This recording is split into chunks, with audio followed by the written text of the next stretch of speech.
Welcome to Sleepytime History. True stories from the pages of history, with 8 hours of uninterrupted storytelling for a full night's rest.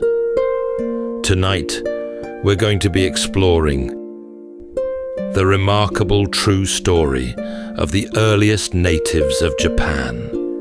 And it begins a very long way back indeed. We're traveling beyond emperors or castles, beyond even the samurai, to the Stone Age, when the first human footprints were pressed into that cold and empty shore. During that time, the great ice sheets had locked up so much of the world's water that the seas had drawn back, bearing a vast plain of dry land that would soon be lost beneath the waves. And it was across this wilderness that the first people came, trailing the great lumbering herds of long-forgotten beasts into a land of dark forests and icy rivers that ran on without end. Before long, they gave up their wandering and settled, but not in the way you might expect. Everywhere else, farming was the price of a permanent home, and hunter-gatherers were tethered to the moving seasons. Yet these islanders somehow settled without ever taking up the plough. While people elsewhere were still chipping their tools from flint, these early settlers were finishing theirs with glossy red lacquer, so well wrought that many survive to this very day. Then, most astonishing of all, despite living deep within the age of stone tools and animal hides, they mastered the open ocean, ferrying prized black glass from small islands across miles of frigid water, making them some of the world's earliest mariners. And on top of it all, they built a society so deeply peaceful and free from war that it endured, unbroken, for more than 10,000 years. Tonight, as we drift into sleep, we'll walk among a people whose name and language are long lost to us. Yet we'll listen all the same for what they may still be able to teach us.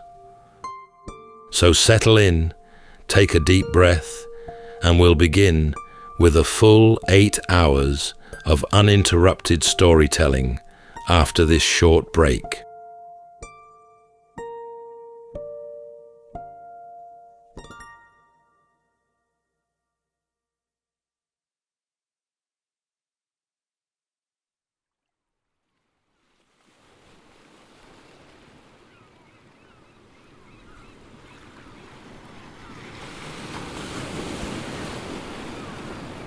The sea came in grey out of the east and broke along a shoreline that had never once been walked upon. Nothing stood above the high water mark but rock and grass and the beginning of the trees, and there was no track through any of it, and no smoke anywhere along that whole enormous coast. The islands had no name, because there was nobody at all to give them one. They lay in a long curve at the eastern edge of Asia, a chain of green ridges pushed up out of the water by the slow grinding of the earth below. Volcanoes stood among them, some smoking gently into the weather, others sleeping under their own soft mantle of trees. Rain came in off the ocean and ran down through 1,000 streams to the shore. Then the world turned cold. It happened by degrees, over ages rather than lifetimes. Far to the north and far to the south, great sheets of ice thickened and spread, and they drank up so much of the world's water that the oceans themselves began to shrink back from the land. Along that eastern edge of Asia, the sea drew away from its old shorelines, and where there had been shallow water, there was suddenly mud, and then sand, and then dry ground with grass upon it. The islands grew broad and heavy. In the far north, they reached out and touched the mainland altogether, so that a walker might have gone from the frozen interior of Siberia to those cold northern hills without ever wetting a foot. The forest changed with the cold. Where the old broadleaf woods had stood there came spruce and fir and larch, dark and resinous, running up the slopes in close ranks. Further south the oak and the beech and the chestnut held their ground, though they drew back a little from the higher land. Between the trees lay open country, grassy and windswept, and it was good country for grazing. And so the animals came. Great elephants moved through those valleys, smaller than the mammoths of the far north, but heavy enough to shake the ground as they went. Deer came too, and among them one kind so large that the span of its antlers would have reached wider than a person could stretch. Away in the north, where the mammoths were, bison grazed the open ground. Bears took the salmon from the rivers in season, and wolves worked the edges of the herds with the old patience of wolves. There was weather in those years that would be hard to imagine now. Winters came down long and hard from the north, and the wind off the ice carried a dryness with it, a cold that got into the bones of the land. Rivers froze at their edges and ran black in the middle. Snow lay in the high forests for half the year and more. The elephants moved down their old paths because their mothers had moved down them. The deer went where the grazing was. The sea broke against the dark rocks and drew back into the mist, and there was no one at all upon that shore to watch it happen, and no one to remember. The island simply waited, as land does, without impatience. They had a very long time to wait, and it passed. In a season long since forgotten, the first of them came walking. They came down out of the north, in through the country the falling sea had opened, and they came slowly, in the way that people move when they are following animals rather than heading anywhere in particular. A family group might drift a few miles in a year and think nothing of it. They followed the herds. That was the whole of it. Where the great elephants moved, there was meat and hide and bone and marrow, and where the deer went, there was the same. The people went behind them across the exposed plains, camping in the lee of ridges, working their way along the river valleys, moving on when the ground was eaten bare. What they carried with them was mostly stone. They knew that certain rocks would break in a certain way if struck at a certain angle, and would leave behind an edge finer and crueler than anything found in nature. They made blades no longer than a finger, and set them in rows along a wooden shaft, so that a spear became a thing with a dozen small teeth. They made scrapers for hides and points for hunting, and in those islands, remarkably early, some of them began grinding the edges of their stone axes, smooth against another stone, patiently, for hours, to make a working edge that would hold. Elsewhere in the world, that trick would not be widely known for many thousands of years to come. They left their camps behind in scatters of chipped stone, and the remnants are still there, all across the islands, thousands upon thousands of them. But the stone told something else besides. Among the ordinary greys and browns of the tools, there was sometimes another material altogether, a black volcanic glass that broke into edges so sharp They could split a hair.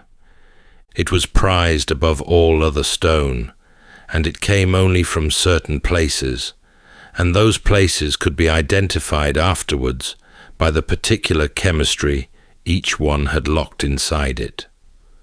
Some of that black glass came from a small island called Kozushima, sitting well out in the open water south of the main islands.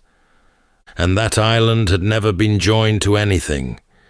Even when the seas were at their lowest, when the plains lay bare and the northern land bridge stood open, it had remained an island, ringed about by miles of deep and moving water. There was no walking to it. There never had been. Yet its glass was found on the mainland shore, in camps 30,000 years old and more, which left one possibility, and only one. Someone had gone out onto that water. Someone had built a craft of some kind, of bark or hide or hollowed wood, and had pushed off from a beach with the swell running under them, and the island a smudge on the horizon, and had crossed, and had found the glass, and had come back again with it. Nothing of the boat survived. Nothing of the crossing was recorded. Only the black stone remained, sitting in the ground on the wrong side of the sea, and saying nothing about how it got there. The cold loosened its grip slowly, and the world turned green again. The dark conifer forests drew back to the high ground and the far north. In their place came the broadleaf woods, spreading out across the hills and dropping their harvest every autumn. And the people of those islands, somewhere in the middle of all that changing, did a thing that almost nobody else on earth had thought of yet. They took the soft, wet earth in their hands and shaped it into a vessel, and they set it in the fire, but the fire did not destroy it. The clay hardened and held. What came out of the ashes was a pot, small and round-bottomed and thick-walled, and it would hold water without leaking, and sit over a flame without cracking, and it changed everything about what could be eaten. Fragments of those first pots have been found in the north of the country, and they are something in the order of 16,000 years old. There are few older anywhere on earth. The strangeness of that is easy to miss. Across most of the world, pottery arrived in the hands of farmers. It came after the fields, after the harvest, after there was grain to store and porridge to boil. It was the tool of a settled agricultural life, and it followed the plough the way a cart follows a horse. Here it came first.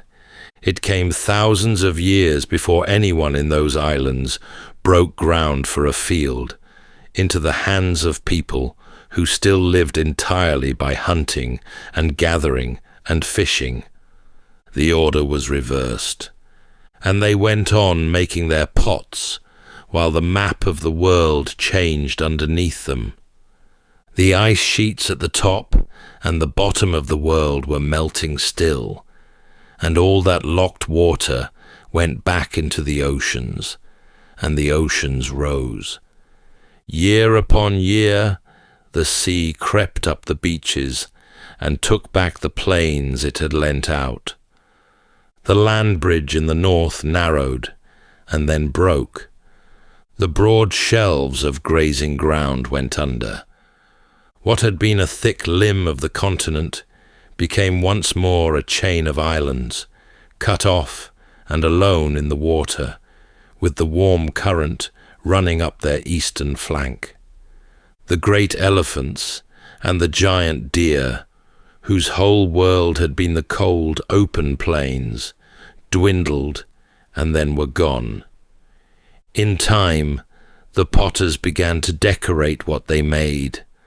They would take a length of cord, twisted from plant fiber, and roll it across the wet clay before firing, and it left behind a pattern of small braided impressions, running in bands around the belly of the pot. It was a simple thing to do, and it looked well, and generation after generation went on doing it, for so long that the habit became the signature of an entire age. Thousands of years later, when scholars came to sort through what had been left in the ground, it was that cord marking they seized upon. They named the whole long era after it and called it Jomon, the age of cord marks. The name was theirs, not the potter's, a description of a decoration rather than anything those people had ever called themselves. Whatever name they used for their own kind, and whatever tongue they spoke it in, went into the ground with them and stayed there. And with those first pots began an age so long the mind can barely hold it. 10,000 years and more lay ahead. There was an old rule for people who lived by hunting and gathering, and it had held nearly everywhere since the beginning. The rule was to keep moving. A place gave up what it had, and then it was empty, and staying meant hunger. So the camp came down, and the group went on, following the game and the ripening and the runs of fish, tethered to the turning of the year, carrying everything they owned. A house of any substance was a foolish thing to build, because it would have to be abandoned within the season. Heavy possessions were a burden. Nobody put down roots, because roots were not survivable. Almost everywhere else, that rule was only ever broken in one way. People stopped moving when they learned to farm. They broke the ground and sowed it and waited on the harvest, and because the harvest could not walk, neither could they. A permanent home had to be bought with the plough, and the cost was a steep one, paid in labour and in bad years and in the narrowing of the diet down to a few grasses. In those islands, the rule was set aside without the price ever being paid. The reason lay in the land itself, which had become extraordinarily generous. Every autumn, the broadleaf forest let fall their crop, chestnuts and acorns and walnuts, in quantities almost past believing, tons of it lying on the ground beneath the trees waiting to be gathered.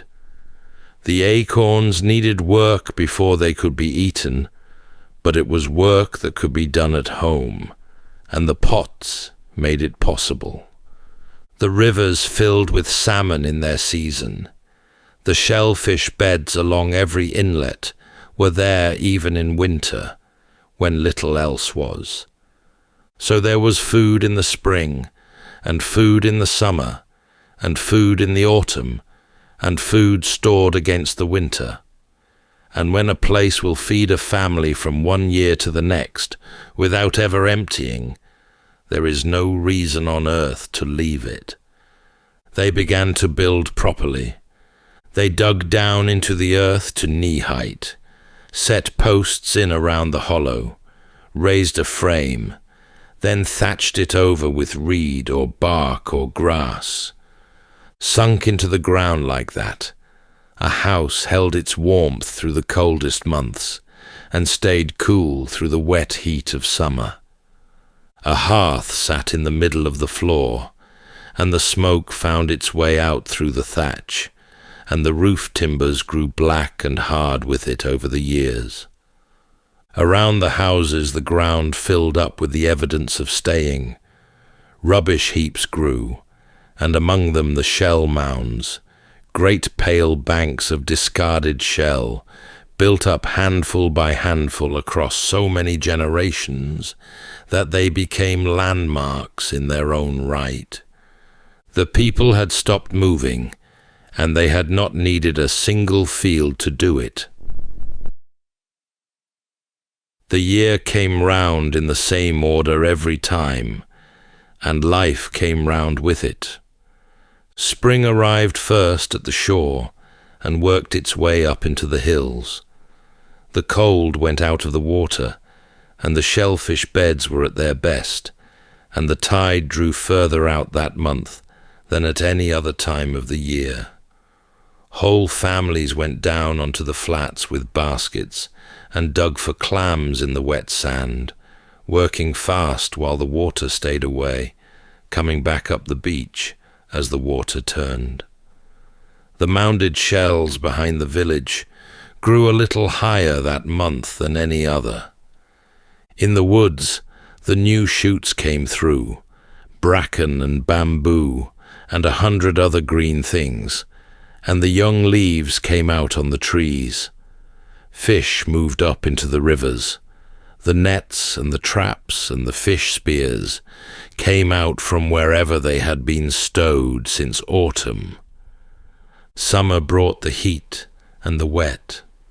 The rains came in and turned the paths to mud and kept the fires smoking sullenly under damp thatch, and it was a season for being out on the water. Boats went along the coast and out beyond the headlands after tuna and the other big fish of the open water, and the lines were weighted with stone and hooked with worked bone or antler. Some of those journeys ran out to the far islands, the way they had since the days of the black glass. Autumn was the great season, and everything depended on it. The nuts came down, chestnuts first in some places, then the walnuts, then the acorns falling thickly enough to be gathered by the basket load. The whole community turned out for it, because the harvest lasted only weeks and had to see them through months. The nuts were carried back and sorted, and the good ones went down into the storage pits, and the acorns went into water to have the bitterness leached out of them before pounding. Stone mortars wore smooth and hollow with the years of that work. The deer and the wild boar were fat in the autumn too, and that was the time for hunting them.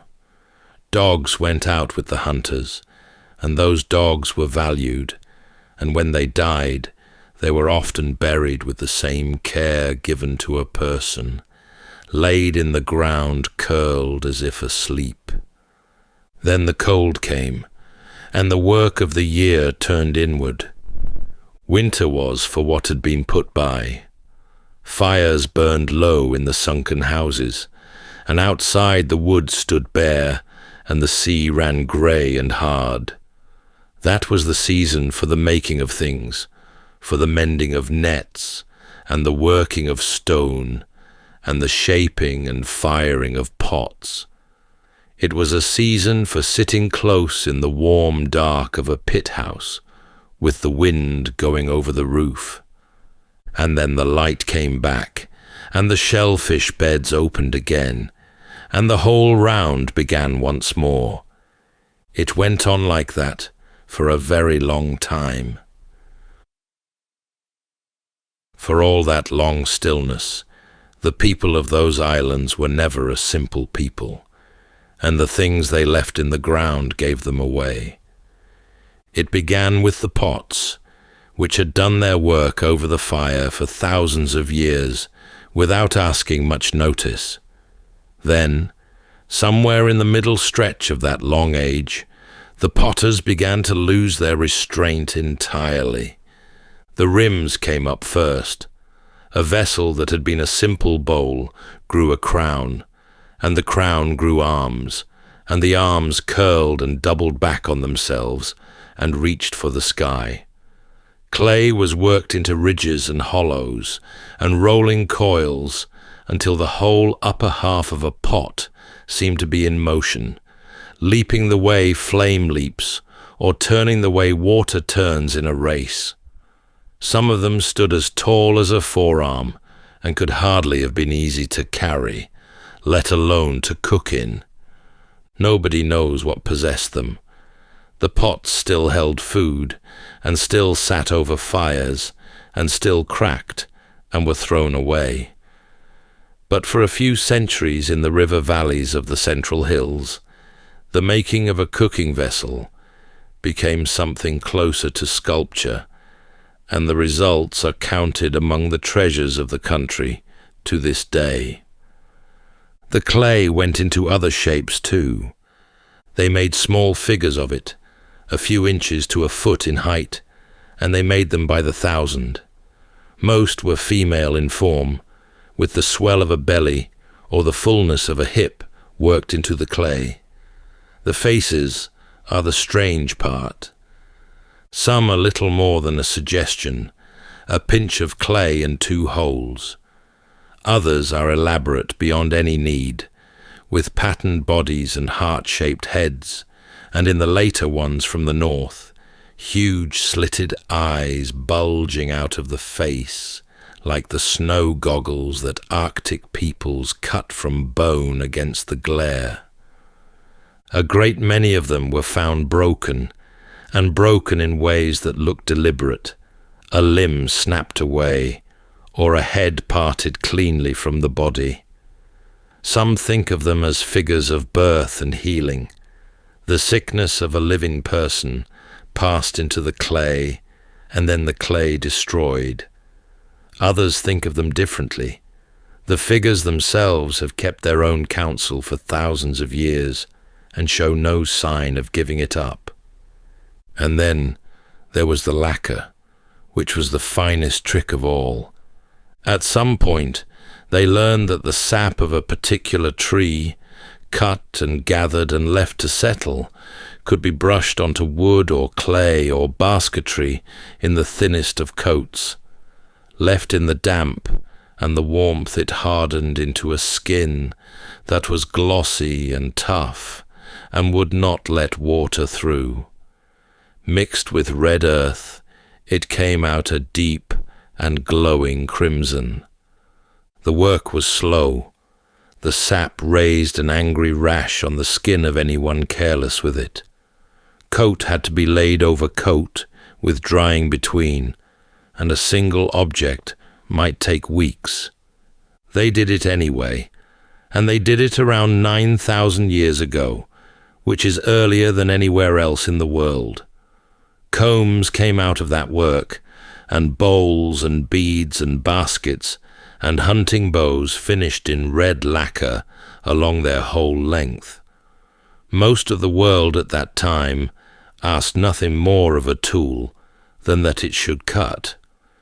These people asked that it should be beautiful as well. Some of those red objects are in the ground yet, and the color on them has not faded. Far up in the north of the main island, on a low terrace above a river where it ran out towards the sea, there stood a settlement unlike anything that ought to have existed. The place is now called Sannai Maruyama. They came to that terrace something like 5,500 years before the present day, and they did not leave for 1,500 years. At its fullest, the village held several hundred people. There were rows of pit houses sunk into the earth, their roofs weathered and settling, and there were long houses beside them, some of them 90 feet from end to end, big enough for a whole extended family, or for whatever gatherings such a place required. There were storage buildings raised up on posts to keep the damp and the vermin out of the winter stores. The dead were laid in pits along either side of a road running out from the settlement, so that anyone coming or going passed between the generations that had gone before.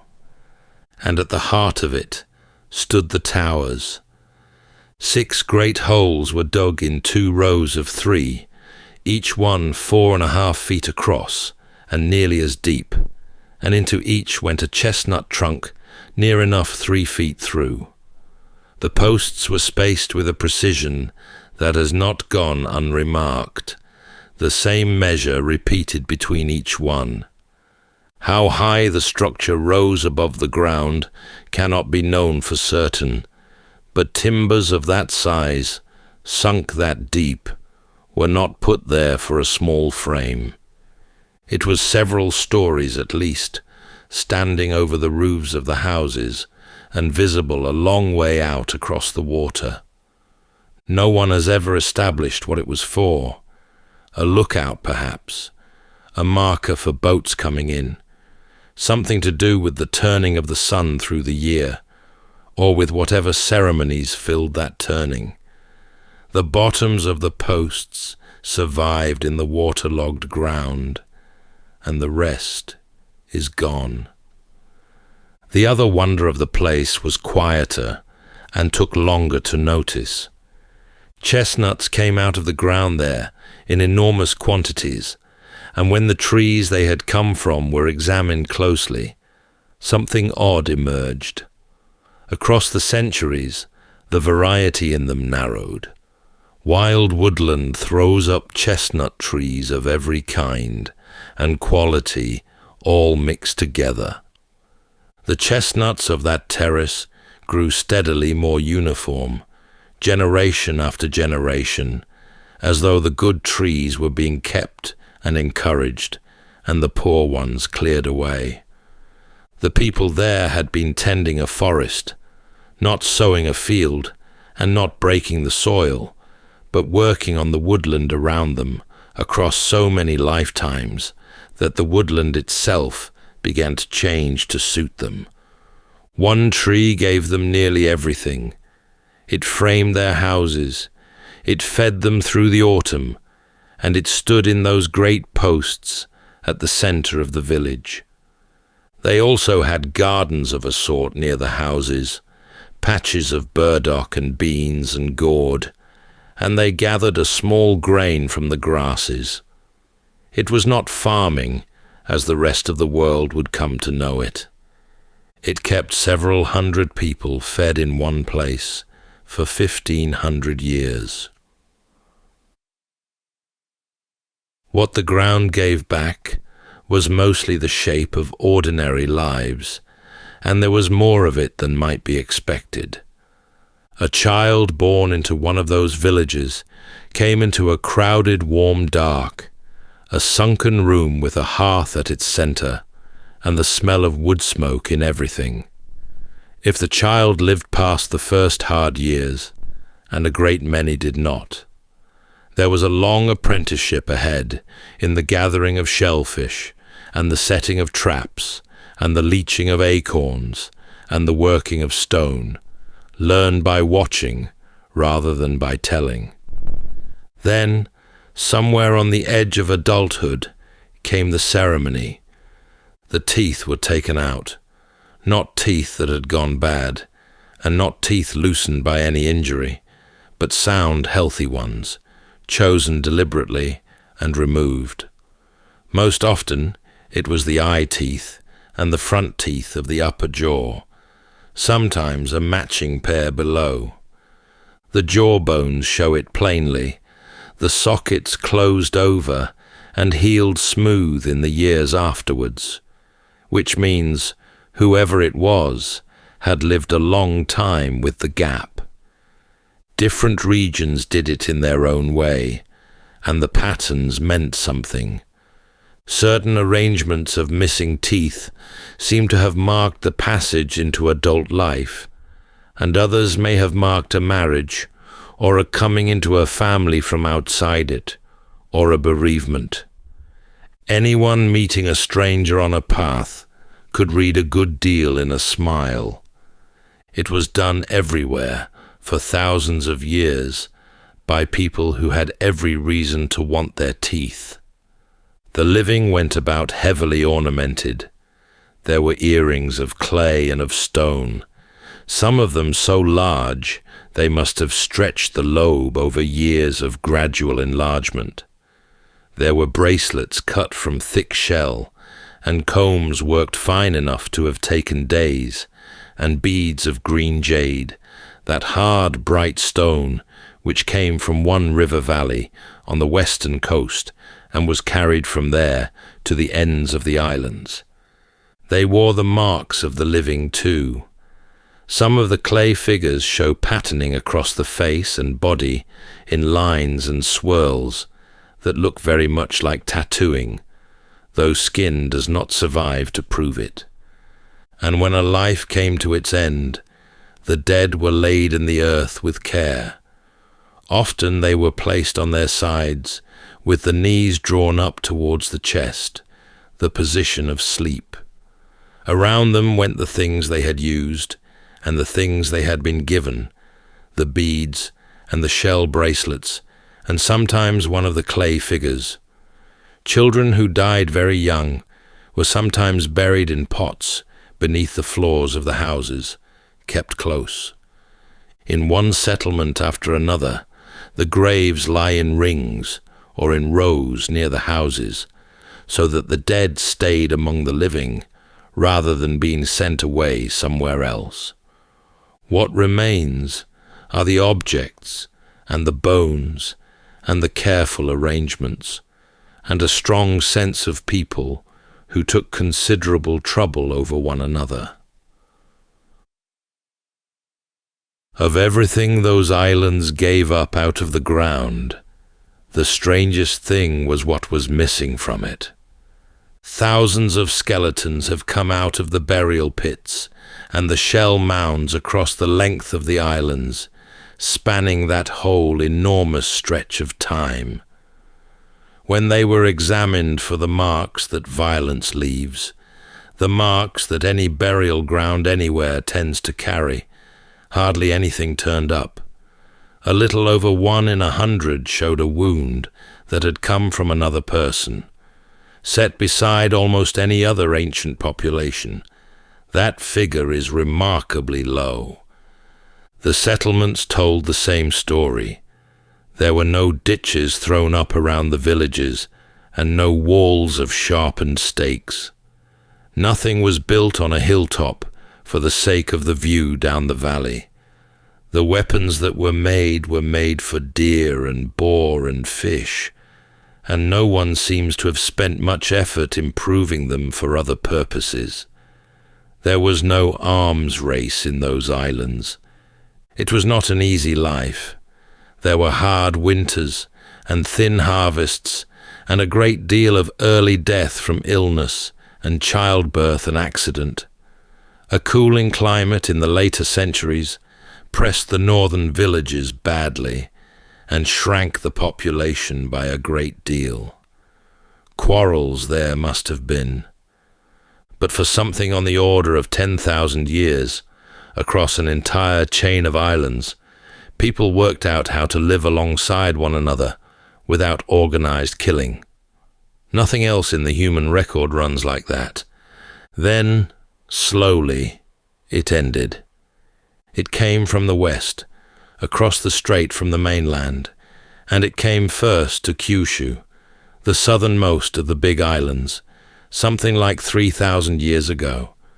Small groups of newcomers landed and settled, and with them came a way of living that the islands had never known.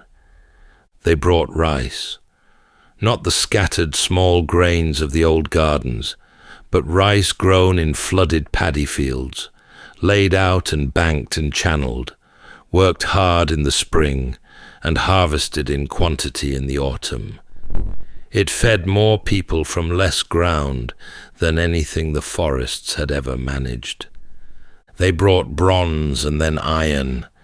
They brought the loom and new kinds of pottery, plainer and thinner, and turned on a wheel.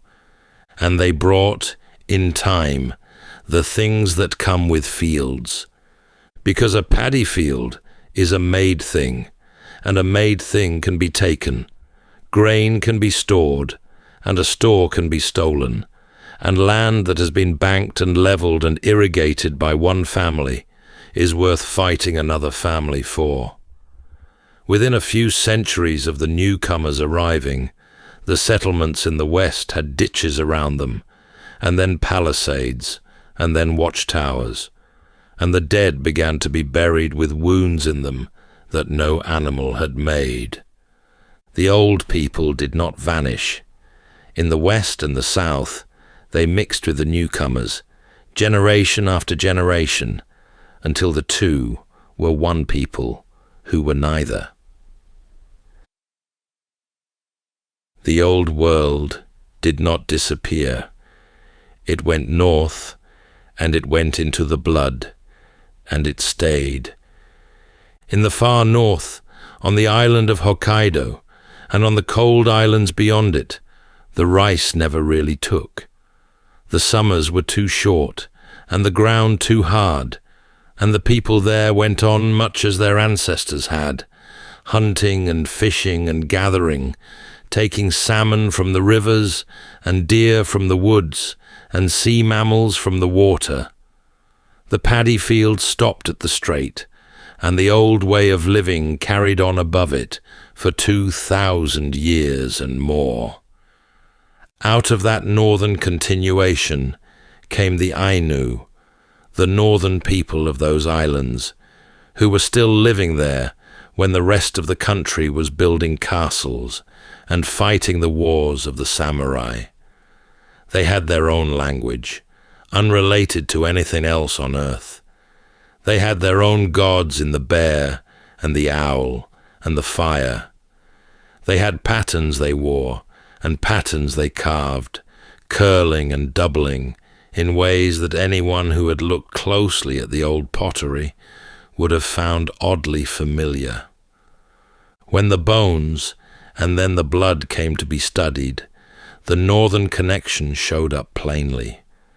The Ainu carry more of that ancient inheritance than anyone else living, a larger share by far than the population of the main islands to the south, though something of it is there too, threaded through nearly everyone, strongest in the north and in the far southern islands, and thinnest through the center and the west.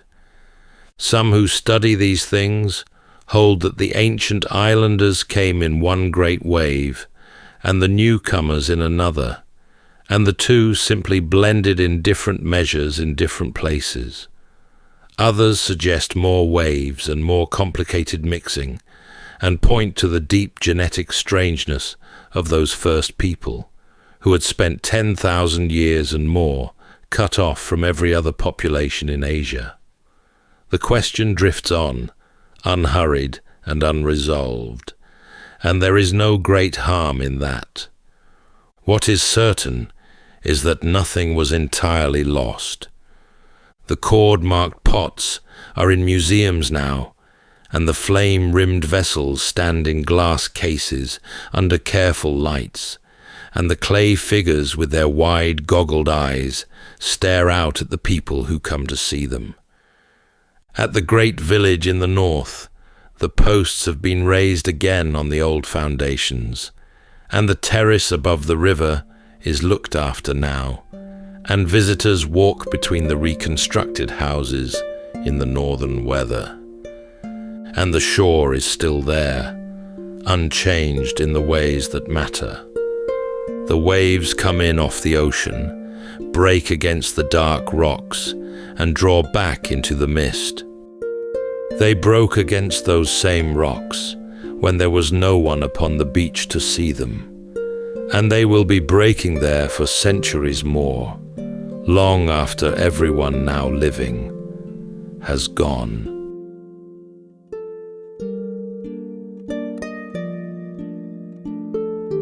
That's all for tonight's journey through history. If this was your first time listening, let us know where it is you're tuning in from. And if you like what you hear, please consider subscribing or rating us on your preferred podcast app. And for those listening on Spotify Premium, did you know that in select regions, you can now skip ad breaks entirely by switching from audio to video? In fact, watching us on Spotify Premium Video is the best way to help us create more stories, just for you. You can also get early access to our newest episodes by joining us on Patreon. And whether you're fast asleep or still drifting there, thank you so much for listening, and rest well.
Welcome to Sleepytime History.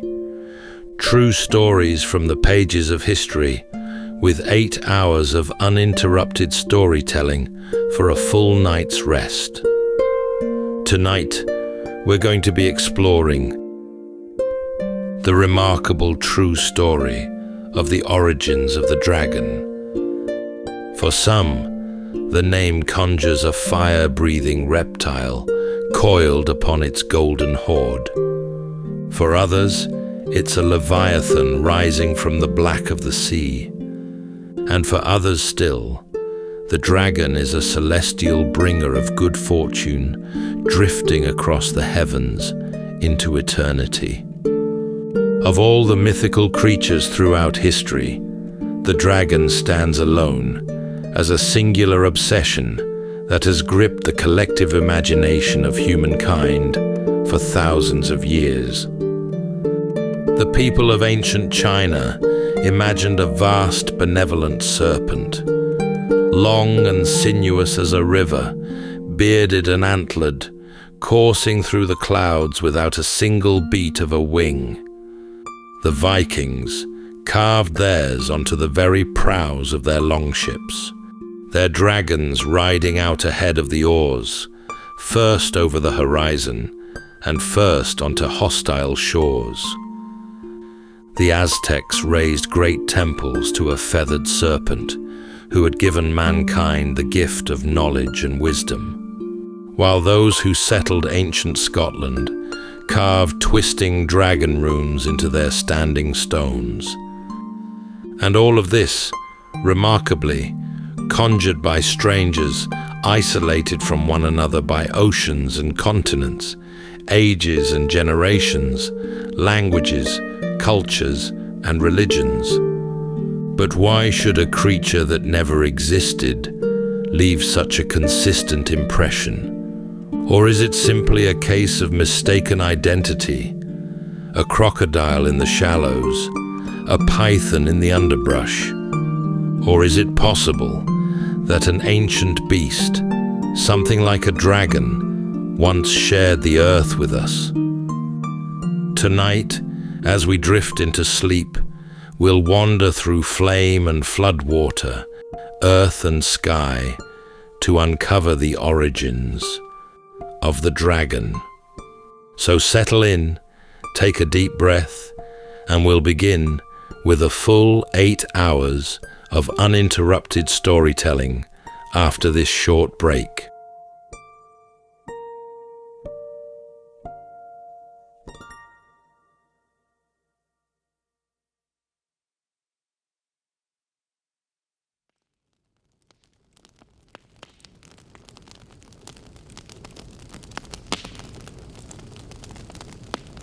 Wherever people have gathered at the edge of the firelight, they have told their tales of ages past.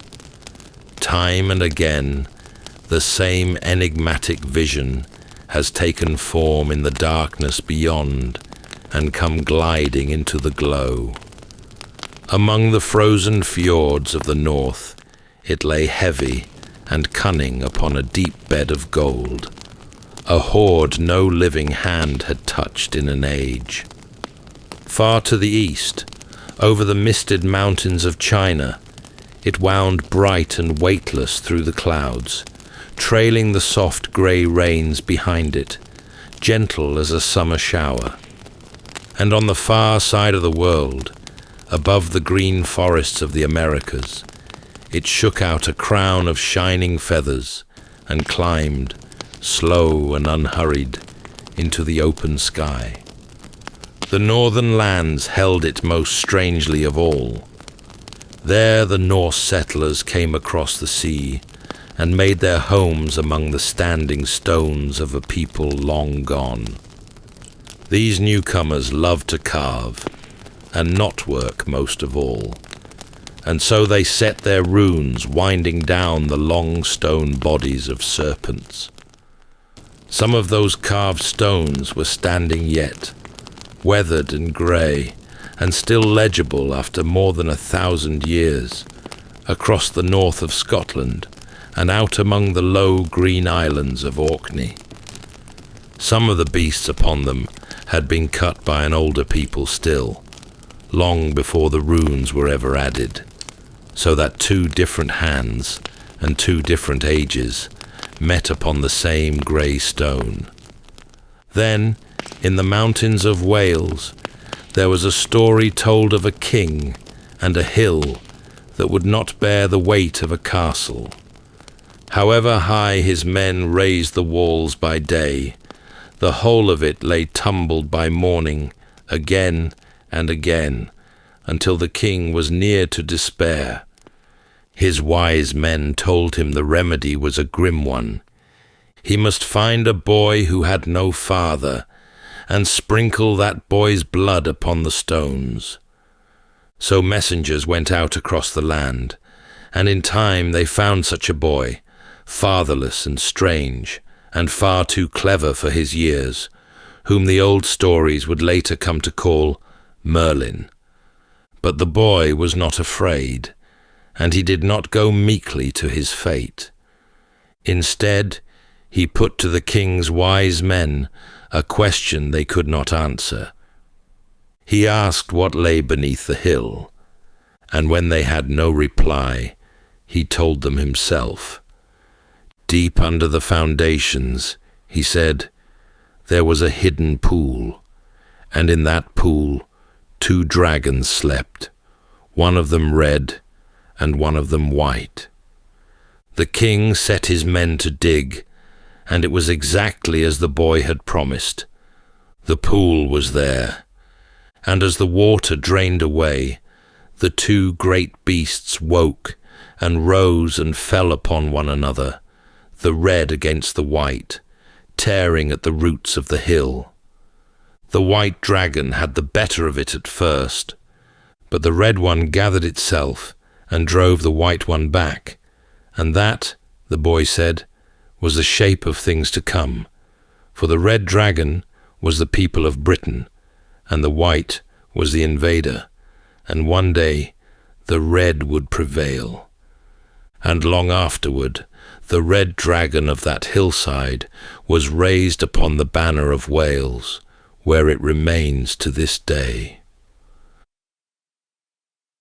Long before any of these peoples had learned to write, a certain tale was already old.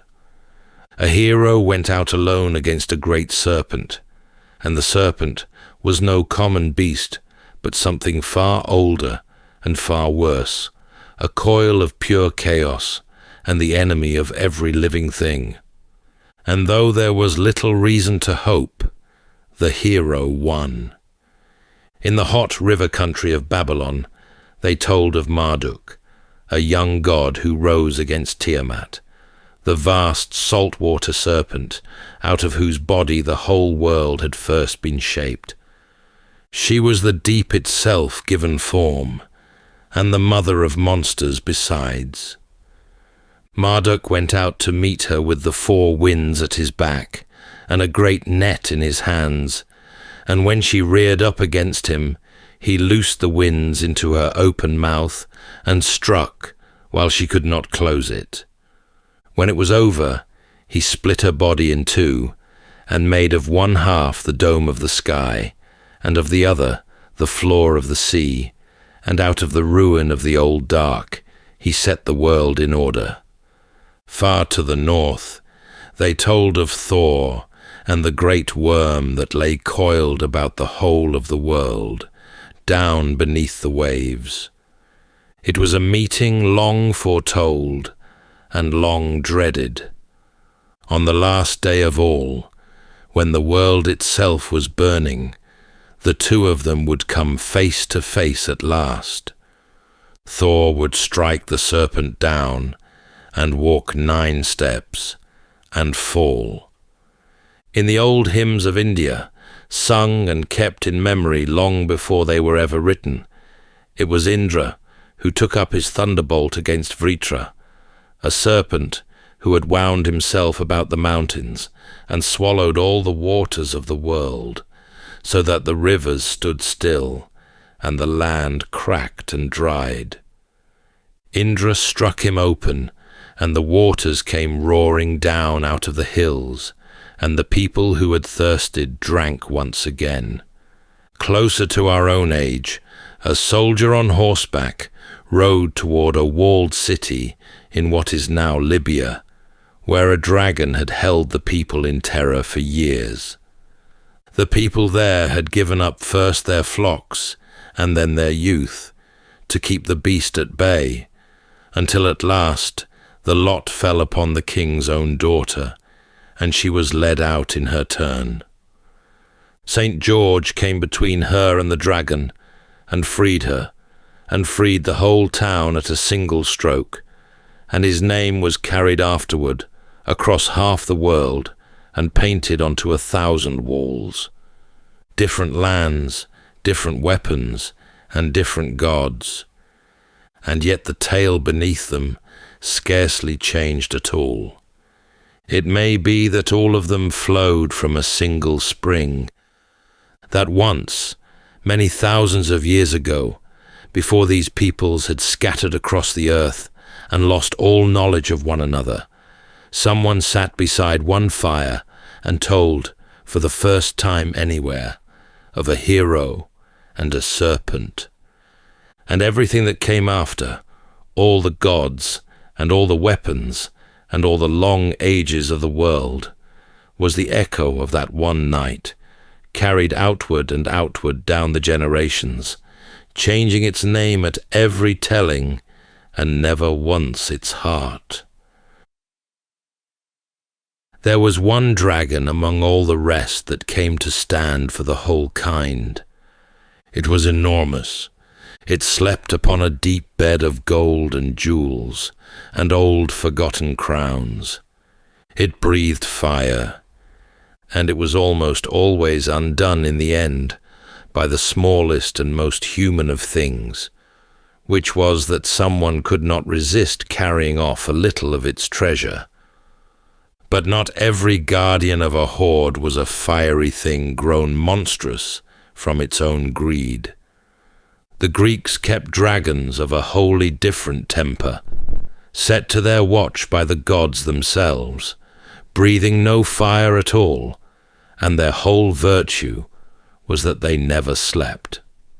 At the far western edge of the world, where the evening sun went down, there grew a tree of golden apples, and coiled about its trunk lay a great serpent called Ladon, who guarded them without rest, and never once closed his eyes. Away in a dark grove beside a sacred spring, another such serpent lay wound about the golden fleece, sleepless season upon season, so that no hand might ever come near it. Yet these tireless watchers fared no better in the end than the hoarders of the north. For a hero came for the golden apples and carried them away, and another came for the fleece and carried that away too, and all their long years of watching were undone the moment someone reached out and took the treasure home. Greatest of them all, and best remembered, was the Dragon of the North. There the storytellers told of Fafnir, who had not begun as a monster at all. He had begun as a son, until a great heap of cursed gold came into his family's keeping, and the gold began its slow work upon him. It hardened his heart and narrowed his mind, until he killed his own father to keep the whole of it, and crept away alone to a wild heath to brood upon his winnings. And there, little by little, the greed worked its way outward through his skin, and he grew and coiled and thickened into a vast serpent lying heavy upon the hoard, wanting nothing, giving nothing, and guarding gold he had no further use for. In the end, a young hero named Sigurd dug a pit across the path the beast had worn down to the water, and waited there in the dark, and struck upward as the great weight passed above him. The gold was won, but the curse upon it was not so easily unwound, and it went on to poison very nearly everyone who touched it afterward. Long years afterward, in the poem of Beowulf, the very same beast lay sleeping. This one guarded the treasure of a people long dead in a barrow beneath the earth, and it had lain there in peace for 300 winters. Then one day, a wanderer, ragged and desperate, crept down into the dark and stole a single golden cup. Only the one, but it was enough. The dragon woke and found the cup gone, and its fury was a terrible thing, for it took to the air by night and rained fire down upon the halls and homesteads of the land. An old king, who had been a great hero in his younger days, took up his shield one last time and went out to meet it. He was old by then, and he must have known the fight might be the end of him, but he went out to it all the same. But the story did not end there. It travelled on down the centuries. When a scholar of that very poem came to write a tale of his own, he reached back and lifted the sleeping dragon from its barrow and gave it fresh life beneath a mountain. He called it Smaug. And when the moment came at last for that long rest to be broken, it was broken in the oldest way there was. A small and frightened burglar slipped into the mountain and carried off, of all things, a single golden cup. Smaug woke and counted over his hoard, and knew at once that he had been robbed, and the rage that came after had been waiting to be told for well over 1,000 years. On a dark hillside above the southern coast of Anatolia, there was a stretch of bare and broken rock from which the fire came. No one had lit it, and no one could put it out. It simply rose from the stone, a scatter of flames in the open air, flickering up out of the bare ground through rain and wind and the long turning of the seasons. Sailors far out at sea could mark it in the night. It had been burning so, without pause, for as long as anyone could remember, and then for as long again beyond that, back into the deep past where memory failed, and only the flame kept its record. In later days, people climbed up to it to kindle their own torches, for a flame that never died was a rare and a holy thing. The people of that coast called the place the Chimera, after the monster they said lay beneath it. She had been a fearful thing in her day, a creature stitched together wrongly, with the head of a lion at the front, and a serpent for a tail, and the head of a goat rising strangely from her back, and out of her throat she breathed a roaring fire that laid the whole country waste. No ordinary man could come near her, and so Bellerophon, mounted upon a winged horse, was sent out against her, that he might strike from above and keep clear of that dreadful breath. The way the tale was told, the hero did not trust to strength alone. He fixed a lump of lead upon the point of his spear, and drove it down into the creature's burning mouth, and the fire that was her only weapon melted the metal and choked her upon it, so that her own flame became the ending of her. Yet she was not, in the story, altogether destroyed. She was buried instead, driven down beneath the mountain, and the fire on the hillside was said to be her breath still leaking up through the rock, unquenched after all the long ages, a monster dreaming out her fire in the dark below. The fire itself came from deeper still. Far underground the earth held pockets of gas, and where a crack ran up to the surface, the gas seeped out into the air, and once it had caught it, never failed, for there was always more of it rising up behind. It was among the oldest flames anywhere on earth, fed by nothing but the slow breathing of the ground. In China, the same great beast wore an altogether gentler soul. The dragons of the north had been hoarders and burners, things to be crept up on and put to the sword. The dragon of China was a giver, and no one in their right mind would have dreamed of raising a blade to it. It belonged to the water and the weather and the wide grey vault of the sky. It was a strange and beautiful shape, this eastern dragon, sewn together out of many creatures, and yet somehow whole. It had the antlers of a stag, and the long body of a great snake, the scales of a fish along its length, and the talons of an eagle at its feet, and a soft beard drifting about its face. It had no wings at all, and needed none. It rose and swam through the open air as easily as through a river, winding among the clouds, and wherever it went, the rains came following after. In a land where the rains meant the whole difference between a full harvest and a hungry winter, such a creature was welcome above all others. It stirred in the deep pools, and the rivers and the seas, gathered the storm clouds together, and led them out across the dry fields. And so the people loved it, and looked for it, and were glad when it passed overhead. In time, it came to belong most of all to the emperor. The throne itself was the dragon throne.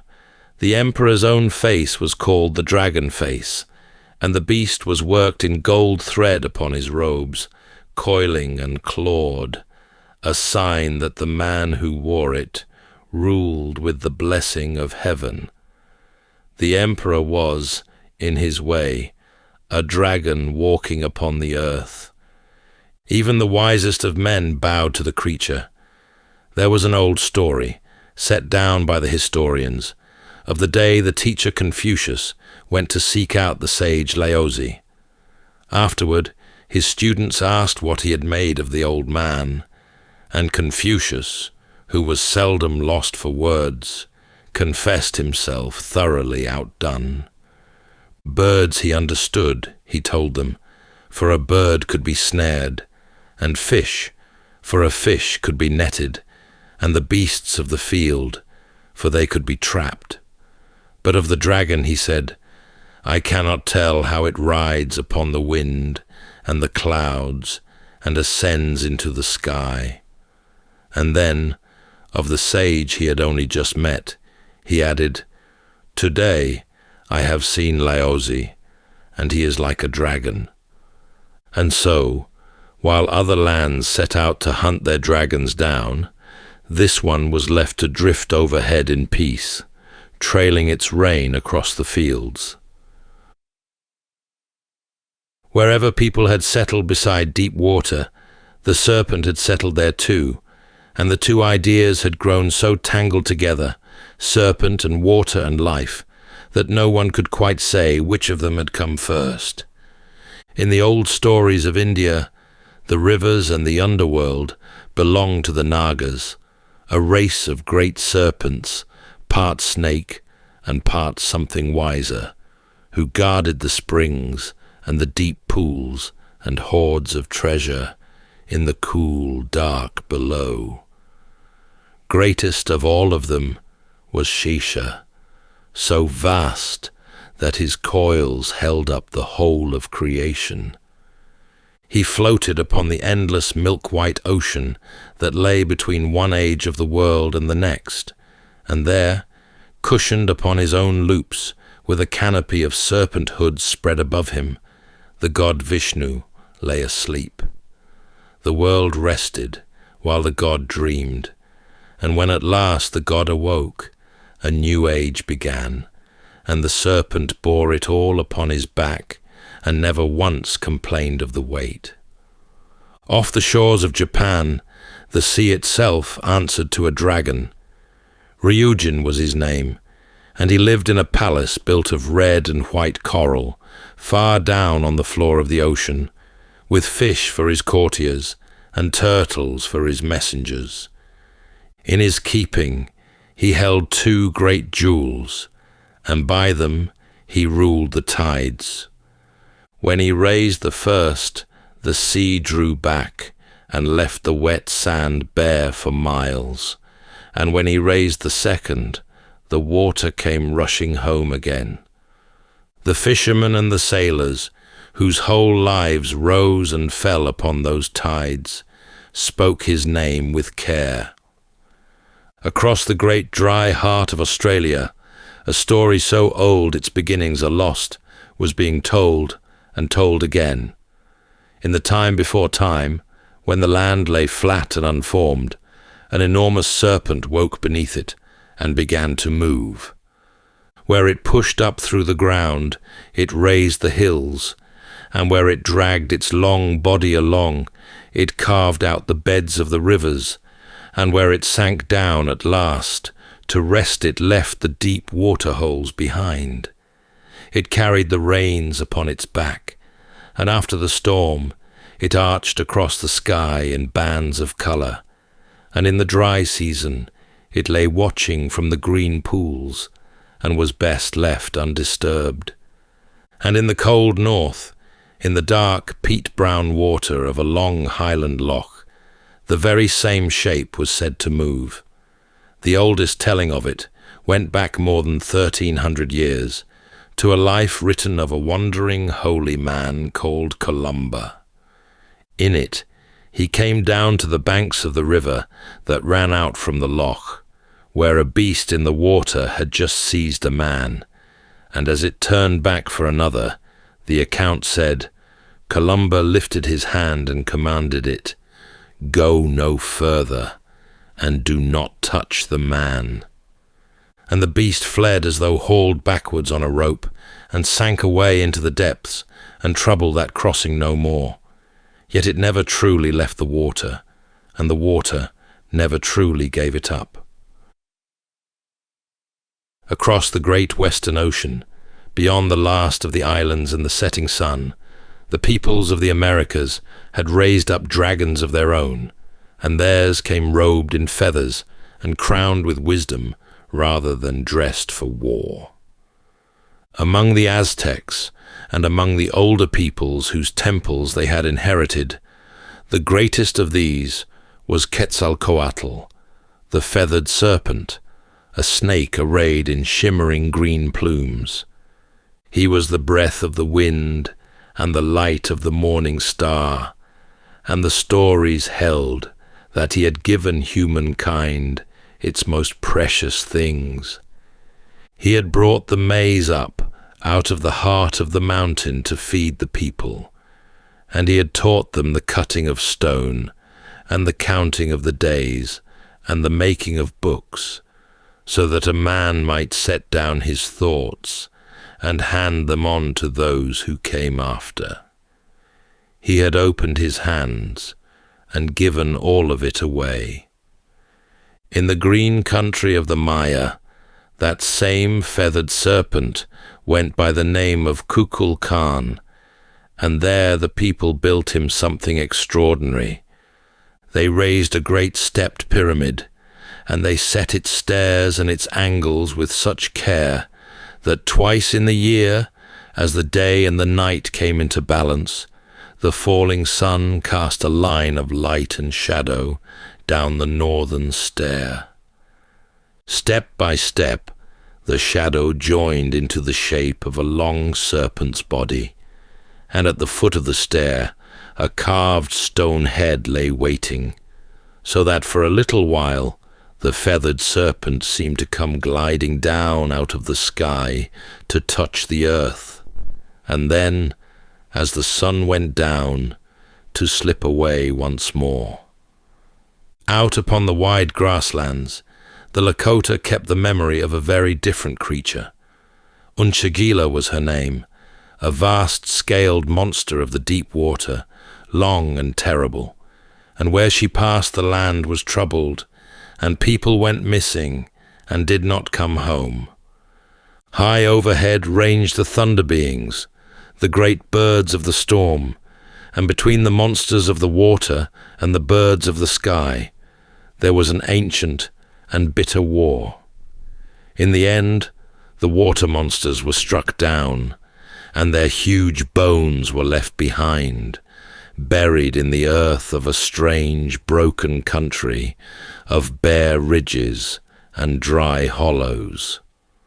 So the feathered serpent of the west took its place beside all the rest, and the beast had reached clear round the world, from the cold fjords of the north to the dry heart of the south, from the rivers of India to the shores of Japan, and on across the last wide ocean, the same great serpent had risen up.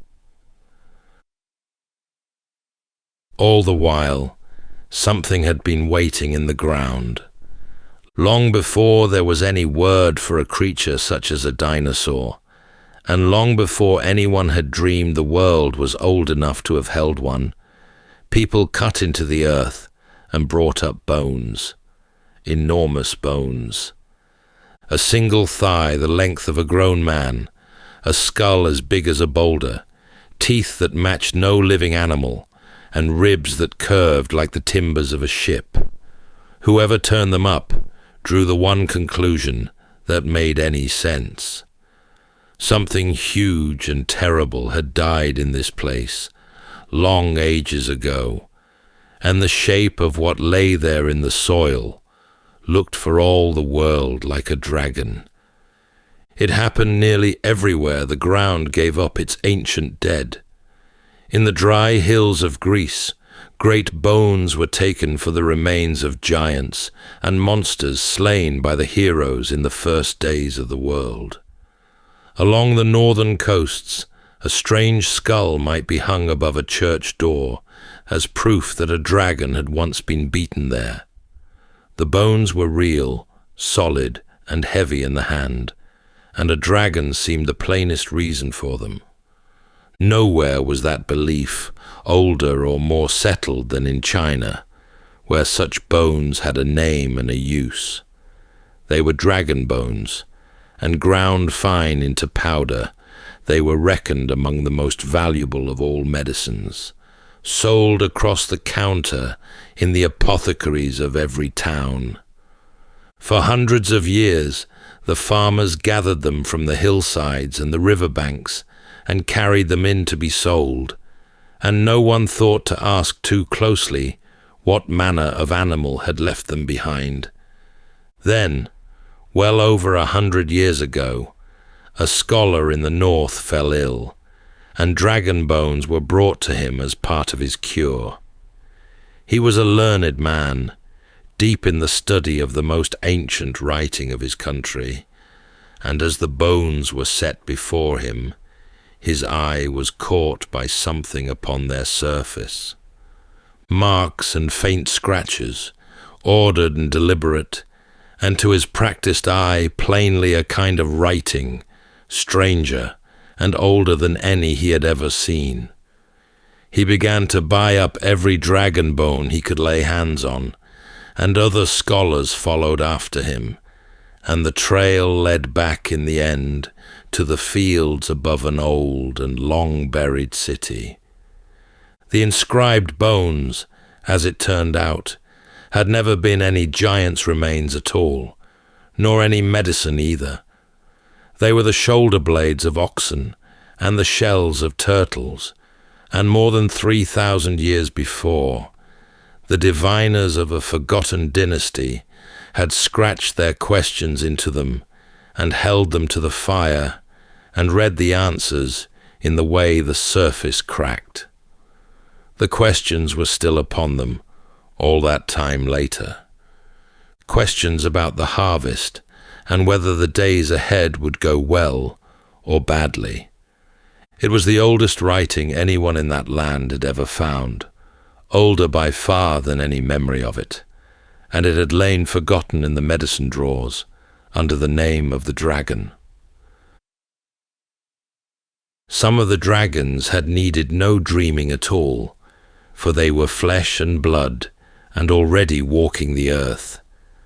Along the Nile there lived a monster cased in ridged and pebbled hide that slid without a ripple into the brown water and could drag a full-grown beast under in a heartbeat.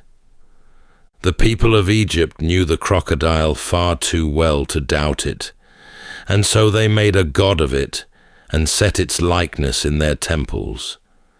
In the hot forests, a serpent grew as thick as a man's leg and longer than a room, coiling down out of the branches, able to wrap around a deer or a wild pig and swallow the whole of it down.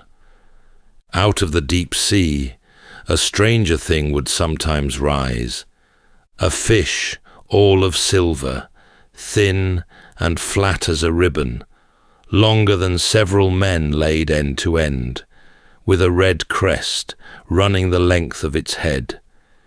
It would break the surface glinting beside a boat, then slide away again into the dark, and on a scattering of far islands in the eastern seas there lived a true dragon, though the wider world was slow to credit it. Sailors and pearl divers brought back tales of a great lizard that ran down grazing beasts and carried the certainty of death in its very bite. For years the tales were set aside as sailors' talk. It was only in the last century that an officer finally went out to see the thing for himself, and he came home not with a story, but with the creature itself, a hide and a set of bones far too large to argue with. The great lizard of Komodo was real, 10 feet of it from nose to tail, the largest living dragon upon the earth, and it had been going about its business on those islands long before the wider world ever thought to look. Then there was one dragon that bled, though it had never once drawn breath. Far out in the ocean, upon a lonely and wind-scoured island, there grew a tree unlike any other in the world, its bare limbs spread wide and turned up at the ends like a great umbrella caught in the wind. When a knife was set to its bark, the tree wept. A thick, dark resin welled up out of the cut, and it was the same deep red color of blood. The old traders who sailed all that way to gather it had no doubt at all what they were looking upon. Here was dragon's blood, spilled in some battle long ago and dried into the living wood, and they carried it home across the seas to serve as a dye, a medicine, and a treasure in its own right. At the very last, There was a dragon that no story could reach, and no explanation could ever bring down, for it had been set among the stars. High in the northern sky, wound between the two bears, there lay a long trail of faint stars that the old watchers had joined together into a serpent and named the dragon. Night upon night, it wheeled slowly round the pole of the heavens, and never once dipped below the horizon, never set, never sank to rest, but turned forever about that single fixed point, while the rest of the sky rose and fell around it. In ages long gone, its coils had held the very centre of the turning world, and the builders of the first great tombs had sighted along their stones to a star within its body, and called that their north, their one sure mark in a moving heaven. And though the slow wheeling of the ages had since carried that guiding star away from the pole, so that later travellers steered by another star altogether, the dragon itself wound on unbroken between the bears. Empires had come and gone beneath it, and still it kept its slow and steady round, exactly as it always had. Then there were times when a dragon seemed to reach down and take hold of the sun itself. Now and again, in the middle of an ordinary day, the light would begin to fail. A bite would go out of the sun, and then a second, and the world would turn dim and cold and eerie, and the birds would break off their singing as though night had somehow come at noon. In more than one land, the same fear rose up to account for it, that a great dragon in the heavens was swallowing the sun, and might yet swallow the whole of it. And so the people would pour out of their houses, and beat upon their drums and their pots, and raise the loudest din they could, all of them together, to frighten the beast away. And every single time, the sun slid back out of the shadow, whole and bright as ever, and the dragon loosed its hold and stole away again into the dark. The drums, it seemed, had never once failed. There was one dragon last of all, the oldest shape of any of them, and by far the calmest. Somewhere in the deep past, a hand had drawn a serpent curved right round upon itself into a ring. Its tail was brought up to its own mouth and held gently there. So it had no beginning that anyone might find, and no ending to it either. Round and round it went forever, swallowing itself with the close of each turn, the opening of the next. It had been laid in gold in the tomb of a boy king, and turned over in the minds of seekers ever since, and always it had carried the same untroubled meaning, that all things returned again in their season, that the old year gave way to the new, and the tide that drew out came flooding back, and the sun that was swallowed always returned. So the story of the dragon ends as it began, no nearer to being caught than when we first embarked on our search. It lies in the great bones turned up out of the ground, or in the crocodiles sliding through the shallows. Much of it can be accounted for that way, piece by piece. The flame on the hillside, the serpent in the river, the bones in the clay, and yet the whole of it always slips the net.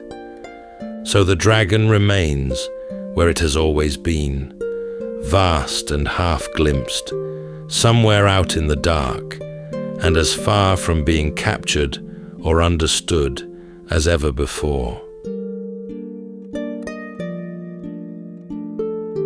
That's all for tonight's journey through history. If this was your first time listening, let us know where it is you're tuning in from. And if you like what you hear, please consider subscribing or rating us on your preferred podcast app. And for those listening on Spotify Premium, did you know that in select regions, you can now skip ad breaks entirely by switching from audio to video? In fact, watching us on Spotify Premium Video is the best way to help us create more stories, just for you. You can also get early access to our newest episodes by joining us on Patreon. And whether you're fast asleep or still drifting there, thank you so much for listening, and rest well.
Welcome to Sleepytime History.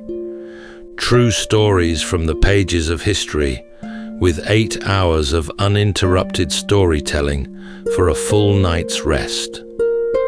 Tonight, from the Sleepytime archives, the remarkable true story of William Wallace. Not the roaring warrior depicted in blockbuster films like Braveheart, but the real man behind the legend, whose life was deeper, stranger, and in many ways far more compelling than what made it to the big screen. There were no kilts during Wallace's time, no blue face paint, and no forbidden romance. And Wallace wasn't a peasant plucked from the fields. He was the educated son of the lesser nobility, fluent in Latin, and shaped by the echoing stone halls of Paisley Abbey, long before ever lifting a blade in anger. The real story is certainly one of courage, but more than that, it's one of strategic brilliance and a careful coaxing of a smouldering resistance. Wallace rose in a Scotland that had lost its king and very nearly its voice, a land subdued but not settled, its freedom stifled beneath a foreign hand. And from that growing unrest, he emerged.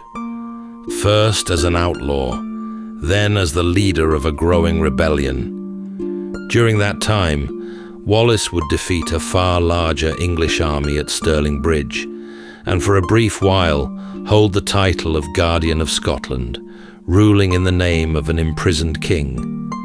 But his was a story of reversals as much as triumphs, where allegiances shifted like the winds across the Highland bracken, and every decision carried with it the risk of betrayal. But William Wallace wasn't chasing glory. He sought no throne. He was hunted and doubted, and at times nearly forgotten, yet he endured. Tonight, as we drift into sleep, we'll follow Wallace through shadowed forests and hidden glens, and discover how an unlikely leader became an enduring symbol of Scottish identity and defiance that endures to this very day. So settle in, take a deep breath, and we'll begin with a full 8 hours of uninterrupted storytelling after this short break.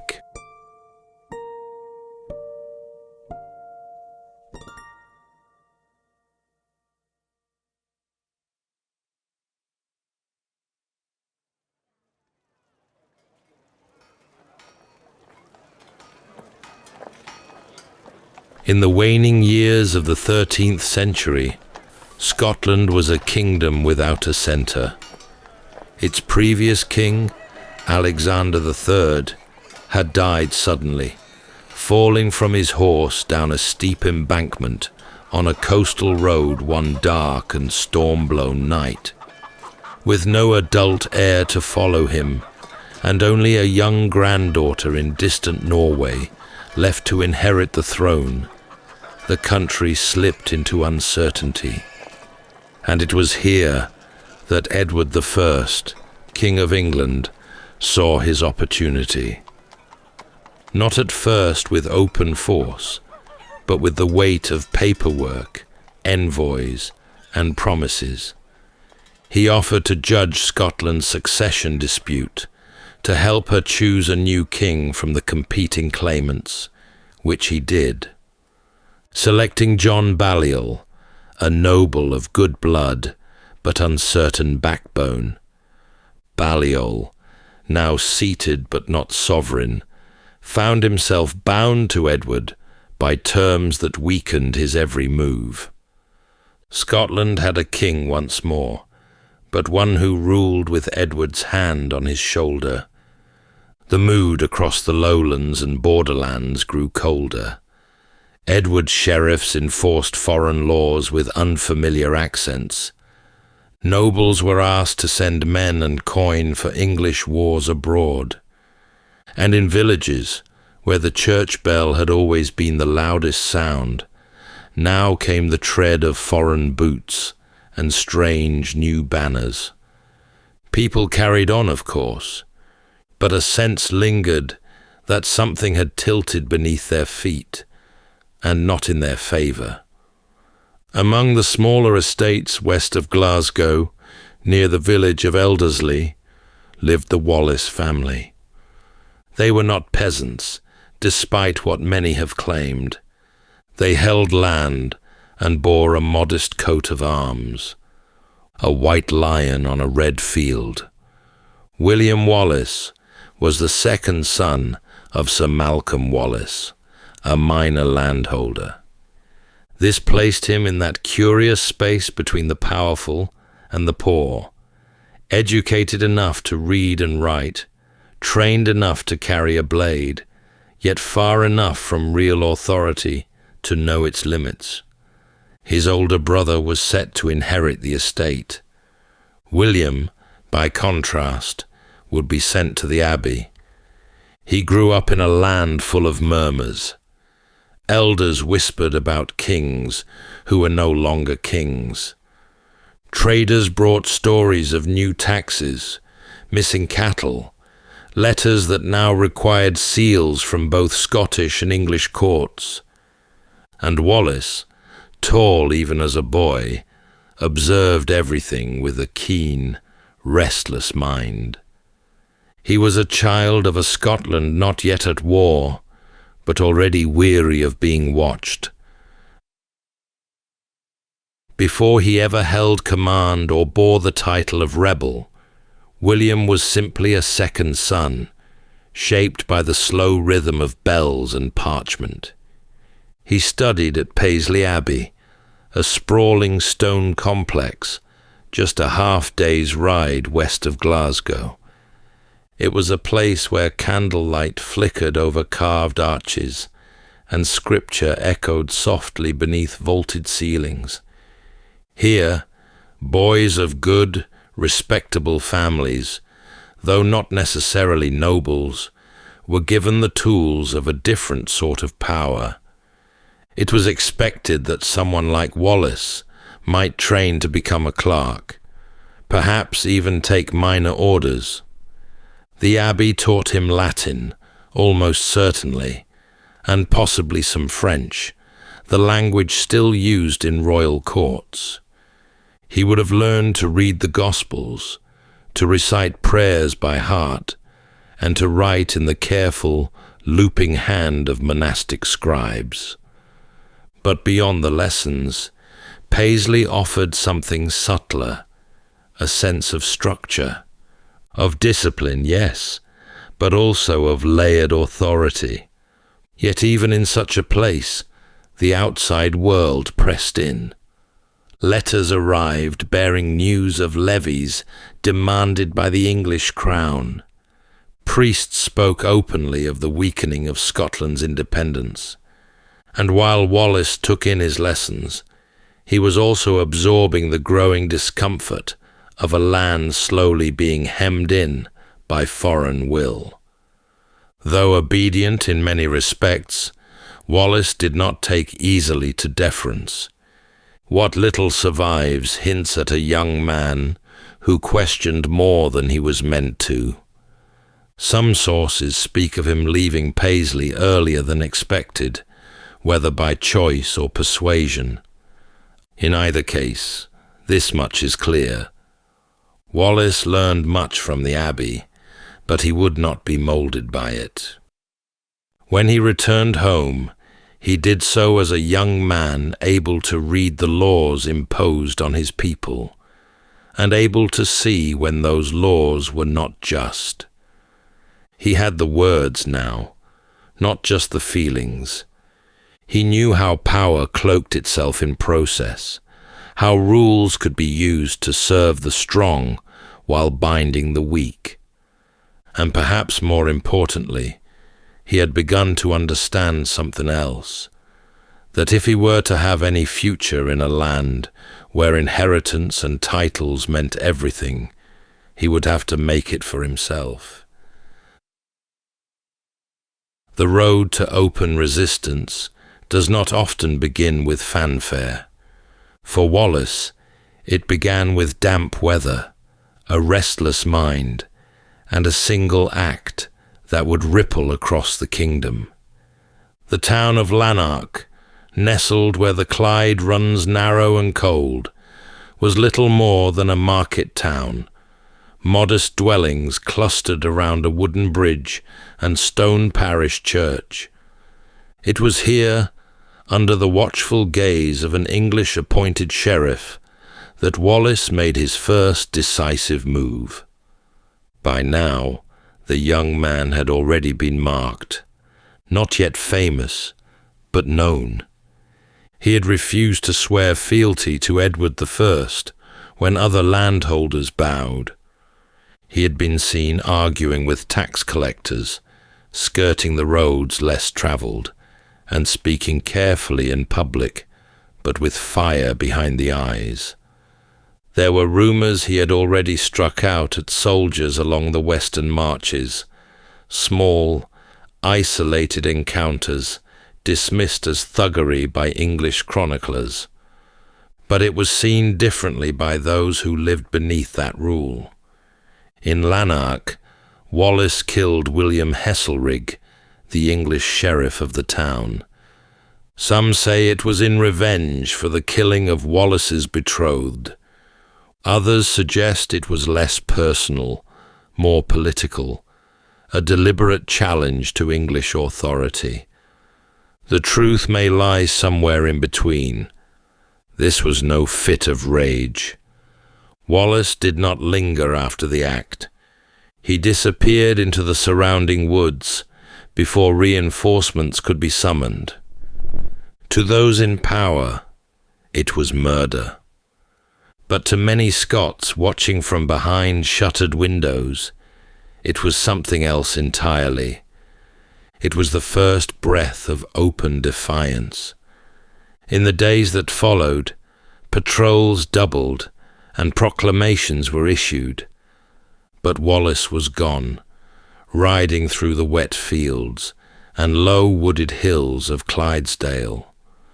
Those who sheltered him did so at great risk, yet more than a few were willing. A baker might offer a crust without speaking. A stable hand might turn his back for just long enough. Already, the legend was beginning, but almost imperceptibly, and with more fear than fire. There were no grand armies yet, no banners or charges, just rain in the gutters, the distant toll of a bell, and rumors of a man the sheriff's men couldn't lay hands on. Wallace had crossed a line that could not be uncrossed, and the crown knew it. From then on, Lanark would be remembered as a place where silence gave way to action.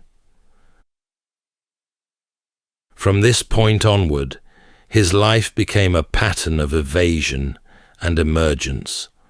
No fixed base, no standing army, just movement, message, and the slow gathering of trust.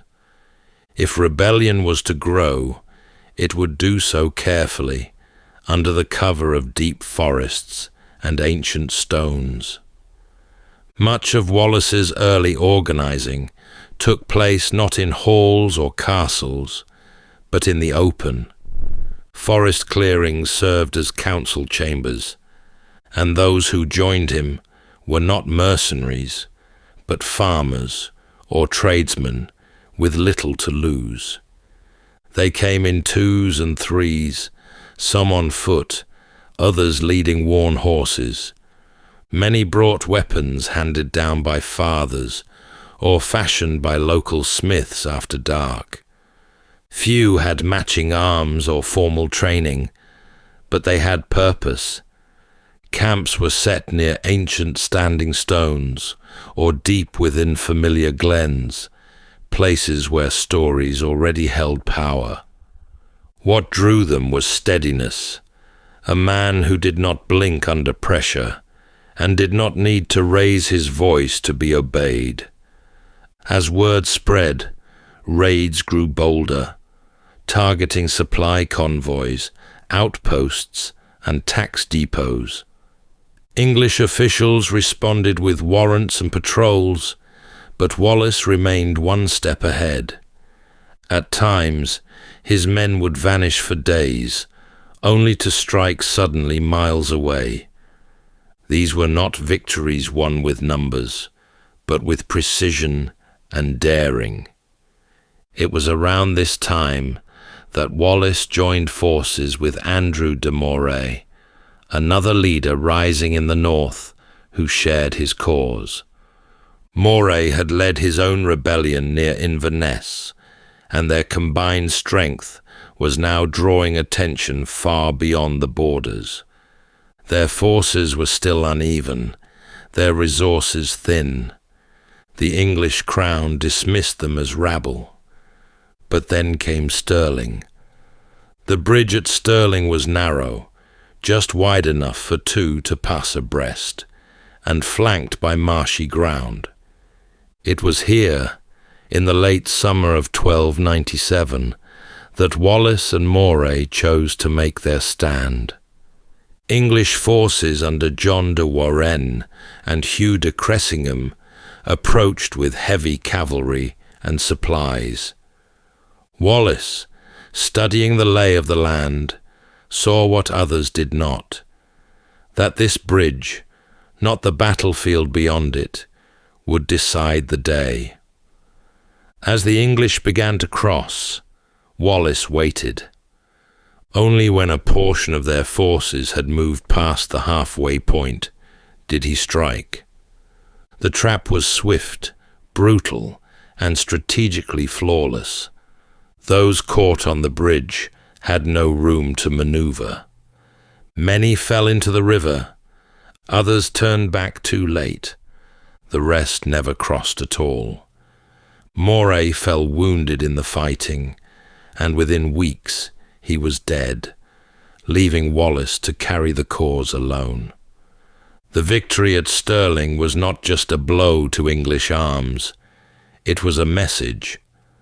Wallace, once a fugitive, now stood as a commander capable of defeating a larger, better equipped force. His name moved from whispered tale to spoken fact. But even as celebrations spread through the hills, victory brought attention, and attention in a land still divided could be as dangerous as defeat. In the days after Stirling, Scotland held its breath. The unexpected victory had sent tremors through the English ranks and stirred new energy among those who had once kept to the shadows. But with triumph came expectation, and soon eyes across the land, noble and common alike, turned to William Wallace. In October of 1297, Wallace was named guardian of the realm of Scotland, ruling in the name of the imprisoned King John Balliol. It was not a royal title, but it carried enormous weight. As guardian, Wallace was tasked with defending the kingdom, administering justice, and speaking on its behalf abroad.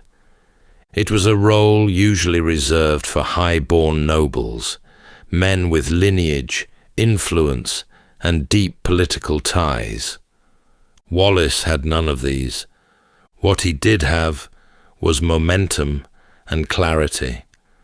It was a strange honor, one that placed him not above the people, but awkwardly among the ruling class, who had until recently ignored or opposed him. Many nobles resented his sudden rise. Few offered more than lukewarm support.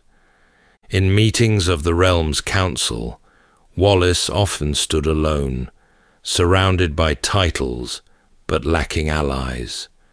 Still, he acted. From the small stronghold of Scone and later Perth, Wallace issued proclamations in the name of Scotland's freedom, though always in restrained legal terms. He sent letters to cities in Germany and the Low Countries, most famously to Lubeck and Hamburg, announcing that Scottish ports were open once again for trade. It was a bold move. Scotland, he was saying, had not been broken, but there were signs of strain. Supplies were short. Loyalty among nobles wavered. The church offered tepid blessing, and the English crown, far from defeated, had begun preparations for a renewed campaign. King Edward I, now returned from his continental wars, was determined to reclaim what he saw as his rightful dominion. Wallace, meanwhile, faced a growing dilemma. He had men who believed in him, soldiers, farmers, and craftsmen who had tasted something rare, the feeling of standing on their own ground. He knew that feeling alone could not win the future, but he also knew there was no going back. And so, as the days shortened and winter drew near, Wallace raised his banner with resolve. He sent messages to outlying regions, called for grain and arms, and mapped the roads southward. His next move would be a calculated risk, one meant to show the world that Scotland could act, not just react. He would march into England. The decision to cross the border was not made lightly. Wallace knew the risks. His forces were lean, drawn mostly from the central lowlands and the lands north of the Clyde. Supplies were limited, and winter crept ever closer. But in late 1297, he led a bold incursion south into Northumberland and Cumberland, English soil. This was not conquest, it was pressure. Wallace's aim was strategic, to weaken English morale, disrupt their preparation, and perhaps compel the nobility to think twice before committing more forces against Scotland. His movements were swift, sometimes harsh, but deliberate. He targeted garrisons and supply depots, not cathedrals or sacred sites.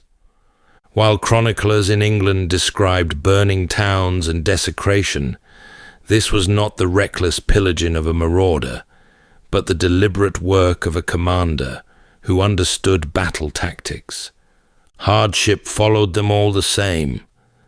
The campaign pushed Wallace and his men through hard country, moors, hills, frost-laced valleys. Snow came early that year, soft at first, then relentless. Roads became streams of mud, and the foraging parties returned with little more than thin oats and smoked fish. They made camp in ruined villages and abandoned steadings. Fires burned low, more for smoke than warmth. It's thought Wallace kept to himself during these nights, studying maps, listening to scouts, speaking only when he had to. It was in this bitter season that his men began to call him more than commander. They called him steadier things, protector, guide, sometimes simply him. But even as they pressed further south, Wallace must have sensed what was waiting in return. England was stirring. The time for delay was over. By early 1298, Wallace knew his men could not remain in the south. The land, scoured and barren, could no longer sustain them. He gave the order to return, and so they retraced their steps. They were worn and thinned, but largely intact. They had achieved what they set out to do, reminded England that Scotland could still strike. But Wallace also knew that warning bells had been sounded.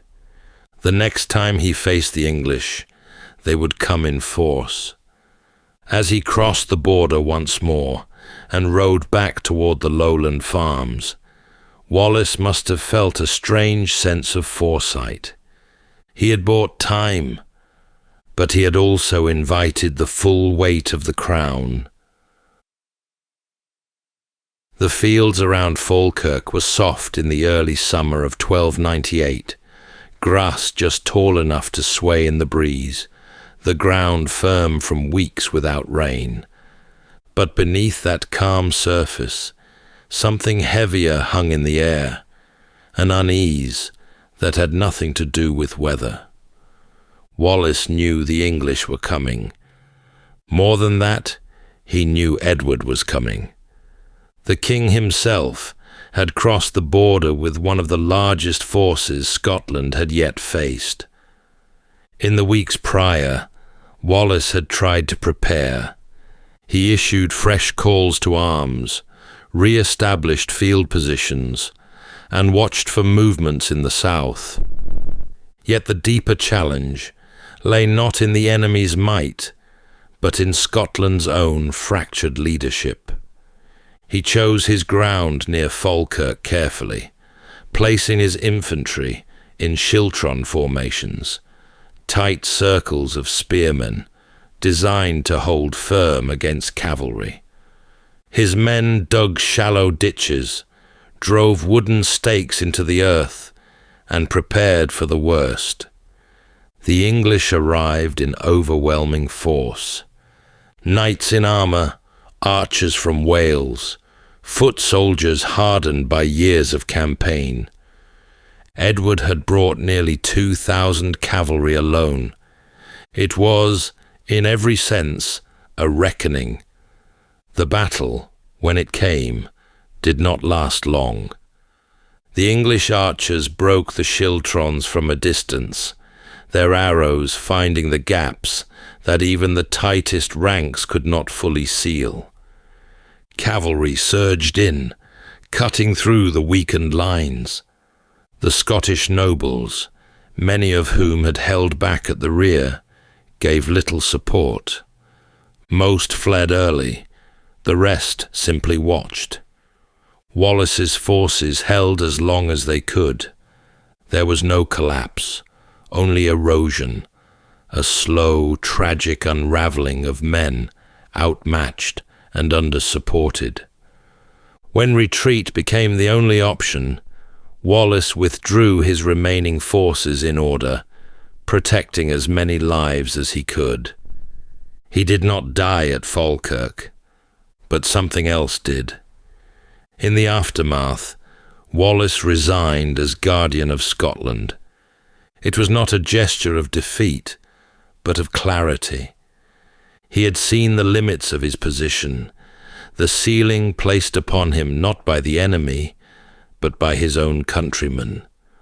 Without unity, there would be no lasting resistance, and if others wished to lead, he would no longer stand in their way.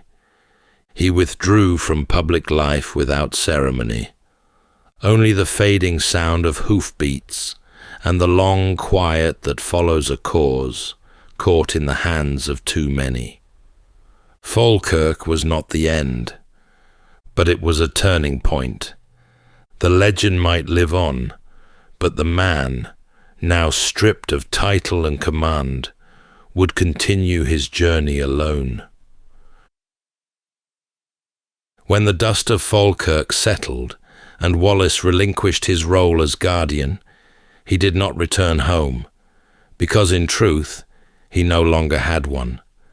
His name was now both shield and target, known across the kingdom, praised by those who saw him as Scotland's only true voice, and condemned by others who preferred order, even at the cost of independence.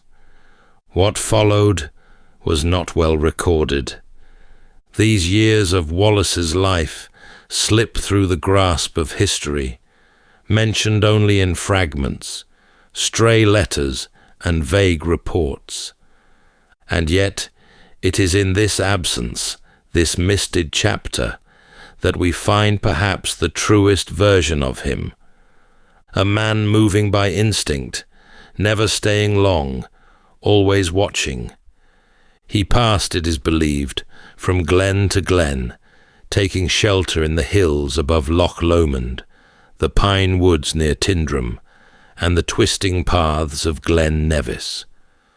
Despite his isolation, Wallace had not given up.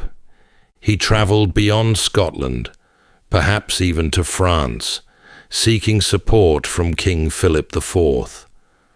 Records suggest he carried letters with him, formal declarations from Scottish clerics or remaining councilmen requesting aid against Edward's encroachment. Some say Wallace hoped to travel to Rome to lay Scotland's case before the Pope. Whether he reached the Holy See remains uncertain, but the effort itself speaks to the kind of resolve he carried, a belief that even from the margins he could still shape the fate of his country. Back home, however, the tides were turning. With Wallace absent, new leaders emerged, nobles more acceptable to the political class, some of whom had once ignored or opposed him. Treaties were signed, compromises made. The cause for which he had risked everything was still alive, but it had changed shape, less about open resistance, more about negotiation, diplomacy, cautious steps rather than bold leaps. In many ways, Wallace had become a symbol more than a man. Songs were sung about his courage, tales spread of his escape through icy burns, his sword still gleaming despite the snow. And yet, in truth, he remained a wanderer, unseen, his thoughts likely far less grand than the ballads made them out to be. It's likely there were nights, long ones, where he sat beside a low fire, wrapped in wool and damp from the bracken, and wondered whether his choices had truly mattered, whether the freedom he had chased was now just a banner someone else would carry, or whether it had slipped into the fog like so many of the voices that once pledged to follow him. He moved, listened, planned, and perhaps that, more than anything, was what made him dangerous. Not what he commanded, but what he still believed. It was near Glasgow, they say, that it happened. After years of shadowed travel and narrow escapes, Wallace was finally captured, not on a battlefield by English knights, but through betrayal. The man who turned him in was Sir John de Menteith, a Scottish noble and once ally, who had aligned himself with the English crown. The details are sparse, but the effect is clear. No fight, no chase, just a trap, sprung with unnerving precision. We don't know exactly what Wallace felt in that moment, if there were words exchanged, if he suspected it before it unfolded. What is known is that he was seized, bound, and delivered to English custody. From there, he was transported south under heavy guard. It was a long journey, taking him from the wild hills of Scotland through English towns where his name was more accusation than legend.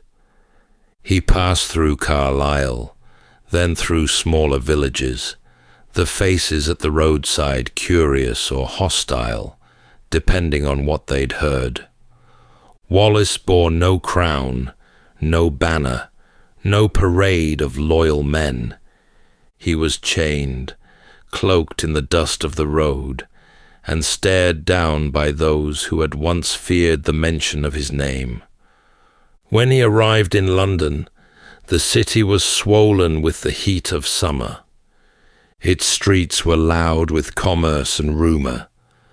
Word of Wallace's capture spread quickly. He was held in the city to await trial at Westminster Hall. For the English crown, this was a triumph, a symbol that the rebellion, or at least one version of it, had finally been quelled. But even here, in the heart of his enemy's domain, Wallace did not bend. When brought before the court, he acknowledged no guilt. He denied the charge of treason outright, stating simply that he had never sworn loyalty to the English king. So how, then, could he betray him? For Wallace was a man of principle, who saw himself not as a criminal, but as a man who had defended his homeland from foreign control. In that moment, stripped of power, he still held to the one thing no one could take from him, his conviction. The trial was short, the verdict predetermined. He was condemned to death. Yet history remembers little of those who presided, and much of the man they hoped to erase. In the days before his execution, Wallace was held under close guard. We can imagine the moments he must have passed in reflection, alone in the cold stone of his cell, the sounds of London beyond the walls, the knowledge of what lay ahead settling in with clarity. He had lived as a hunted man for years, and now, at last, he was still. There would be no more glens to retreat into, no more hidden allies or forest paths. Only the closing chapter, and whatever dignity he could carry into it. But though the final hours were his alone, what came after would not be. Word of Wallace's death would travel far, across Scotland, into the courts of Europe, and through the halls of monasteries. Not because it was unexpected, but because of what it meant, that a man could defy the greatest power in his world, and face the end without apology nor bitterness. There are no known last words, no letter from the tower, no final account from William Wallace himself. What remains is silence, the deep, historical kind that follows when a life ends, but its meaning lingers on. After his execution in late August of 1305, Wallace's name was meant to fade. The sentence had been carried out with spectacle and severity, designed to erase not just the man, but the idea of him. His body was quartered, his remains sent to various towns across England and Scotland, warnings nailed in wood and iron. But ideas, unlike flesh, do not scatter so easily.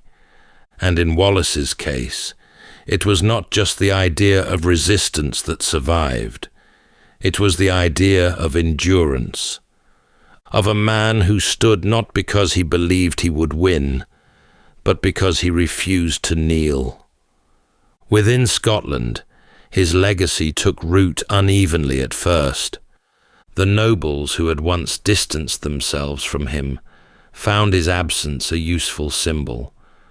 Later uprisings, most notably those led by Robert the Bruce, who had once opposed Wallace's methods, drew quiet strength from his memory as the wars for independence deepened. In abbeys and among the clergy, his name was kept alive in small ways. Notes in margins, mentions in chronicles, the occasional prayer spoken with care.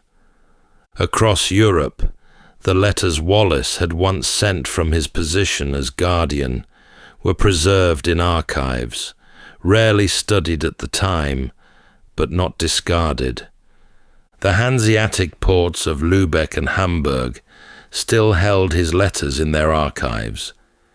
It was not until generations later that Wallace's story took fuller form, retold, reimagined, sometimes adorned. The truth, though simpler, is no less powerful. He was a man born into a time of confusion and uncertainty, who chose a path most would have avoided. But even in defeat, he remained constant, believing truth and justice are worth fighting for. And perhaps that is why his memory remains.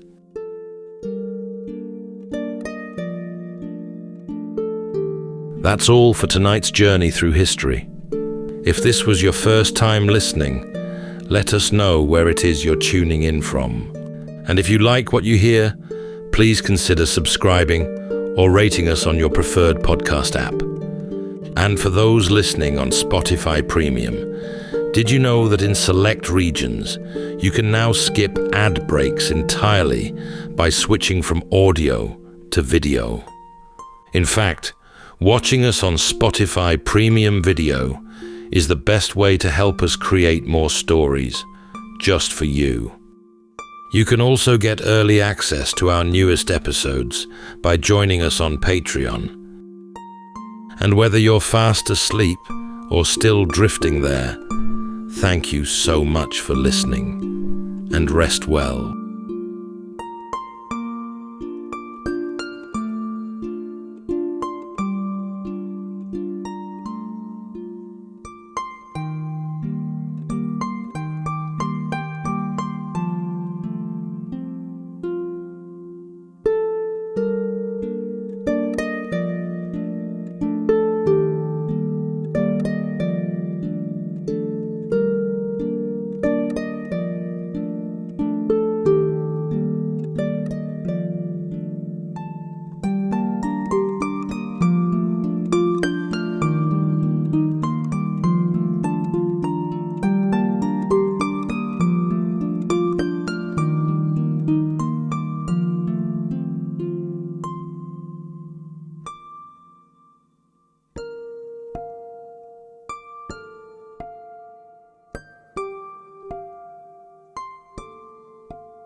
Welcome to Sleepytime History. True stories from the pages of history, with 8 hours of uninterrupted storytelling for a full night's rest. Tonight, we're going to be exploring the remarkable true story of the Titanic, the most magnificent ship of her day, helmed by a steady-handed seamaster who foresaw nothing in this routine Atlantic crossing but smooth sailing and a triumphant final chapter to his 40 years at sea. They called Edward John Smith the millionaire's captain. The wealthiest travelers chose their crossings just to sail with him, so the owners of the Titanic set their most reliable man upon their new flagship. Over 60 and bound for retirement, Captain Smith took the helm only to see the vessel safely to New York on her maiden voyage. His decades at sea he summed up in one word: uneventful. Never once wrecked, never in peril of disaster. Yet beneath the polished decks, shadows were gathering. There were lifeboats for barely half aboard. Ice warnings arrived by wireless, but were overlooked or waved aside. And the sea lay smooth as a dark mirror, beguiling the night watch into a dangerous complacency while concealing the breaking white water that would otherwise have betrayed the invisible hazards adrift in the dark. But the most unsettling thing was not aboard the ship at all. Some have long pointed to a novel written 14 years earlier. In it, the largest ocean liner ever built is deemed unsinkable, but then strikes an iceberg in the Atlantic without enough lifeboats aboard to save its thousands of passengers. And the name of that ship, which he called the Titan, almost seems beyond the boundary of mere coincidence. Tonight, as we drift into sleep, we'll step onto the deck of the Titanic on her maiden voyage across the Atlantic. The warm lamplight, the sea air, and the great ship easing into the dark, with every heart aboard confident she would carry them home. So settle in, take a deep breath, and we'll begin with a full 8 hours of uninterrupted storytelling after this short break.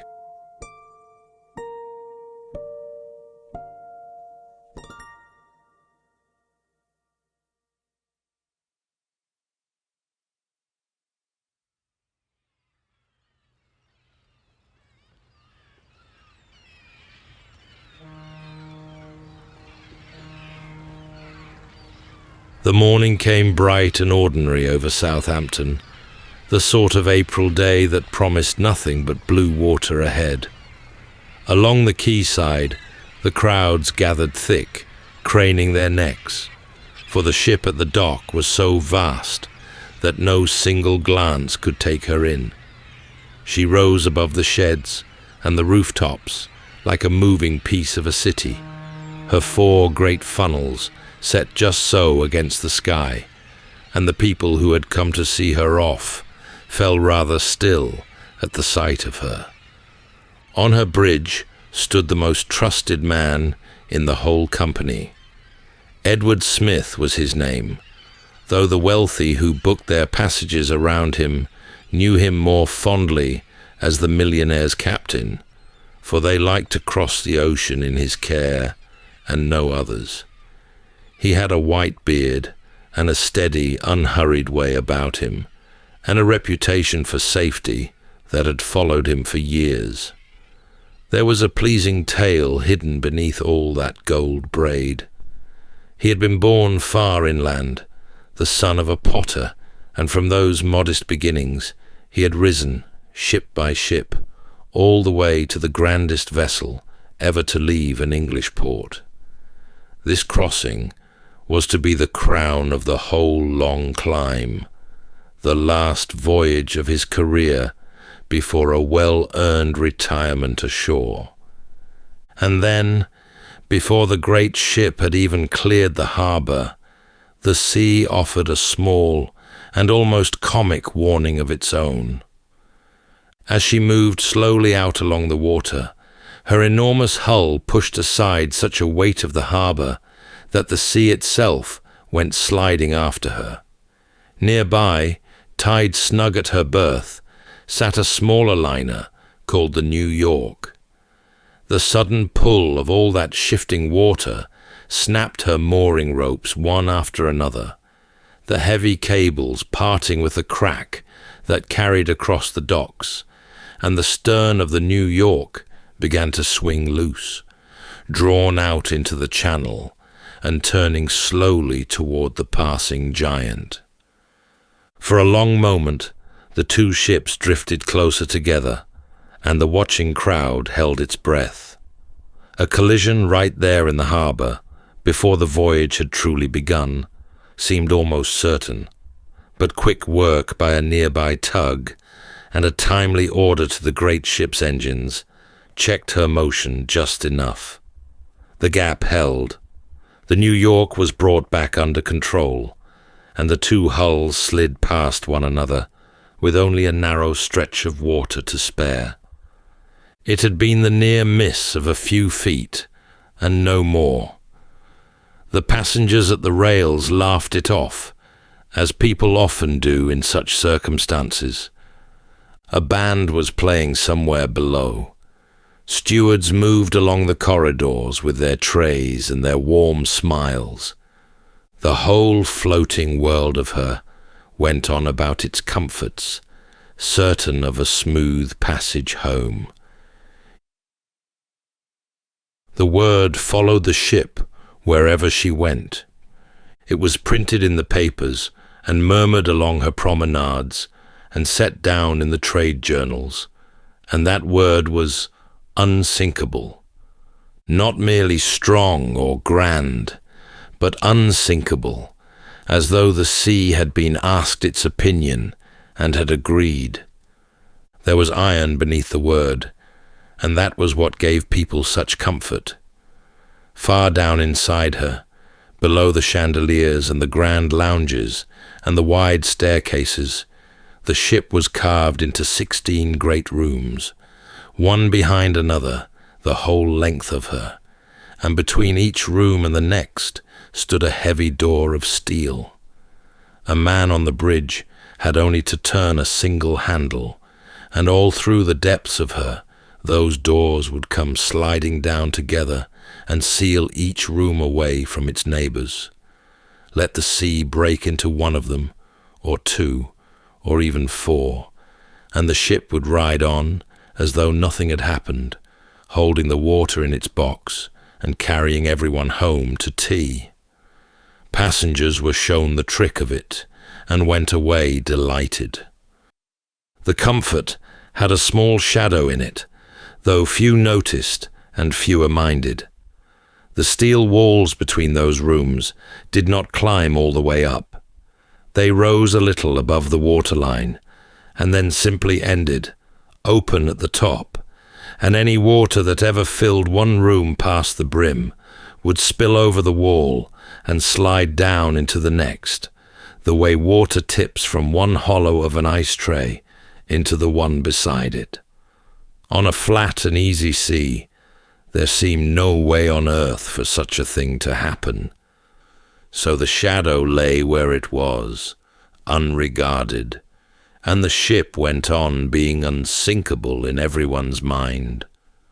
The captain shared the faith as fully as any man aboard. Some years before, stepping ashore in New York from another fine new liner, he had stood among the reporters on the pier and spoken of what shipbuilding had become. He told them that he could not imagine any condition which would cause a ship to founder. He was not a boastful man when he said it.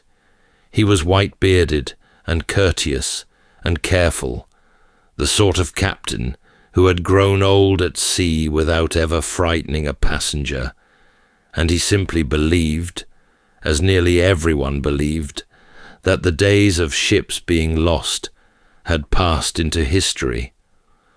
Long before any of this, in a cramped study far from the water, an American author named Morgan Robertson had leaned over his desk and dreamed up a ship. He made her the largest afloat and the last word in luxury. He sent her out across the North Atlantic on a cold April crossing, and he ran her into an iceberg in the dark, and because he had given her too few boats, he let most of her people go down with her. He wrote all of that 14 years before the great ship's maiden voyage, and the name he had painted on the bow of his imagined liner, the great doomed ship of his story, was the Titan. Up on the boat deck, the lifeboats sat in a long, handsome row, snug beneath their canvas covers, swung out ready on their iron arms above the sea. Passengers walked past them in the salt air and thought no more about them than about the deck chairs or the railings. There seemed plenty of them. There were nowhere near enough. The rule book that decided their number was a tired old thing, written in the days of far smaller ships and never brought up to date since. It counted a vessel, not by the people she carried, but by her weight, by her bare tonnage, as though what needed saving were the iron and not the souls. And because the great liners had swollen larger and larger, while the rules stayed still, the ship met that ancient law with room to spare. She carried more boats than the letter of it asked of her. On paper, she was not just safe, she was better than safe. The paper did not go to sea, though. The people did. And if ever the whole ship were called to those boats at once, the mothers and the porters and the millionaires and the men shoveling coal far below, they would have found places along the benches for about one soul in every two, and the rest would have stood at the rail with nowhere to go. It had not always been meant to be so few. When the ship was first drawn up on the designer's board, there had been more of them in the plan, rows enough to carry a great many more of her people off into the night. But boats took room. They wanted heavy iron arms to swing them from, and those arms crowded the long, clean promenade where the first-class passengers liked to stroll and take the view, and a deck cluttered with lifeboats was thought a gloomy, fretful sort of sight for people paying so dearly to feel carefree. So the extra boats were rubbed off the plan, one row after another, until only the handsome few remained. A fine open deck had been chosen over a crowded one, and no one at the time had felt the loss. Nor did anyone feel it now, gliding westward under a mild spring sky. The boats were there after all. Anyone anxious could count them and be soothed, and the ship beneath them was the unsinkable one, the ship the whole world trusted, and an unsinkable ship hardly needed boats at all. They were there for the look of the thing, a kindness to nervous old ladies, and a row of quiet shapes to tip a hat to on an evening walk. All through that last full day at sea, while the passengers dozed in their deck chairs and took their afternoon tea and wrote their cheerful letters home, the air all around the great ship was alive with warnings.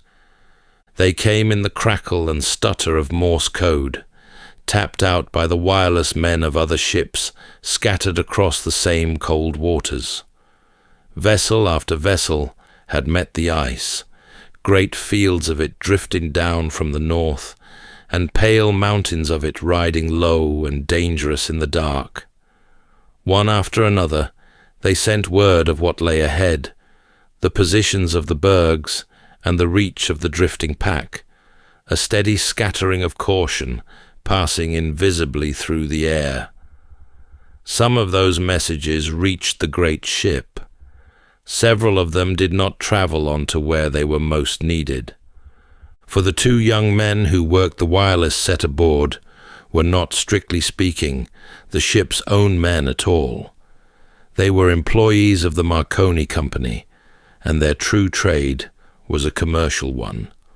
All day and late into every night, they sat in their cramped little cabin with the instrument chattering away before them, and the work that filled their hours was the private traffic of the passengers, the steady stream of personal telegrams that wealthy travelers so loved to send from the middle of the ocean. Greetings and birthday wishes, instructions to distant offices, and small boasts about the fine ship they sailed upon. All of it had to be tapped out letter by patient letter and sent along toward the shore. It was paid work, and there was a great heap of it waiting, and it kept the two operators bent over their key for hour upon weary hour. The ice warnings, arriving in the thick of all that, were a kind of interruption. Some were carried faithfully up to the officers on the bridge. Others were laid on the desk to be seen to later, or half heard, or lost altogether in the sheer press of paid messages awaiting their turn.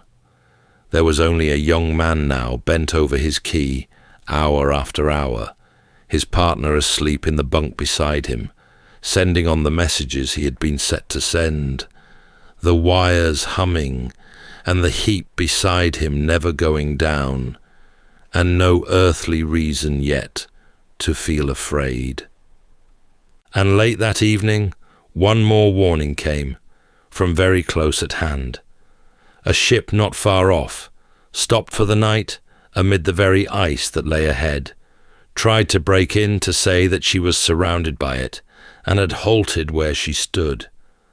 But her signal came through loud and jangling, right in the ear of the great ship's operator, as he laboured to clear his backlog toward the land, and the answer that went back to her was short and sharp and weary.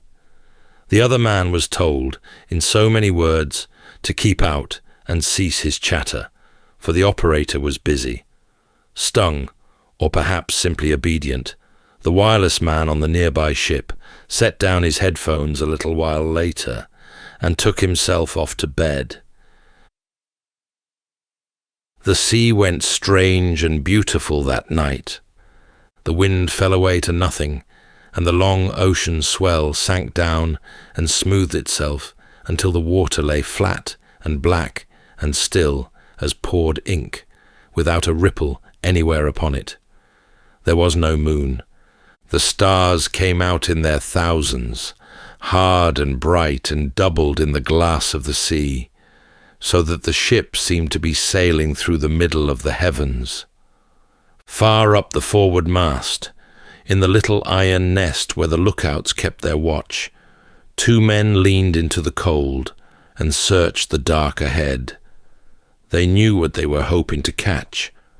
An iceberg on the move wears a soft white collar where the sea breaks against its foot, a ring of pale water that a good pair of eyes can find in the blackness while the berg is still a long way off. But the sea broke against nothing that night. Flat as a floor, it gave back no foam and no fringe of white, and so the great mountains of ice that drifted somewhere out in front of them lay low and dark and hidden, showing no edge against a black ocean under a star-lit sky. The two lookouts had asked for their binoculars and had not got them. The glasses were aboard, right enough, shut away in a locker where they could do no good, and the key to that locker had gone missing in the oddest way. In the last days before sailing, an officer had been shifted off the ship at short notice, and he had carried the little key away in his pocket without a thought, and stepped off down the gangway and taken the train home. So the men in the nest had nothing but their own eyes to lean on, and their eyes met only the dark and the great sweep of stars and the flat, unbroken water sliding under the bow. And the ship did not slow. She ran on through the freezing night at very near her top speed, her engines beating steadily far below, driving her forward at better than 20 knots on toward the ice itself. Yet the night was fair, and the ship was sound, and on the North Atlantic runner captain kept up his speed and trusted his lookouts to catch the danger in good time, and so she was allowed to run. The old man on the bridge had given his whole life to the sea. Near 40 years he had sailed, and never once been wrecked, and never, as he had said himself, been in any peril worth the telling. Nothing in all that long and easy career had taught him to be afraid of a calm and starlit night. So the great ship swept on, smooth and swift and certain, across the dark and silent water. In the warm cabins below, her passengers slept without a care. On the bridge, her officers watched ahead into the dark. And ahead of her, low upon that mirror sea, showing nothing, giving no warning, and drawing nearer with every beat of her engines, the ice waited in the night. For all the still evening, the great ship had run on through the flat dark. Then, 20 minutes before midnight, one of the lookouts, staring forward into the cold, saw the night thicken. A shape was rising out of the blackness dead ahead, darker than the dark around it, and growing larger with terrible speed. He reached for the bell above him and struck it 3 times, hard, and called down to the bridge that ice lay straight in the ship's path. Down below, the order went instantly to the wheel and to the engines. The great ship began to answer, swinging slowly to one side, for a vessel so vast could not turn as a small boat could. For a moment, it seemed she might yet slide clear of the iceberg, and then, along her starboard side, deep beneath the waterline, the ice touched her. It came as no great crash. There was no thunder of impact and no violent blow. Most of those aboard felt only a faint shiver run through the ship, a long, soft grinding somewhere far below, over almost before it began. A few who stood out on the forward deck saw the black wall of the berg glide past above them and drop lumps of ice onto the planking, and some of them laughed and gathered it up and tossed it about like snow. Down in the smoking rooms, the card players barely glanced up. The engines fell still a little while later, and the strange new steadiness was almost pleasant. Whatever had happened, it plainly had not been much. But far down in the belly of the ship, below the waterline, the sea was already coming in.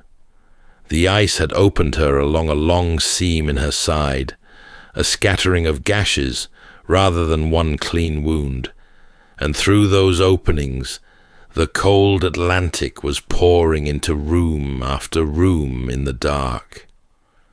The captain came to the bridge, and word was sent for the one man aboard who knew the ship better than any other, the man who had drawn her lines and watched her built and come along to see how she behaved.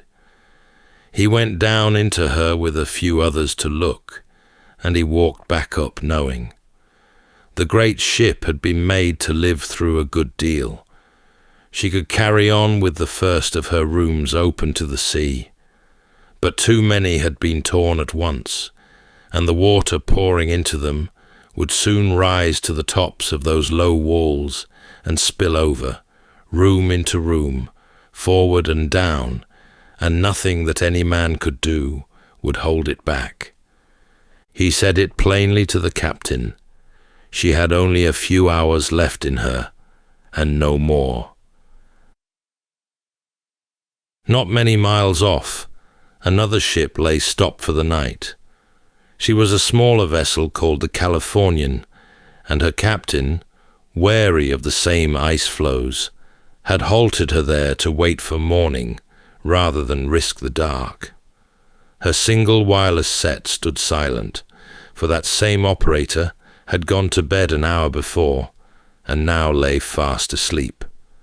Had he sat there a few minutes longer, he would have heard everything.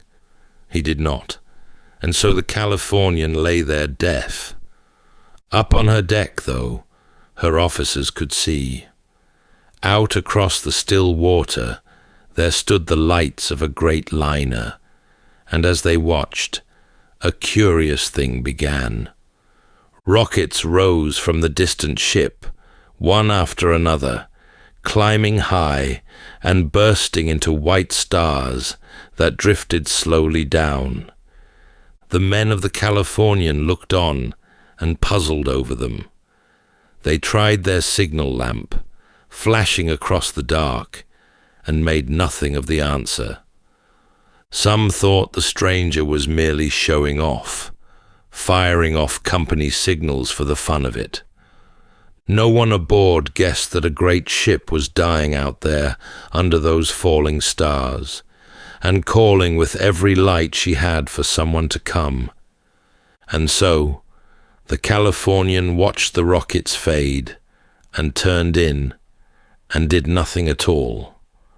Far away in another direction, a different ship heard the call. She was the Carpathia, bound the other way entirely, and it was only by good fortune that her wireless man happened still to be at his set, when the first desperate signal came stuttering in.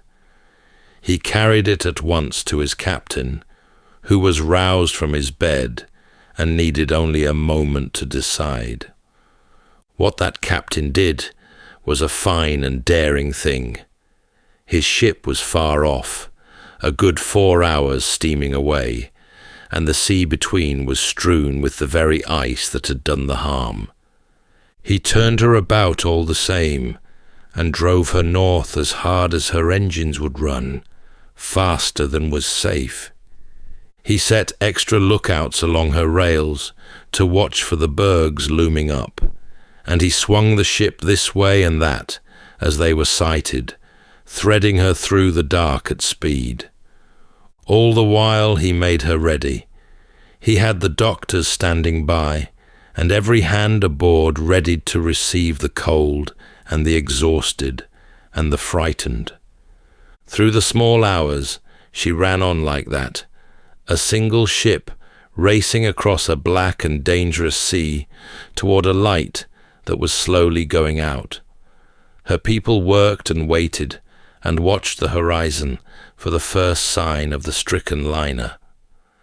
And though she flew through that night faster than any ship of her kind was ever meant to fly, the miles were long, and the ice was thick, and the ship she was straining to reach had far less time left than the time it would take to reach her.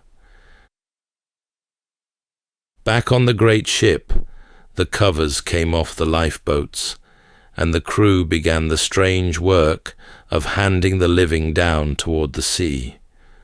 The order was for the women and the children first, and so wives were parted from husbands at the rail, some believing they would meet again by morning, and some knowing better. The early boats went down half-filled, for it seemed madness to many that the grand warm ship beneath their feet was in any real danger, and they were slow to leave her for a little wooden boat swinging over the black water far below. And through it all, near the top of the grand staircase, the ship's musicians played. The bandmaster had gathered his men together, and rather than seek a place in the boats, they took up their instruments and went on making music hour after hour, so that the sound of it drifted out across the crowded decks and softened the fear a little. What tune was played last was argued over ever after, whether some gentle waltz or an old and well-loved hymn, but perhaps it was fitting that no one could say for certain. There were partings that night that would never be forgotten. One of the richest men in the world, finding no more use for a lifebelt, went and dressed himself in his evening finery instead, and a steward who lived remembered what he said. "We've dressed up in our best and are prepared to go down like gentlemen." An elderly couple who had shared a long life together were offered a place side by side, but the old woman would not take it. She gave her seat away and stepped back to stand at her husband's side, saying, as the story was always told, "Where you go, I go." The captain moved among it all in those last hours, and then, near the end, he walked the decks and released his crew from their duty, telling them they had done all that men could do, and the rest was every man for himself. What his final words truly were, no one could ever rightly say. There was an old and gallant phrase that would be handed down as his, though whether it ever left his lips was more than anyone could tell, and it may have been only a kindness the world told itself afterward. Toward the very end, she tilted down into the sea, and her stern lifted slowly, impossibly, up toward the stars. Her lights continued to burn almost to the last, a long bright row of them shining out over the water. And then the lights went out together, and with a deep and dreadful sound, the great ship reared high and slipped away beneath the surface, down into the cold and the dark, and the sea closed over the place where she had been. She had carried more than 2,000 souls out onto that ocean. When she was gone, the greater part of them were gone with her, lost to the freezing water under the calm and indifferent stars. The rest of that night belonged to the boats. They lay scattered across the black and glassy sea, a handful of little wooden shells under the enormous sky, and the people in them huddled together against the terrible cold and waited for a morning they were not sure would come. Some rowed slowly to keep warm. Most simply sat and watched the horizon and listened to the water lap against the sides. And then, at last, near the edge of dawn, a light appeared low in the distance. It was the Carpathia, come at the end of her long night's run, feeling her way in among the ice toward the drifting boats. One after another, they were rowed across to her, and one after another, the survivors were lifted up her steep black side, some climbing rope ladders, the smallest children hauled aboard in mail sacks, and the frozen and the fainting raised in slings and chairs.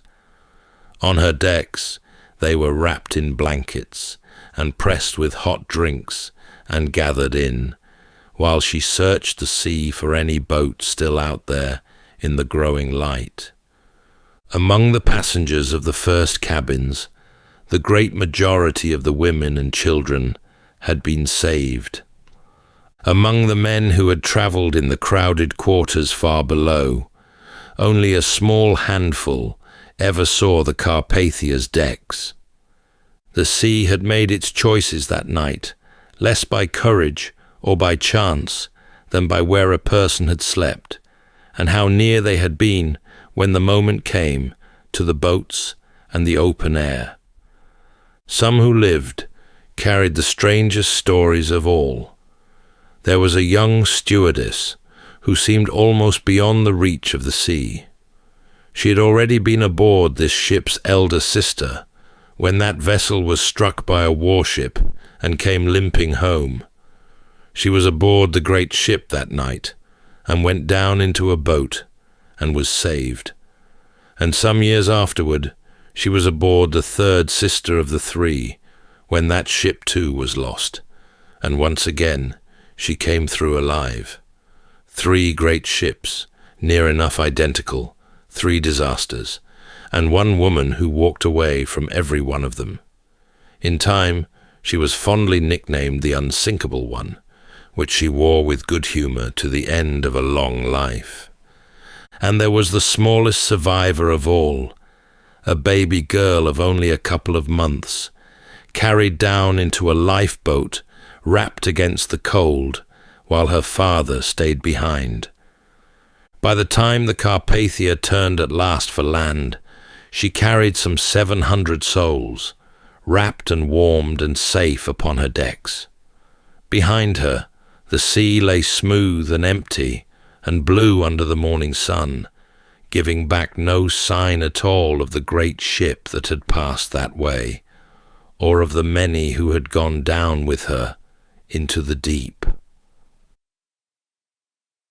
Out of that one terrible night came a great many changes, deep and lasting ones, that kept countless other travellers safe in all the years that followed. Never again would a ship be sent to sea with boats for only half aboard.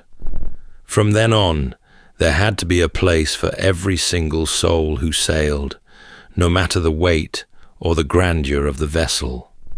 The wireless rooms, too, were changed forever, kept manned and listening through every hour of the day and the night, so that no call for help would ever again go into an empty room.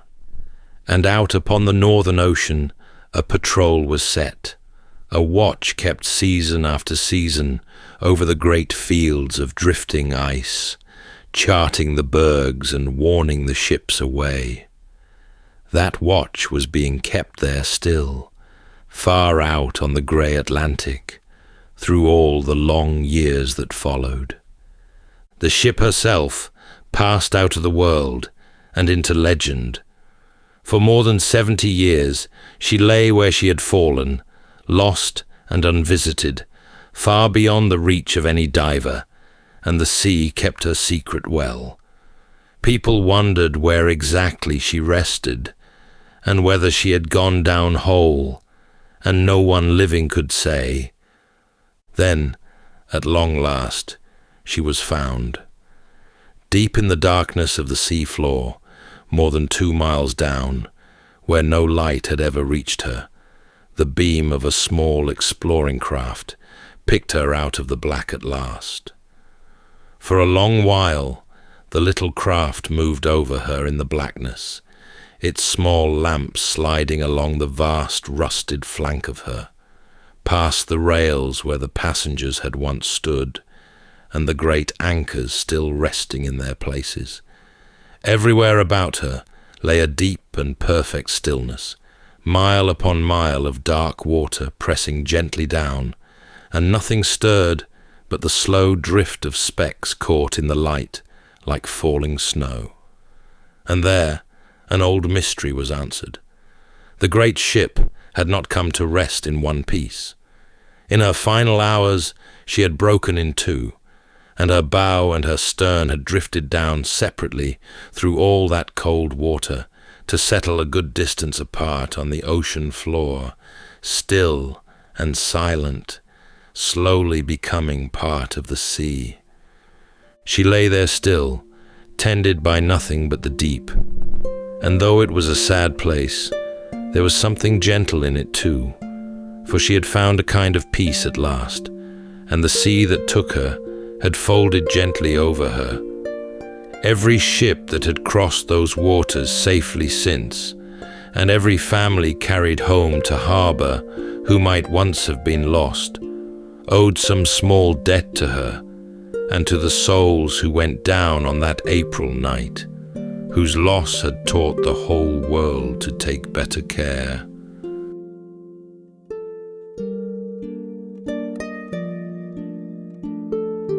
That's all for tonight's journey through history. If this was your first time listening, let us know where it is you're tuning in from. And if you like what you hear, please consider subscribing or rating us on your preferred podcast app. And for those listening on Spotify Premium, did you know that in select regions, you can now skip ad breaks entirely by switching from audio to video?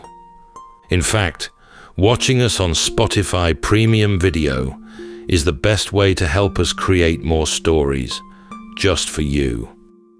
You can also get early access to our newest episodes by joining us on Patreon. And whether you're fast asleep or still drifting there, thank you so much for listening, and rest well.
Welcome to Sleepytime History. True stories from the pages of history, with 8 hours of uninterrupted storytelling for a full night's rest. Tonight, from the Sleepytime archives, the remarkable true story of Pierre Picaud, a humble French shoemaker whose seemingly quiet life was suddenly shattered by betrayal, and whose methodical, deliberate path to revenge became the origin story for one of literature's most enduring legends, the Count of Monte Cristo. In the early 1800s, as the fires of Napoleon's ambitions flickered across Europe, Pierre was engaged to be married and full of hopeful dreams. But within the shaded corners of his life, jealousy stirred.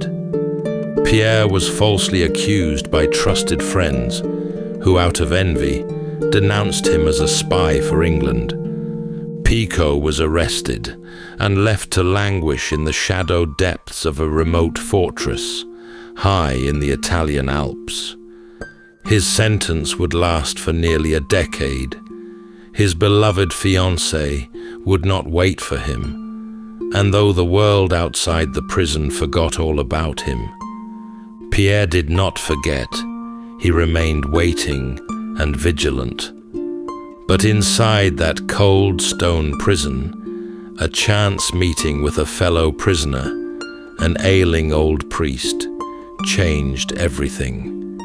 In hushed voices, and over many months, the old man shared secrets of a hidden fortune and of a wider world beyond the cell. When freedom came at last, Picaud emerged a man transformed. He could have chosen a peaceful path. Instead, he set his mind to one thing: justice. What followed was a calculated unfolding, an intricate, unrelenting plan to settle the score with those who had tried to erase him from the face of the earth. Tonight, as we drift into sleep, we follow the deliberate footsteps of a man once wronged, who emerged from the shadows, not with blind fury, but with a plan. So settle in, take a deep breath, and we'll begin with a full 8 hours of uninterrupted storytelling after this short break.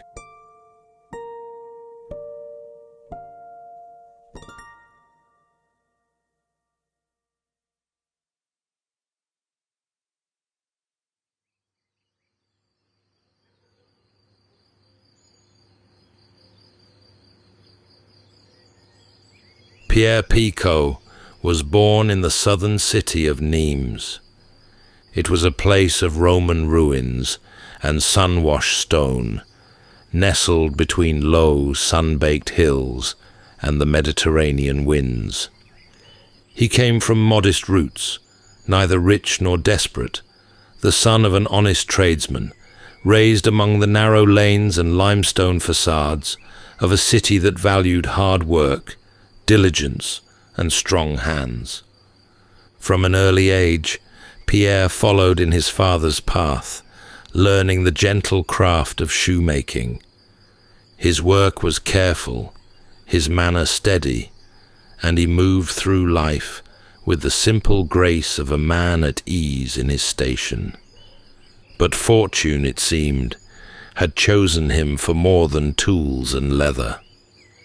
In his mid-20s, Pierre became engaged to marry a young woman of significant wealth and elegance.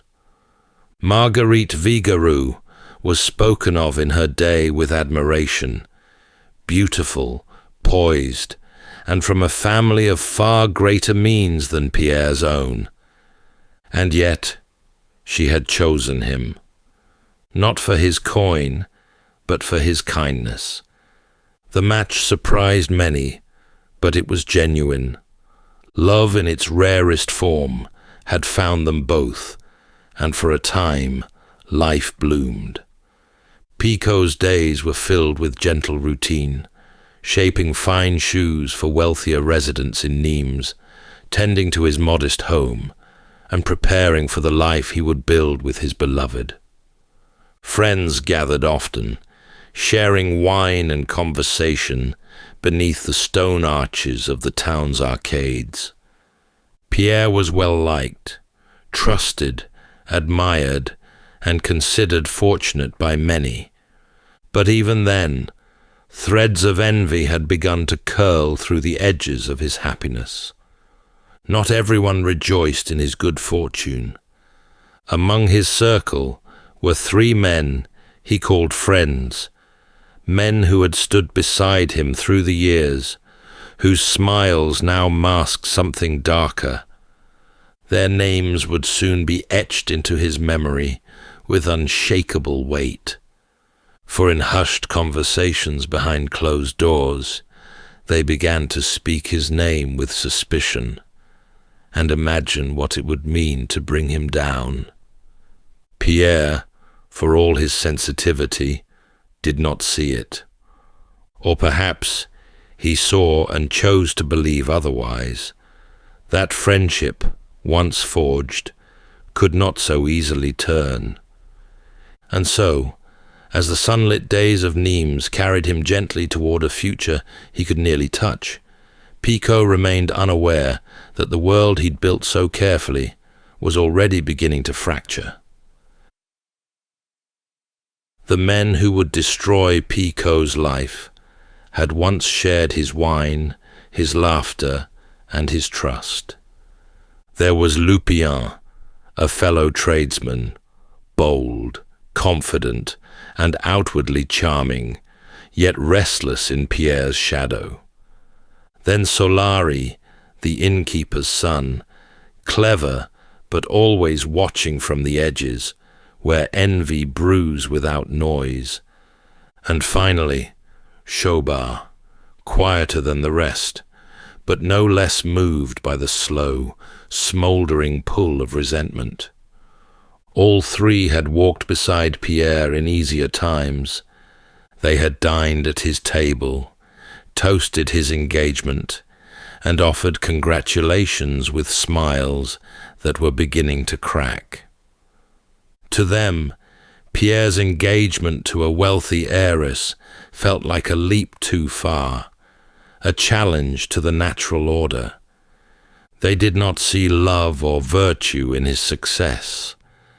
They saw only what they believed had been stolen from them: wealth, honor, opportunity. And so it was that on an ordinary day, with no warning, their long-harbored jealousy gave way to action. They denounced Pierre to the authorities, accusing him of something deadly in the climate of Napoleonic France: espionage. They claimed that Pierre had been secretly working for England, passing information to France's ancient enemy across the Channel. It was a lie, of course, yet the times were dangerous, and the state was on edge. France, still gripped by war and suspicion, took such claims seriously. A whisper could become a chain, and so the wheels turned quickly. There was no trial, no chance to plead his case. One moment, Pierre was walking freely through the market streets of Nîmes. The next, he had vanished. The betrayal struck Pierre with a force no stranger's accusation could ever match.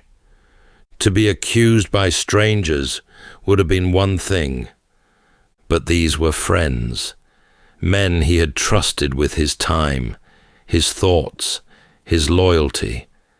The pain of it, perhaps, outweighed even the fear. In the days that followed, no word reached his fiancée. No explanation was given. Pierre was simply gone. Taken under armed escort, he was moved far from the warmth of southern France, toward the looming mountains that marked the Italian border. There, hidden in the remote heights of the Alps, stood the Fenestrelle fortress, cold, isolated, and vast. Pierre Picaud had stepped into the long silence of exile, left to carry not only the weight of false charges, but the even heavier burden of betrayal. And his life, once so full of promise, now narrowed to stone walls, iron doors, and the memory of 3 familiar faces. Fenestrelle Fortress rose like a jagged crown against the grey folds of the Italian Alps, vast, brooding, and utterly detached from the living world. Built into the mountainside, it sprawled across terraces and stone ramps, its corridors echoing with the weight of generations.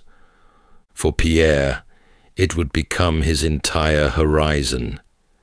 He arrived in shackles, tired and stunned, as if the world had suddenly changed languages and turned its face away.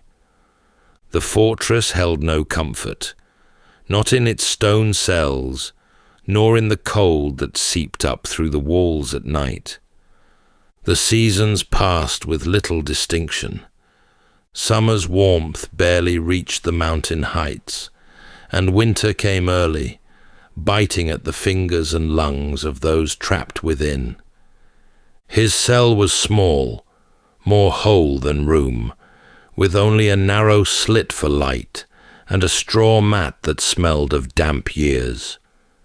There were no visitors, no news from the outside world, just stone, iron, and the long, slow ache of being forgotten. The days stretched without form. At first, Pierre kept count, scratching notches into the wall, trying to hold on to some sense of time. But after the 100th day, or perhaps the 200th, the numbers lost their meaning. Time had bent. Each morning arrived like the one before, each night just a darker version of the day. There were others in the fortress, murmurs from down long hallways, shuffling feet, an occasional cough in the dark, but no one to speak to directly. Isolation wrapped around him like a second skin. He did not know if his fiancée had searched for him. He did not know if she still believed in him, or if she'd been told he was dead, or worse, guilty. And then there was the cold. Not simply the weather, but a kind of internal freezing, a stilling of purpose. He had been a man on the cusp of a beautiful life, and now he was no one, a name on no list, a ghost who hadn't died. But even in that grey silence, something held. Pierre did not unravel.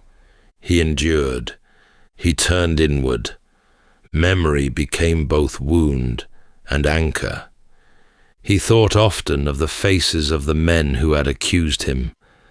Their betrayal had shaped his new world. And while the fortress held his body, it had not taken everything. Not yet, and not forever. Years had passed. The stone walls had grown familiar now, though never welcome. Picaud had learned to live within them, to breathe with the rhythm of the fortress, and to carry his thoughts like embers, silently, but no less alive. And then, one day, without warning, a new prisoner was placed in the adjoining cell. He was older, this man, gaunt, with a trimmed white beard and eyes that burned with a curious light. His name was Father Torre, a priest once, before the state had turned its suspicions even on men of the cloth. The guards spoke of him with indifference, but Picaud sensed immediately that there was something unusual about the man. In a place where time dragged and conversation was rare, the two began, cautiously at first, to speak. Their words passed softly through a small vent in the stone, a breath of companionship in the stale air of confinement. Father Torre spoke not only of scripture, but of politics, of cities Pierre had never seen, of ancient philosophers and old stories. He carried knowledge like a candle in the dark, and Pierre, long starved of conversation, leaned toward the warmth. As seasons shifted beyond the fortress walls, the priest began to trust Pierre with more than reflections. He shared a story, at first vague, then startlingly precise. Many years before his arrest, Father Torre had been entrusted with knowledge of a hidden fortune, a vast treasure concealed beneath a ruined house in Milan, left by a nobleman who died without heir or claim. The priest had never used this knowledge. His vows had bound him to secrecy. But in prison, with his health fading and death approaching, he felt that passing it on was the last thing left for him to do. At first, Pierre listened with measured disbelief. A fortune buried beneath a crumbling estate, spoken of by a dying man. It sounded like myth. But Father Torre spoke plainly, offering details with remarkable clarity, names, locations, markings on the cellar floor, and the twisted logic by which the treasure had been hidden. There was no boast in his voice, no feverish glow, just a slow, careful gift, given freely. And then, one night, not long after, Father Torre was gone. The guards said nothing, simply sealed the adjoining cell, as though its occupant had never been.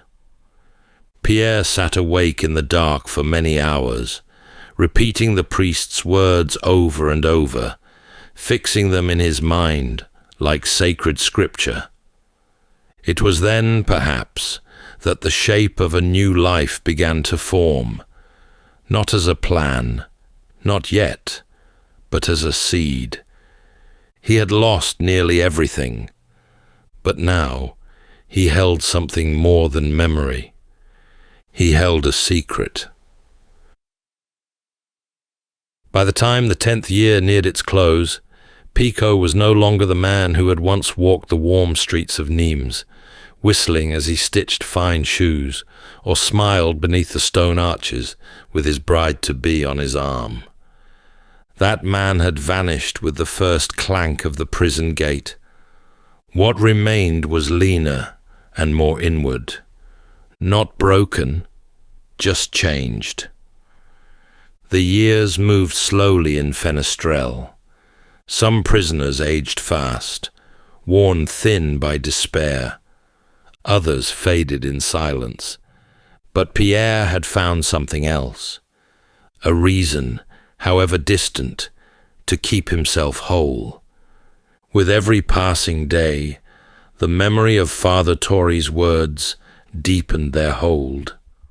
And more than just remembering, he trained himself.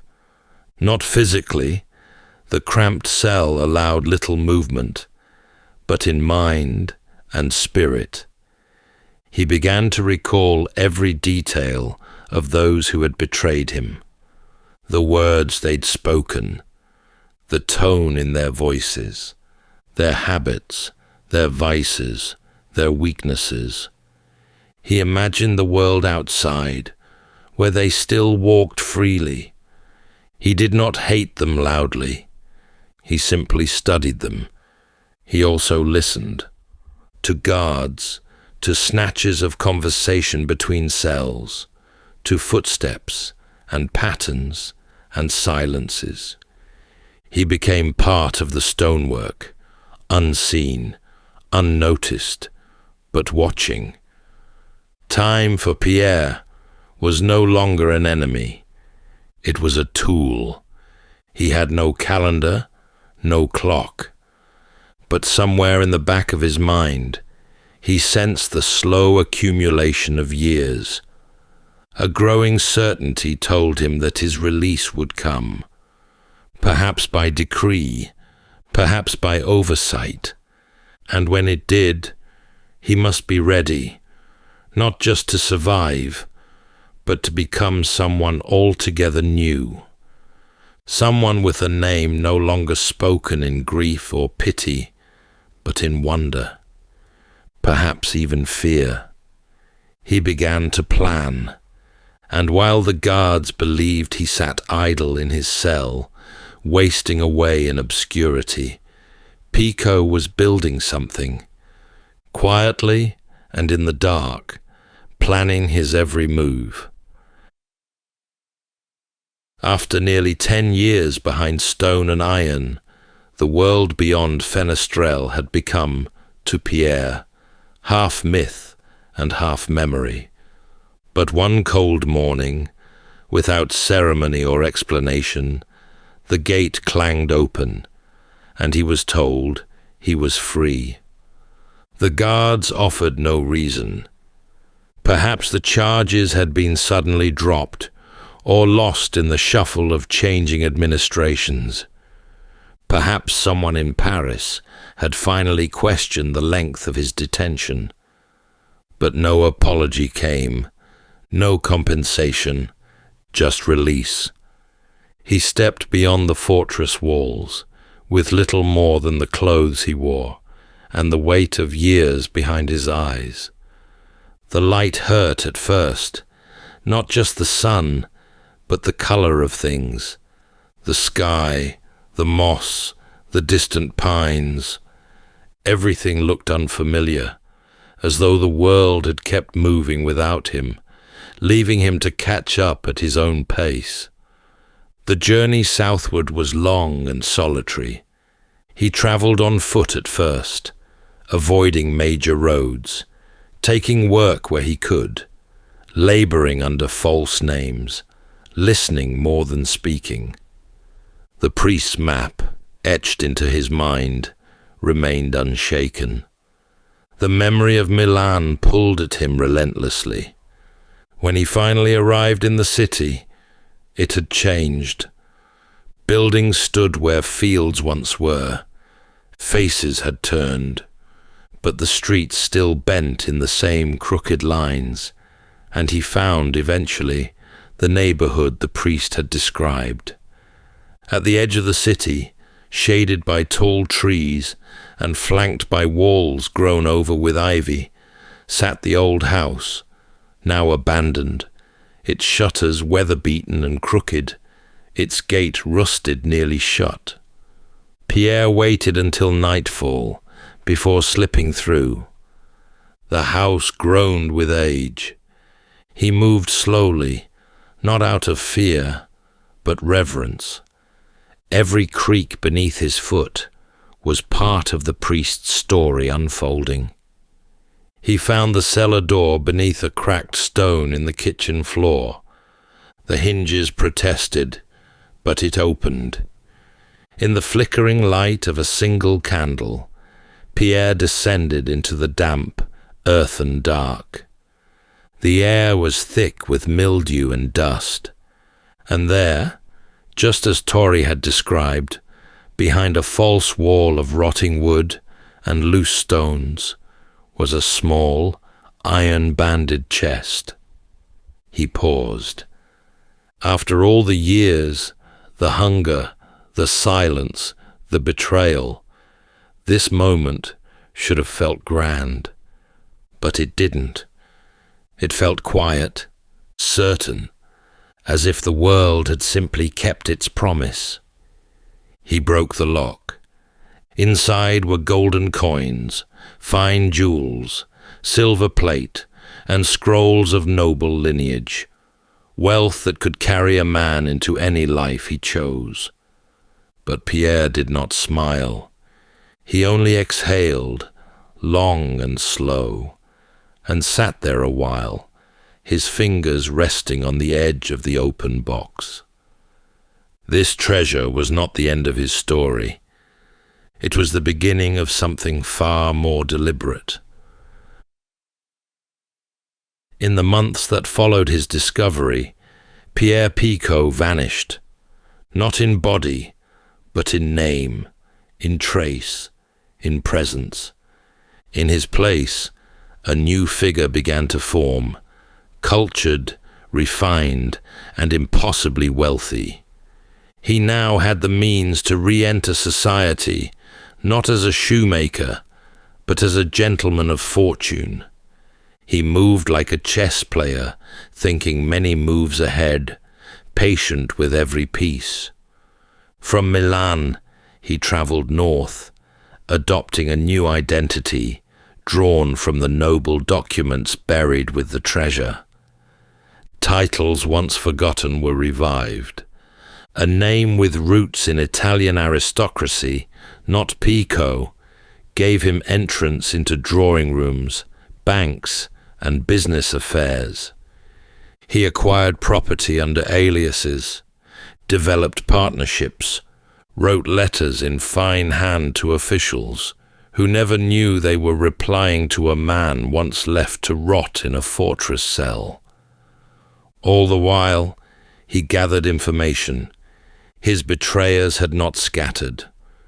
Lupien, the most ambitious of the three, had married Marguerite, Pierre's own betrothed, who had long since believed him dead, and with her families standing behind him, secured a position in trade and lived handsomely. Solari had inherited his father's establishment in Paris, and Chaubard had faded into clerical life, the kind who folds easily into the grey corners of government service. None of them, it seemed, had ever faced question for their accusation, and none had thought Pierre would live to see the other side of a prison gate. But now, the pieces were in place. He traced their movements, their family connections, their financial vulnerabilities. Every step was calculated, not for cruelty, but for symmetry. The punishment, when it came, must fit the betrayal. He moved through the salons and back streets of Paris under a name that no one questioned, shielded by wealth and the practiced air of nobility. But he wasn't there to be seen. He was there to see. He watched them, Lupien, Solari, and Chaubard. Each man had built a life atop the lie that ruined him. Some threads took months to follow, others years, but he had time. The longer he waited, the more precise his understanding became. He befriended a merchant who handled Lupien's shipping contracts. He employed a servant whose sister worked in Solari's inn. He gained the trust of a clerk in Chaubard's office, who grumbled too easily after wine. Each step drew him closer, not to confrontation, but to comprehension. Pierre began to leave subtle marks. An anonymous letter slipped beneath a door. A whispered rumor passed to a banker. A single forged document, delivered at just the right time. Nothing to alarm, just enough to shift the balance. They began to feel it. Lupien grew anxious in meetings, his confidence fraying. Solari grew curt with guests, snapping at shadows. Chaubard began to look over his shoulder, pausing before he signed anything at all. Pierre watched as unease bloomed in their lives like a slow illness. He never appeared before them, never spoke their names aloud, but he was always there, in the letter that arrived without a sender, in the business deal that fell apart at the last moment, in the mirror that caught a flicker of movement, just a heartbeat too late. This was not vengeance delivered in fury. It was justice, orchestrated with care. The kind that arrives so slowly, one doesn't realize it's begun until it's already far too late. Lupien, once the most outwardly successful of the three, was the first to feel the cracks deepen. Pierre uncovered details of a risky business merger, one delicately balanced on unspoken debts and fragile trust. With a single forged note, traced to a banker's assistant Pierre had bribed, Lupien's reputation was called into question. The deal collapsed. Creditors, long patient, came knocking. His assets dwindled. His wife, learning of the financial ruin he'd concealed, left with their children. By year's end, Lupien, once a man of status, was selling off furniture to settle lawsuits he barely understood. His downfall came not in fire, but in dust. Solari had lived for pleasure, gambling, women, and a daily rhythm of excess. Picaud allowed that indulgence to bloom unchecked, feeding it gently from a distance. A tip passed to a crooked card dealer. A whisper dropped at the ears of Solari's lender. Pierre ensured that Solari's debts deepened faster than he could drink them away. One day, the inn changed hands, sold without Solari's knowledge, the paperwork long since transferred behind closed doors. He woke to find himself a tenant in his own home, with no money and no friends left to turn to. There was no confrontation, only a letter, unsigned, folded beneath the inn's new door, that read, "This is the price of a lie." Chaubard was the most cautious, the most dull, and yet the most corrupt of the three. Pierre had the hardest time reaching him. But corruption leaves a trail, and Picaud, ever patient, followed it. Over months, he gathered receipts, coded ledgers, falsified entries, small transgressions that, when collected, painted a far larger crime. With the help of an anonymous tip, Chaubard was summoned before a judicial inquiry. He denied everything, but the evidence was there, and it was undeniable. He was dismissed, fined, and disgraced. Not imprisoned, but publicly ruined. A man once hidden in paper, now buried beneath it. None of these men ever learned who had orchestrated their undoing. To the outside world, it was coincidence, a market shift, a scandal revealed, or a friend who talked too much. But to Pierre, it was justice. He had dismantled 3 lives with the same care he had once used to craft a perfect pair of shoes. And yet, as the final piece fell into place, he felt no triumph, only stillness. The work was done. With his purpose fulfilled, Pierre Picaud did not return to his old name, nor did he seek applause or recompense. He simply stepped out of the lives of the men who had once betrayed him, just as silently as he had entered them. Some say he moved south again, to the quieter corners of the countryside, far from Paris and far from the past. Others whispered of a final disguise, a nobleman who rarely spoke, who lived modestly in a small villa with more books than guests, and who watched the world with a kind of detached serenity. What became of him precisely is lost to time, but his story was not. In 1839, nearly 2 decades after Pierre's final act of justice, a Parisian police archivist compiled a report titled Memoir on the Revenge of a Betrayed Man. In its pages was the detailed account of a man imprisoned without trial, betrayed by those closest to him, and transformed by time, cunning, and an unlikely treasure into a figure of retribution. The story, striking in its twists and haunting in its tone, made its way into the hands of the writer Alexandre Dumas.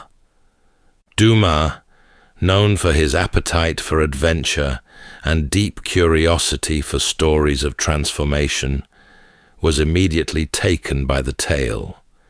He saw in Pierre's life a structure far greater than mere biography. He saw poetry, he saw myth, and with the liberties of fiction, he would expand upon it, building castles, duels, escape tunnels, and shipwrecks, but always keeping the soul of the man intact. In 1844, The Count of Monte Cristo was published, the story of Edmond Dantes, falsely imprisoned, mysteriously enriched, and determined to right the scales of fate. Readers were spellbound, and though most never knew of Pierre Picaud by name, they came to know his journey. In time, Pierre's life faded into legend, his memory preserved not in records or grave markers, but in the pages of one of the world's most enduring novels. A man who never sought fame, whose vengeance was silent and precise, would be remembered forever, not as a shoemaker from Nimes, but as the shadow behind a literary giant. That's all for tonight's journey through history. If this was your first time listening, let us know where it is you're tuning in from. And if you like what you hear, please consider subscribing or rating us on your preferred podcast app. And for those listening on Spotify Premium, did you know that in select regions, you can now skip ad breaks entirely by switching from audio to video? In fact, watching us on Spotify Premium Video is the best way to help us create more stories, just for you. You can also get early access to our newest episodes by joining us on Patreon. And whether you're fast asleep or still drifting there, thank you so much for listening, and rest well.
Welcome to Sleepytime History. True stories from the pages of history, with 8 hours of uninterrupted storytelling for a full night's rest.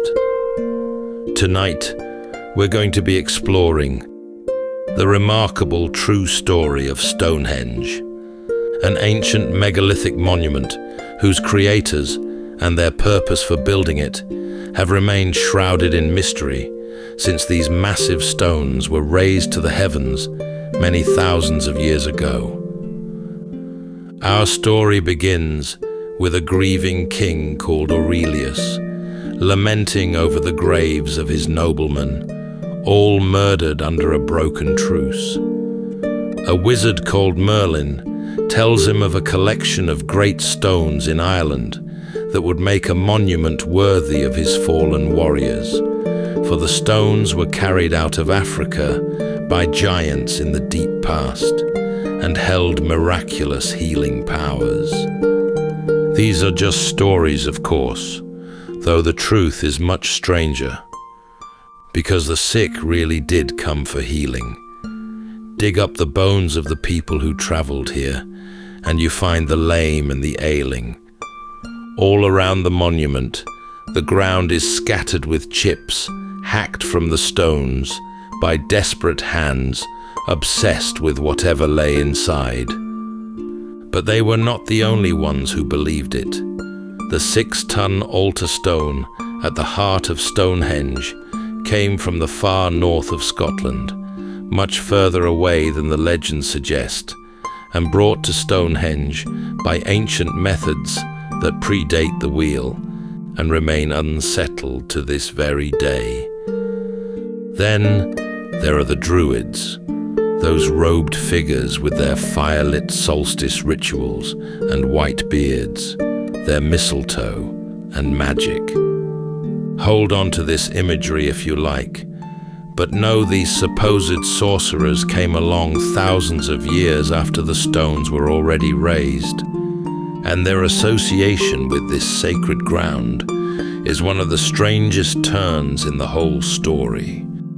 Tonight, as we drift into sleep, we'll uncover the centuries of human hands transforming the landscape at Stonehenge. So settle in, take a deep breath, and we'll begin with a full 8 hours of uninterrupted storytelling after this short break.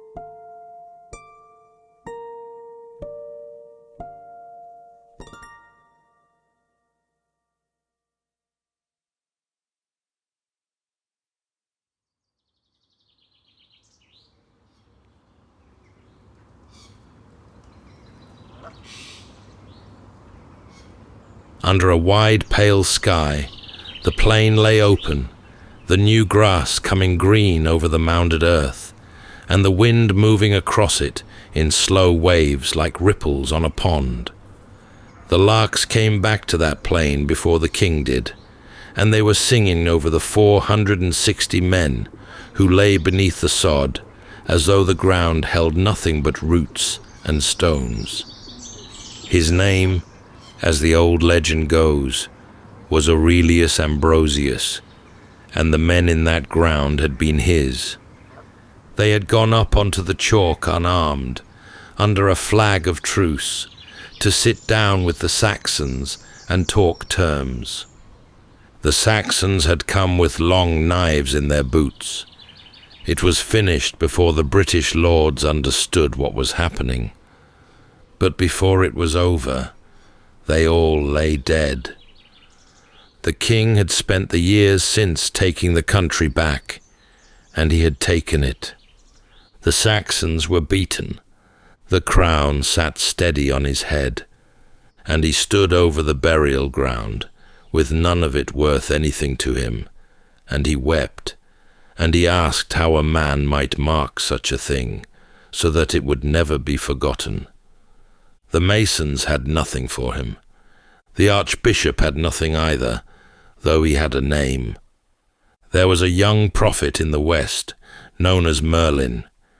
The king sent for him, and when he arrived, Merlin announced that the monument was already made.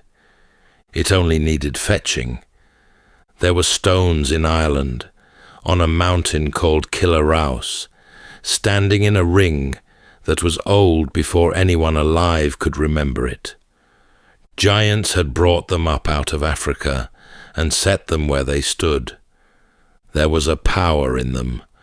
Wash water over the stone and pour it into the baths, and the sick would come out well. Mix that water with herbs, and it would close a wound that would not heal. The king laughed at the idea of shifting them. The wizard did not. So Uther Pendragon, the king's own brother, sailed for Ireland with 15,000 men.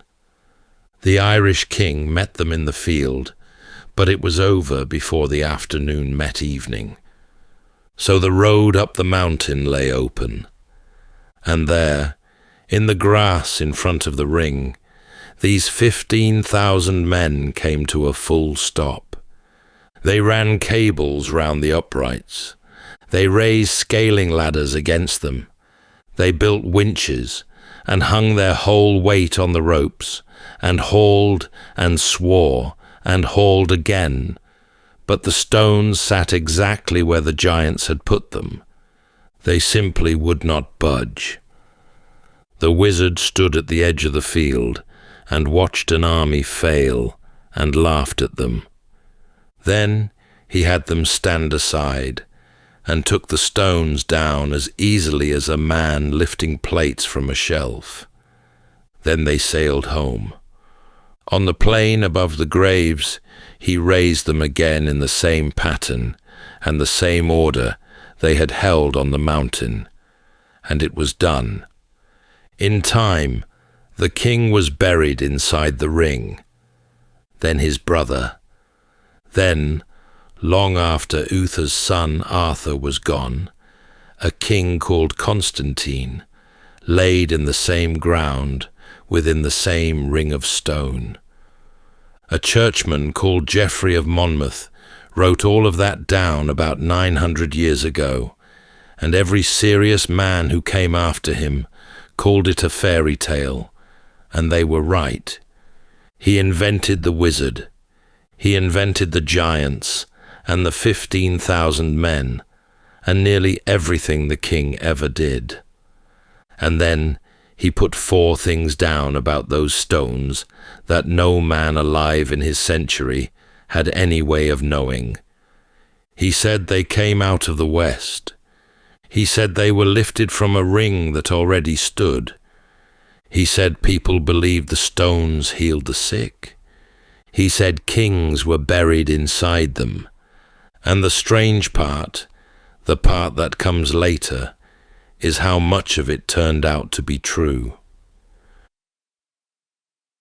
5,000 years ago, there was nothing standing on that plain at all. The chalk lay a few inches under the turf, white as bone, and men opened it with the antlers of red deer. They prized them off the skull or gathered them in the woods after the stag had dropped them, and they used the points as picks and the shoulder blades of cattle as shovels, and they cut a ditch in a great circle 100 paces across and threw the earth inward to raise a bank. When it was finished, it could be seen for miles, a white ring glaring on green grass like something dropped out of the sky. They dug it badly. The ditch ran deep here and shallow there, and stopped and started, as though gangs had been handed a stretch each and had gone at it their own way and met in the middle. Inside the bank, they cut a ring of 56 pits, evenly spaced all the way round, and into the pits, and into the ditch, and into the bank went the burnt bone of the dead. They had been burned somewhere else and carried here. The pieces were small and clean and white, and they went into the ground in tidy heaps, hide or leather or something like it, holding them together, long since rotted off. Something in the order of 150 people ended up in that ring, and some counts run higher. 150 is not a population. Britain held tens of thousands. Whoever went into that ring, somebody chose them. For a long time the ashes said nothing. Burnt bone was a dead end, and everyone knew it. Then somebody tested them anyway. A metal called strontium seeped out of the rock and into water and grass and whatever ate the grass, and it settled into a man's bones and stayed there. Fire was supposed to burn that away, but it made it permanent. 25 of the Stonehenge dead went under the machine. 15 had lived on chalk, on the plain, and at home. 10 had not. Those 10 carried old, hard rock in them, the sort that did not exist within 100 miles of Salisbury, and the nearest match to it lay far west, in the hills of Wales. The wood gave them away as well. Part of the signal came out of the pyre itself, out of whatever timber had burned that day, and that timber was not local either. They had been burned in the west, and gathered up in the west, and carried the whole way east as ash. That was all it was, at the beginning. A white ditch full of ashes, brought in from a long way off by people who thought the walk worth making. And it stayed that way, with not one great stone standing in it, for about 500 years. Nobody had used a spade or a pickaxe inside Stonehenge since 1964, and in the spring of 2008, 2 men were handed permission and a fortnight, and they went in with a television crew standing over them. The trench was 8 feet by 11. Timothy Darville and Geoffrey Wainwright had spent the best part of a decade walking the Preseli Hills in the far west of Wales, out where the small dark stones at the heart of the monument had been quarried, and what they had found out there was water. The outcrops were ringed with springs, and those springs had been held to cure the sick for as long as anyone in that country could remember.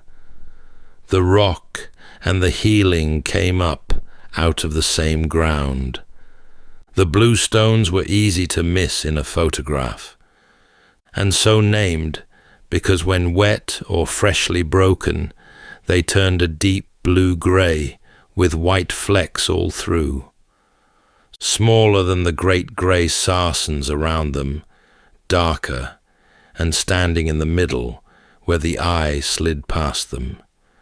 The earth around them was full of chips, thousands of them, knocked off with hammerstones by people who wanted a piece to carry, and they had been at it for centuries, one after another. 3 miles away, under a housing development, a digger turned up the man who sat at the middle of it. He went into the ground rich, gold worked into his hair, copper knives at his side, archery gear laid at his hands. The chemistry in his teeth said the Alps. He had grown up hundreds of miles east, in the cold, across a sea and a continent. He had been injured years before he died. He had lost his kneecap, and the bone had grown a great ugly knot where it had once been. The man had apparently walked, or limped, or been carried the whole way. Every step of it hurt. He died around 2300 BC, within a couple of centuries of the bluestones coming east. Darville and Wainwright said it plainly, and both of them had reputations to lose. The place had been a prehistoric lord's, a place the sick went to be made well. Men and women had come to it broken and gone away, believing they were mended, and some of them had crossed half of Europe to do it.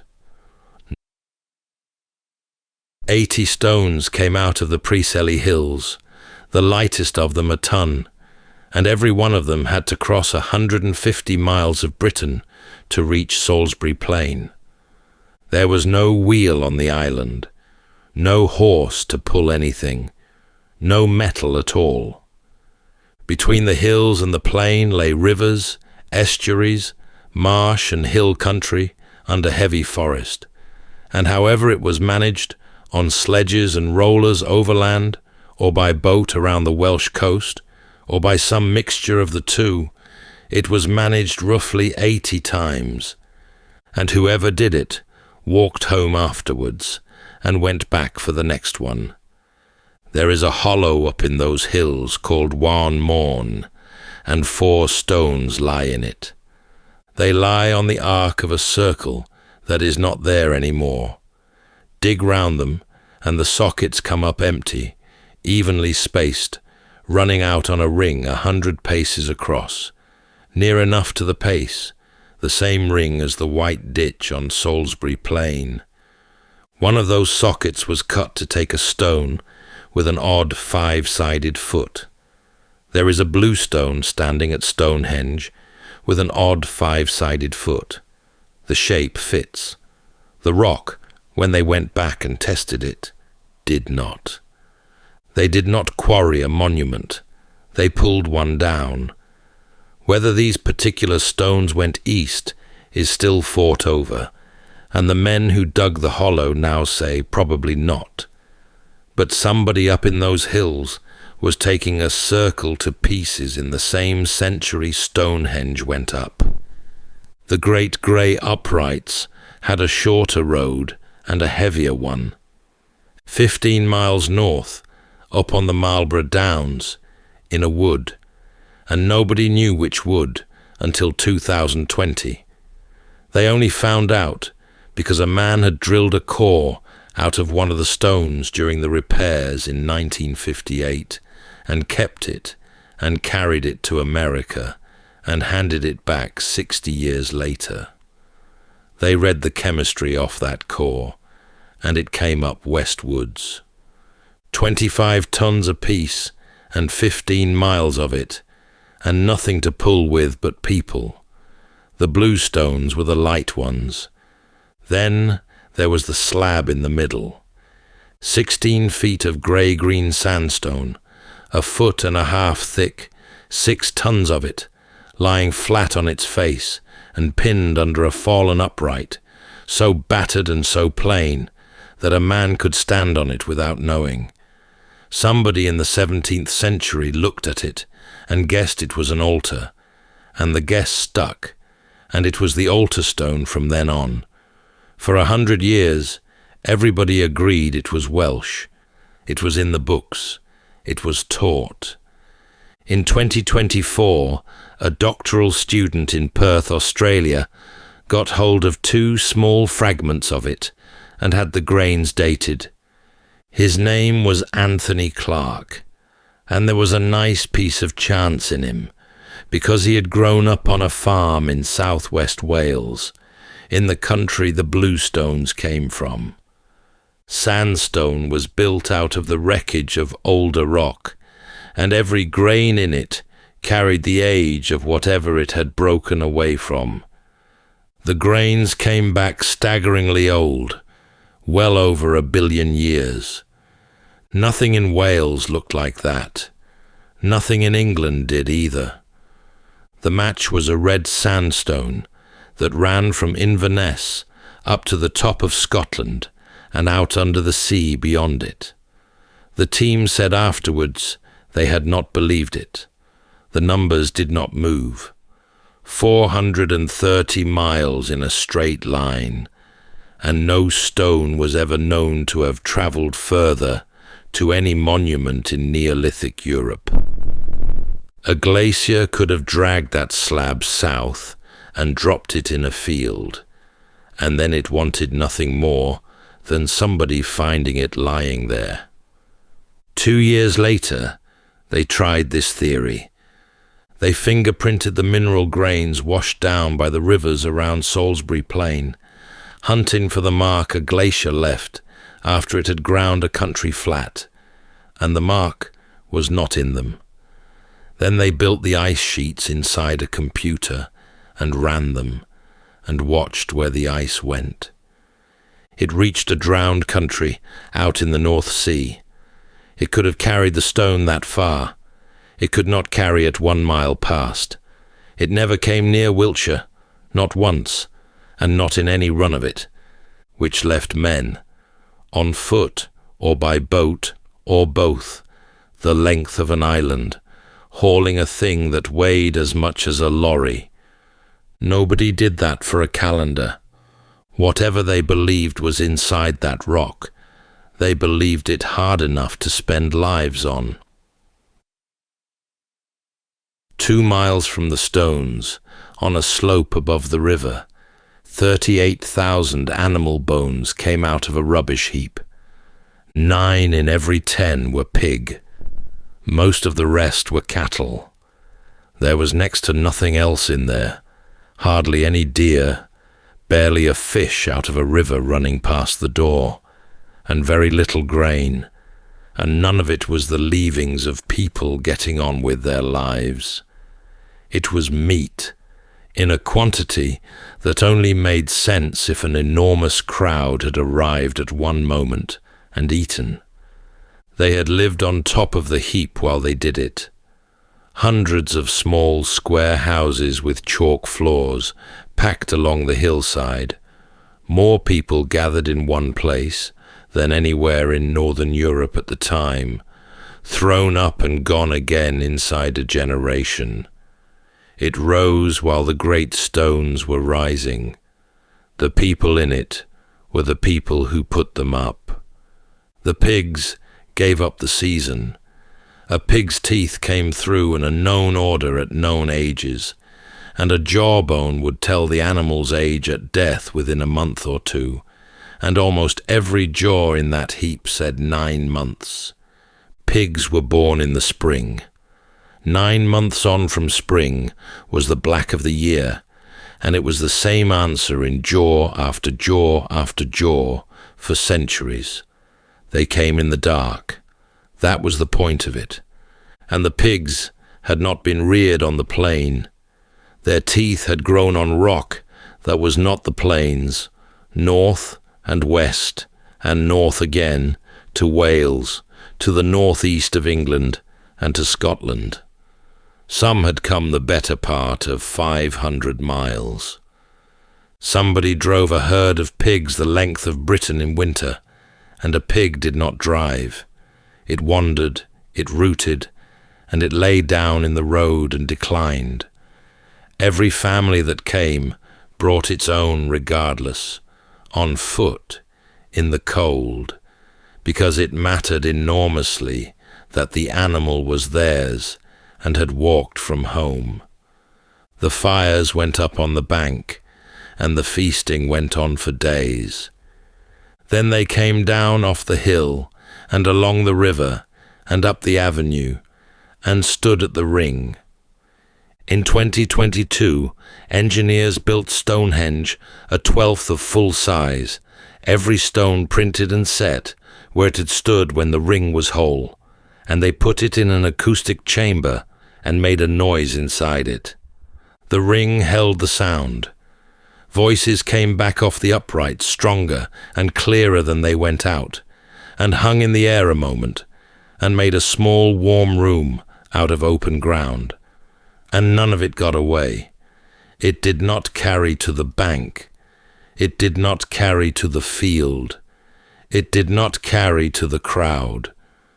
So they walked from Scotland in midwinter with their pigs, and stood in the cold and the dark on the edge of the greatest gathering of their lives. And whatever was happening in the middle of that circle, they could not hear a word of it. 1,000 years went by, and the stones stood. Nobody living had known a world without the ring. It had always been there on the plain, the way a hill is always there. Whoever had hauled it up out of Wales and Scotland and the Marlborough Downs had gone into the ground and out of the talk, and the men walking up to it now carried bronze on their belts. They came anyway, and they brought hammers.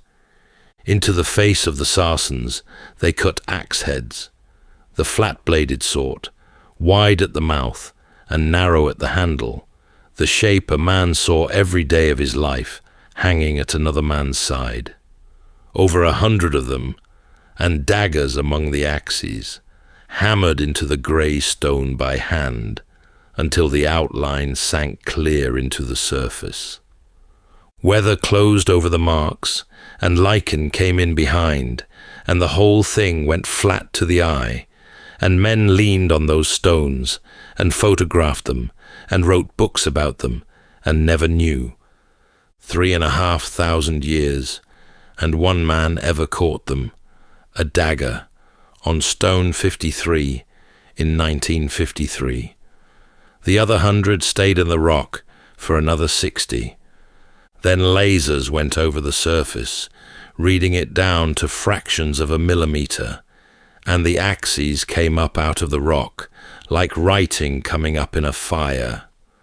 Weapons, cut into a monument by people who had not built it, and had walked there to leave the mark anyway. And after the carving, there was one last idea. Outside the ring, out where the ground opened away toward the burial mounds, someone began digging pits, 2 great rings of them, wide circles set beyond the stones, dug deep and dug properly. Whatever was meant to go into them was going to be enormous. It was the last rearrangement Stonehenge was ever going to have, and somebody had planned it, and got the gangs together, and got them started. The holes never took anything. The picks went in instead. Antler, stacked neatly at the bottom of the pits, laid down the way tools are laid down by men who mean to come back for them in the morning. Then nobody came back, and the chalk washed in on top of them on its own. No burning, no wrecking, nothing thrown down. The last men to work that ground for 1,500 years put their gear away tidily and walked home. The first men on that plain had laid their picks down in the bottom of the ditch, the same way, 1,400 years before. It was the first thing anyone ever did on that ground, and it was the last thing done on it for 1,500 years. It wasn't long before the grass came. It came up through the chalk and over the old diggings and around the feet of the stones, and the paths that ran to the river went soft and closed, and the great houses on the hill above the rubbish heap had long since rotted into humps in a field. The plain went back to being a plain. Sheep worked across it. Rain got into the sockets, and the frost split what it could. One upright leaned and stayed leaning. For 1,500 years, nothing new was raised there, and the ring stood on the hill in the weather. The Romans came up the plain in the 1st century and found it standing there, and to them it was already older than they are to the world now. 2,500 years lay between the men who raised the stones and the men in hobnails walking past, longer than the whole run from the legions to the present day. Rome looked at Stonehenge the way a modern eye looks at Rome, and further back still, and none of it explained. When the 20th century got its trowels into that ground, it pulled out Roman artifacts by the sackful. 1,500 objects and more, so many that the diggers took them for granted and shoveled past them to reach the prehistoric ground beneath. There was more Roman material in Stonehenge than prehistoric. Some of it was dropped by people wandering up for a look, no doubt. But a coin here and a brooch there does not run to 1,500. And in the last decades of Roman Britain, with the province coming apart and the coast under raid, somebody went into that circle with tools and cut deep shafts down into the ground. Sightseers do not sink shafts. Whoever it was had intent. Then there is the hole in the record.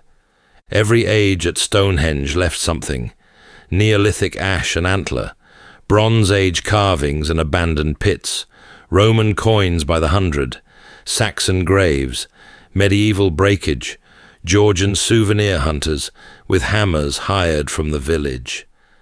Down through 5,000 years, the ground holds the fingerprints of every century that passed.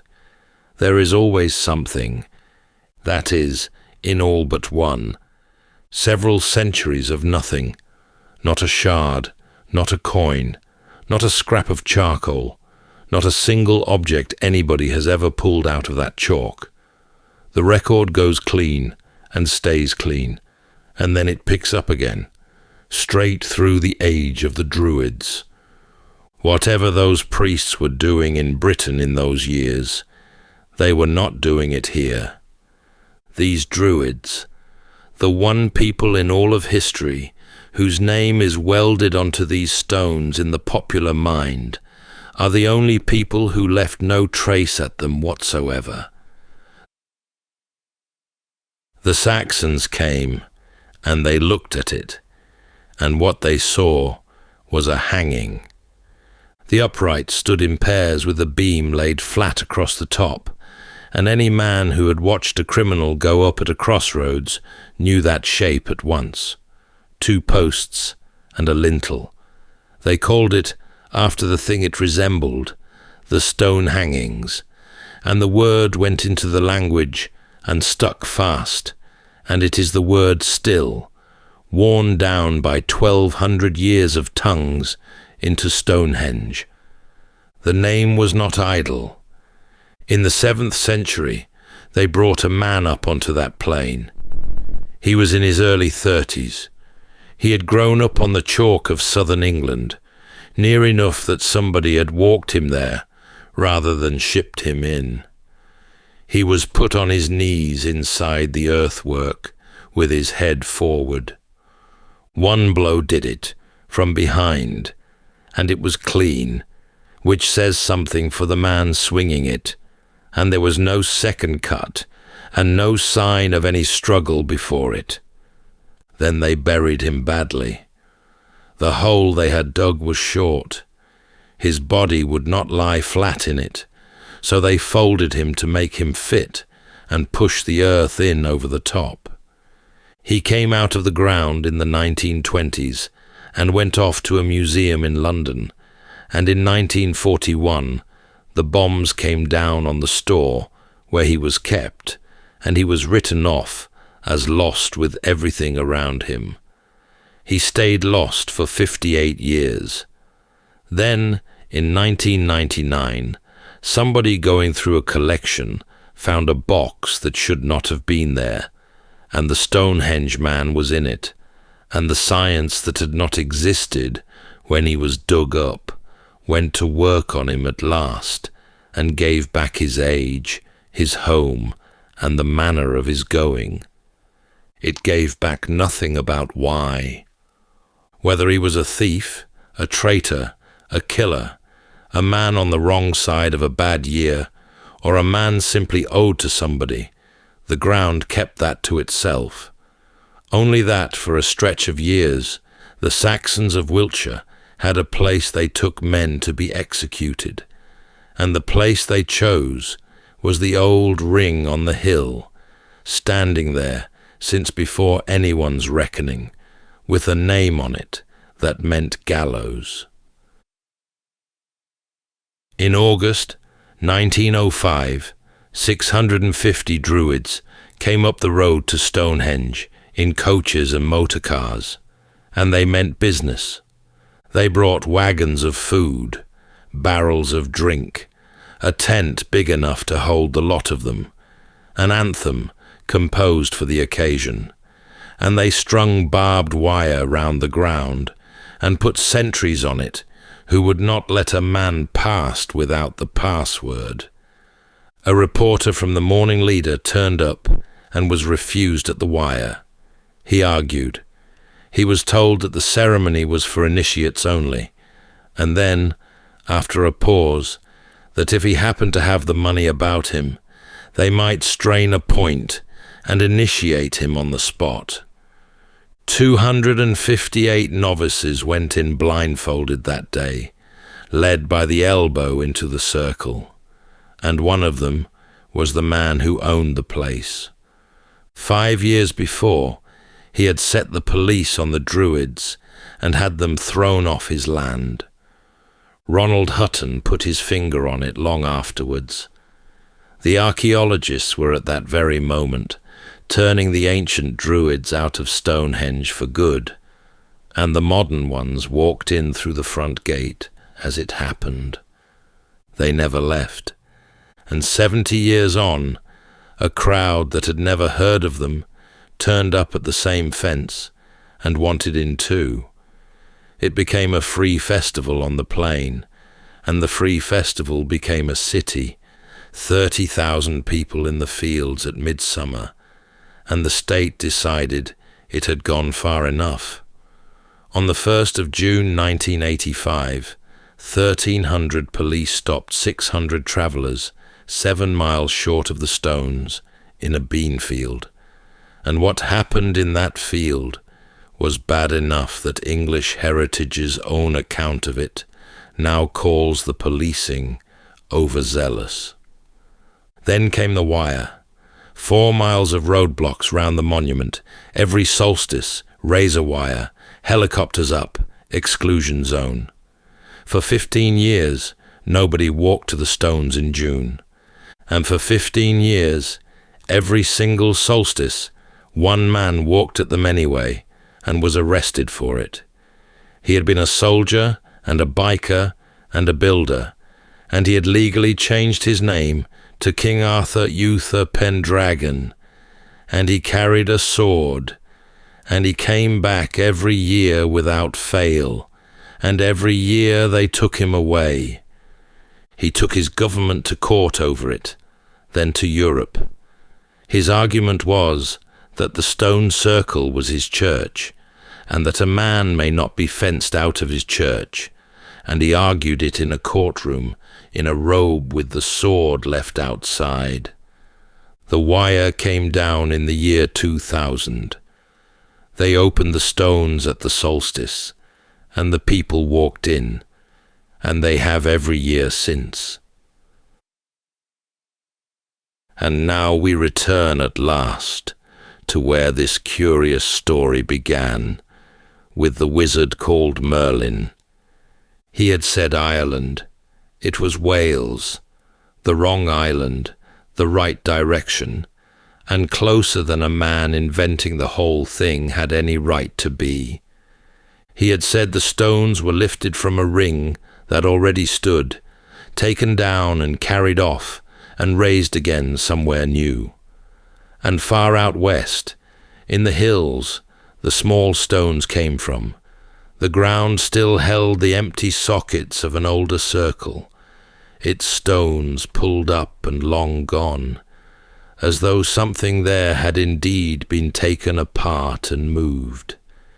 He had said they healed, and the lame and the sick had come to that plain in their hundreds, and hacked splinters from the stones to carry away, and laid their broken bodies down in hope of it. Nothing in the rock ever cured a soul, but the belief was real and old, and already ancient by the time the first stone went up. He had said kings lay buried in the ring, and the ring was full of the dead, brought there burnt and carried from a very long way off, though whether any of them had ever worn a crown, no spade will ever say. 4 things, set down 900 years ago by the man who made up a wizard to explain them.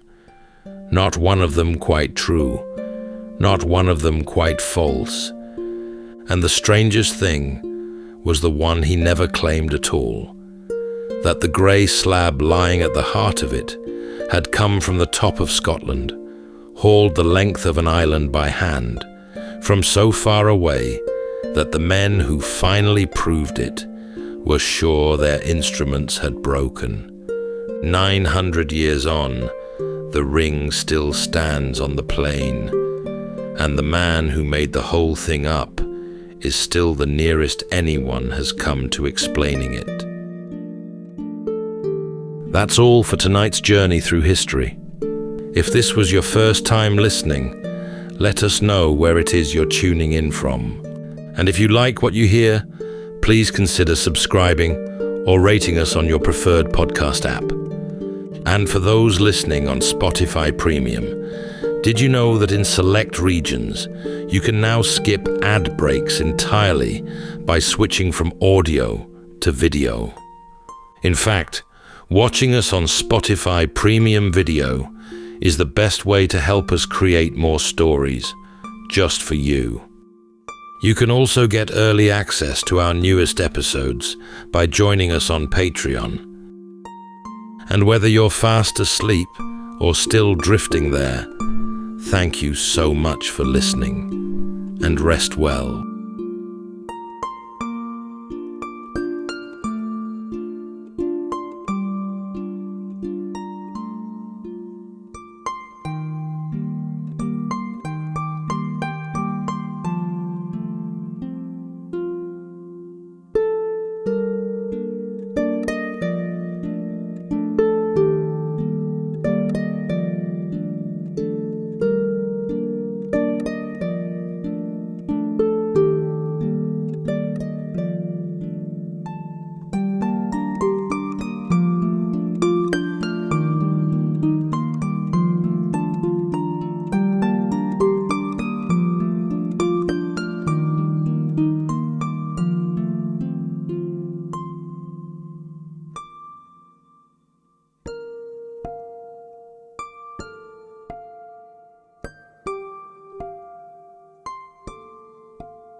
Welcome to Sleepytime History.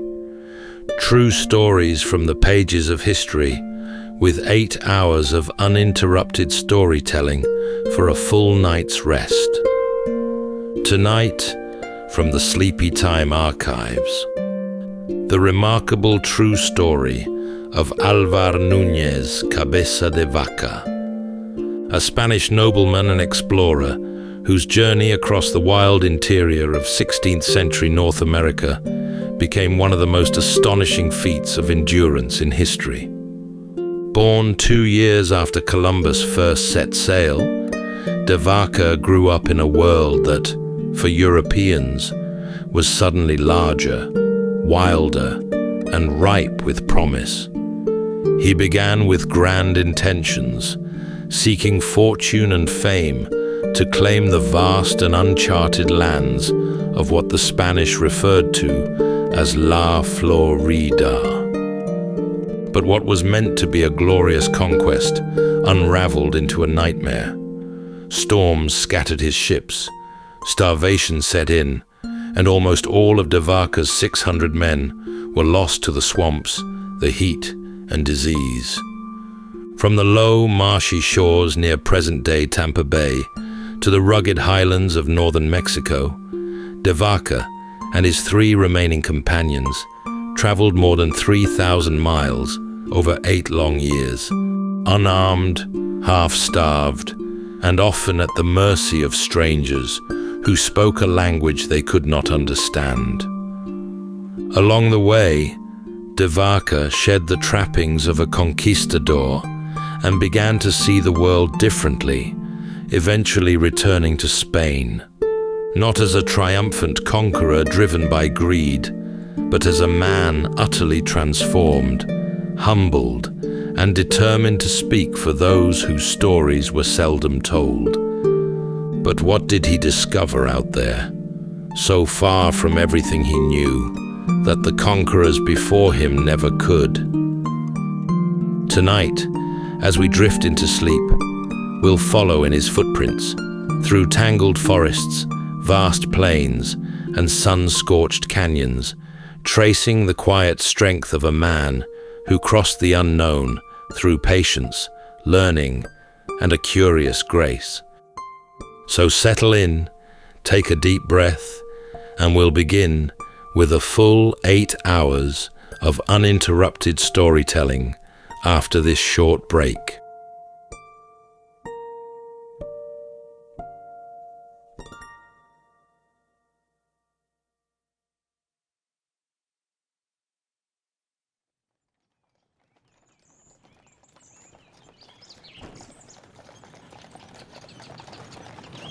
In the final years of the 15th century, Europe stirred with the thrill of new discovery.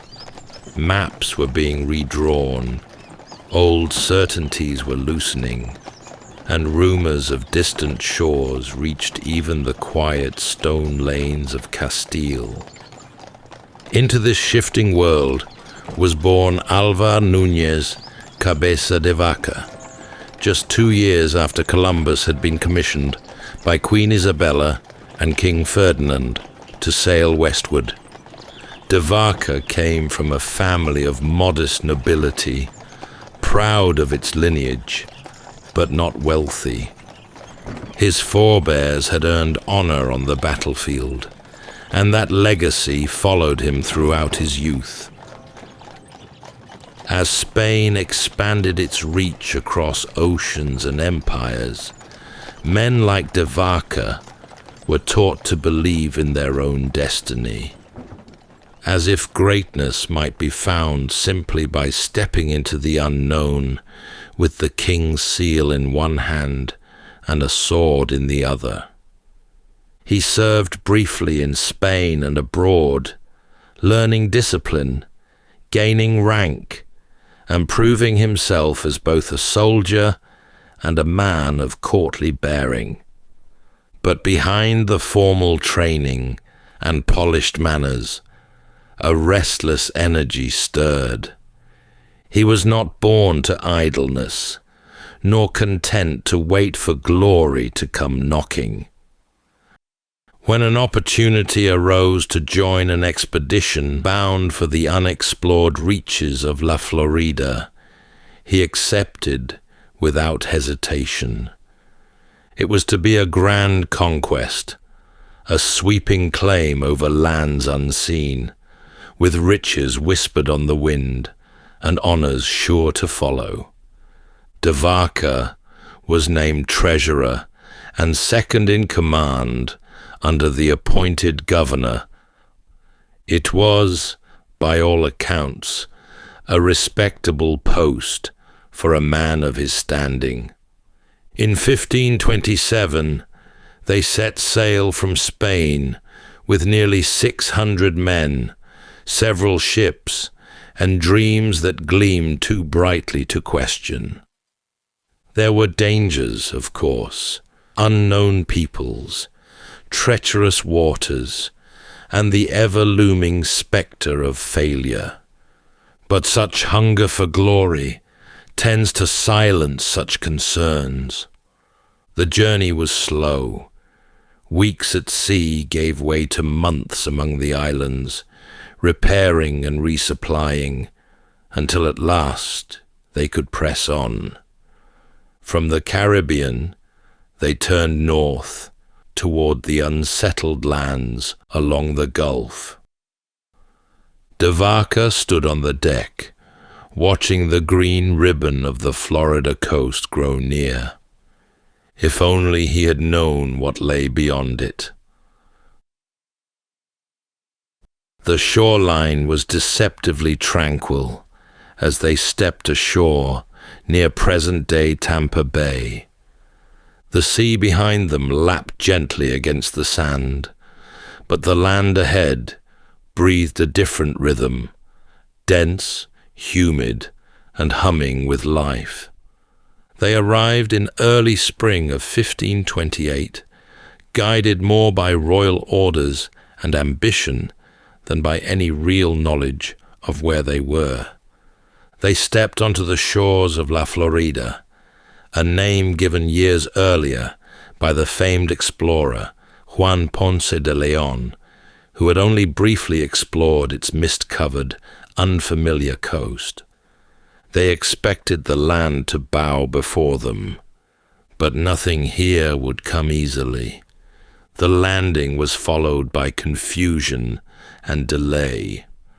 Governor Narvaez made a fateful decision to split the expedition, sending the ships along the coast, while the majority of the men, including Vaca, marched inland in search of a fabled native kingdom said to be rich with gold.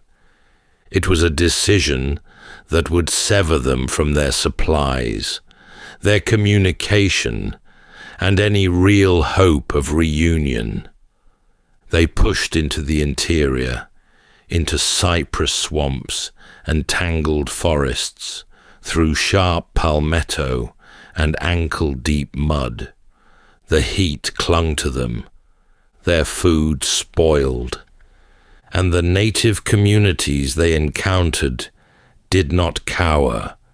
They resisted. They vanished.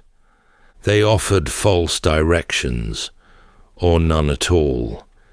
The Spaniards, with their fine titles and polished steel, were now intruders in a place that refused to be claimed.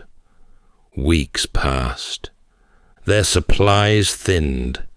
So did their resolve. The land gave little. The rain came hard, and yet they marched, searching for something they couldn't name, and slowly realizing they had no true idea where they were headed or how to get back. At last, when their bodies grew too weak and their spirits too thin, they turned southward, hoping to find the coast again.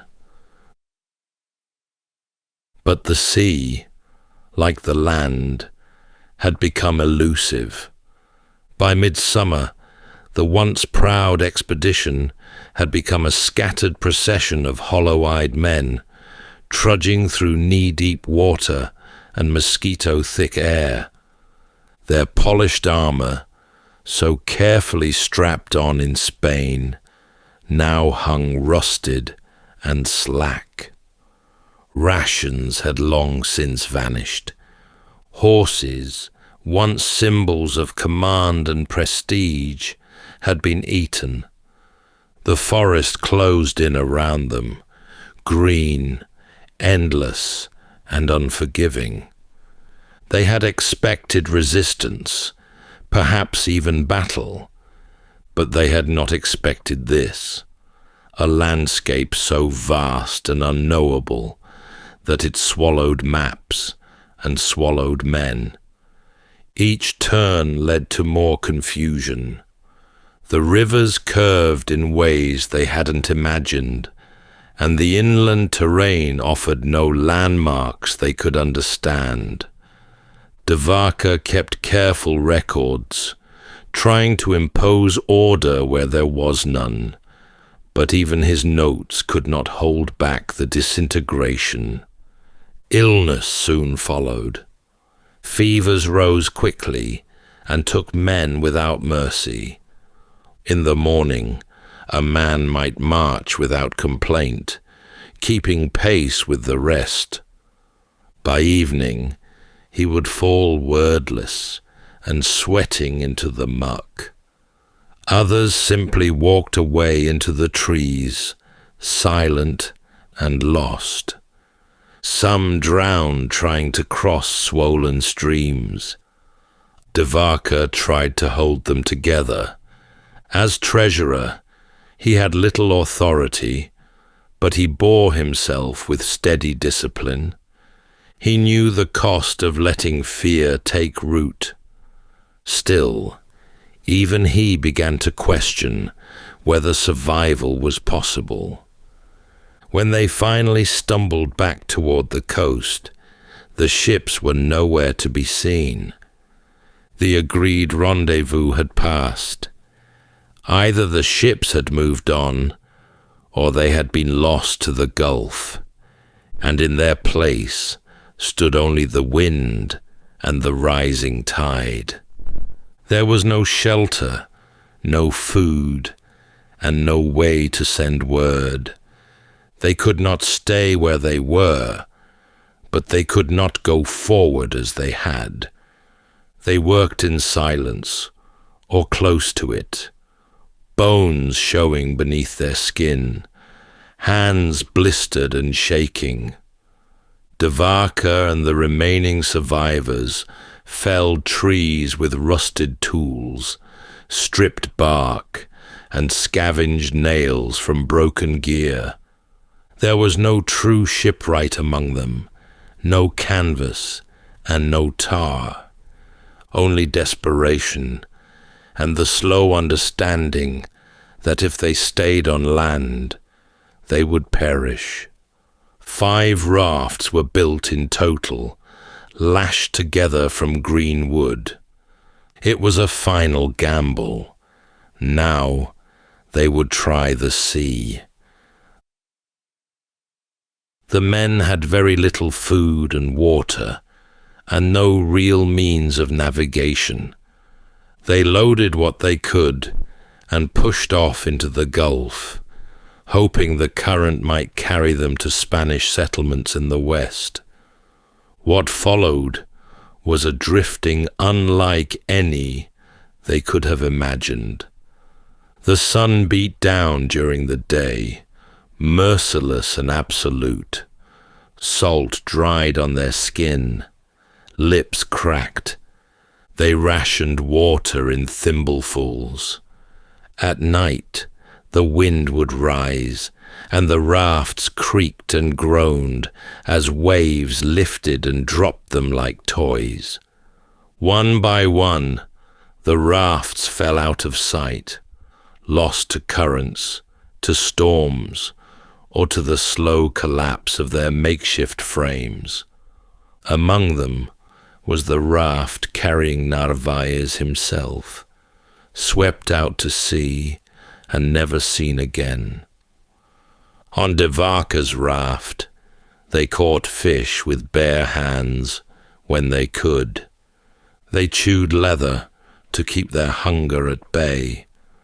Some slipped quietly beneath the waves, too weak to hold on.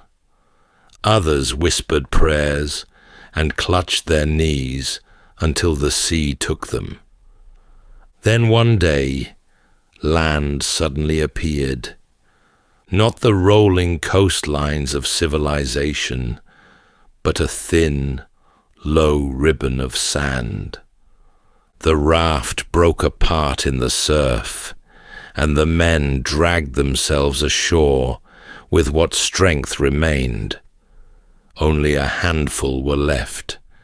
They had reached an island near present-day Galveston. Which way the mainland lay, or how far, none of them could say.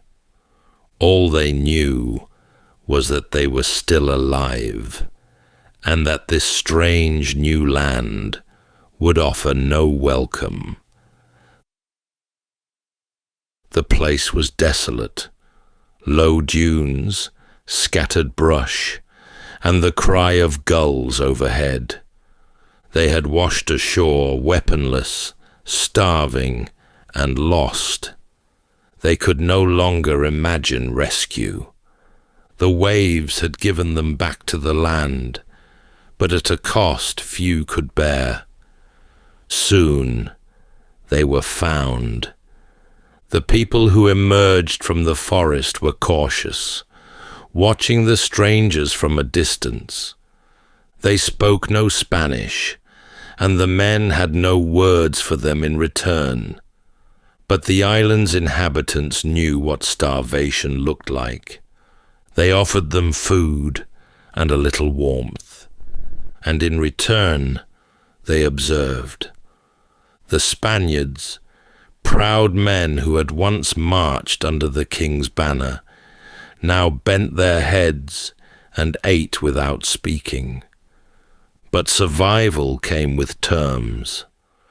Over the coming days, the balance shifted.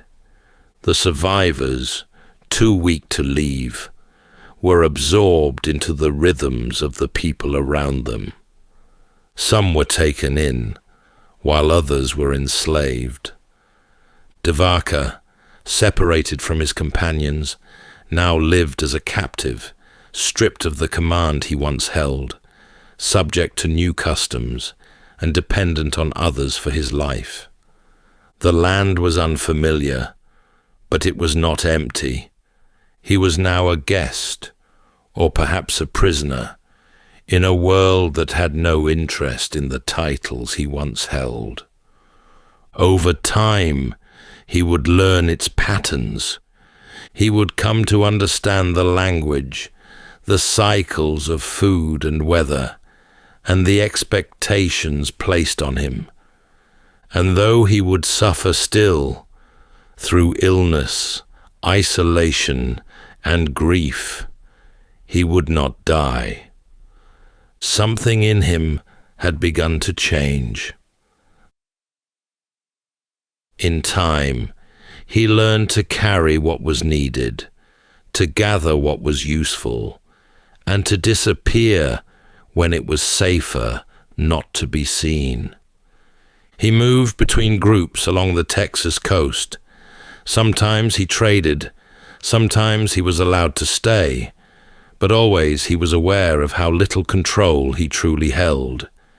He thought of escape, but there was nowhere to go. The interior was vast, and the coastline stretched endlessly in both directions.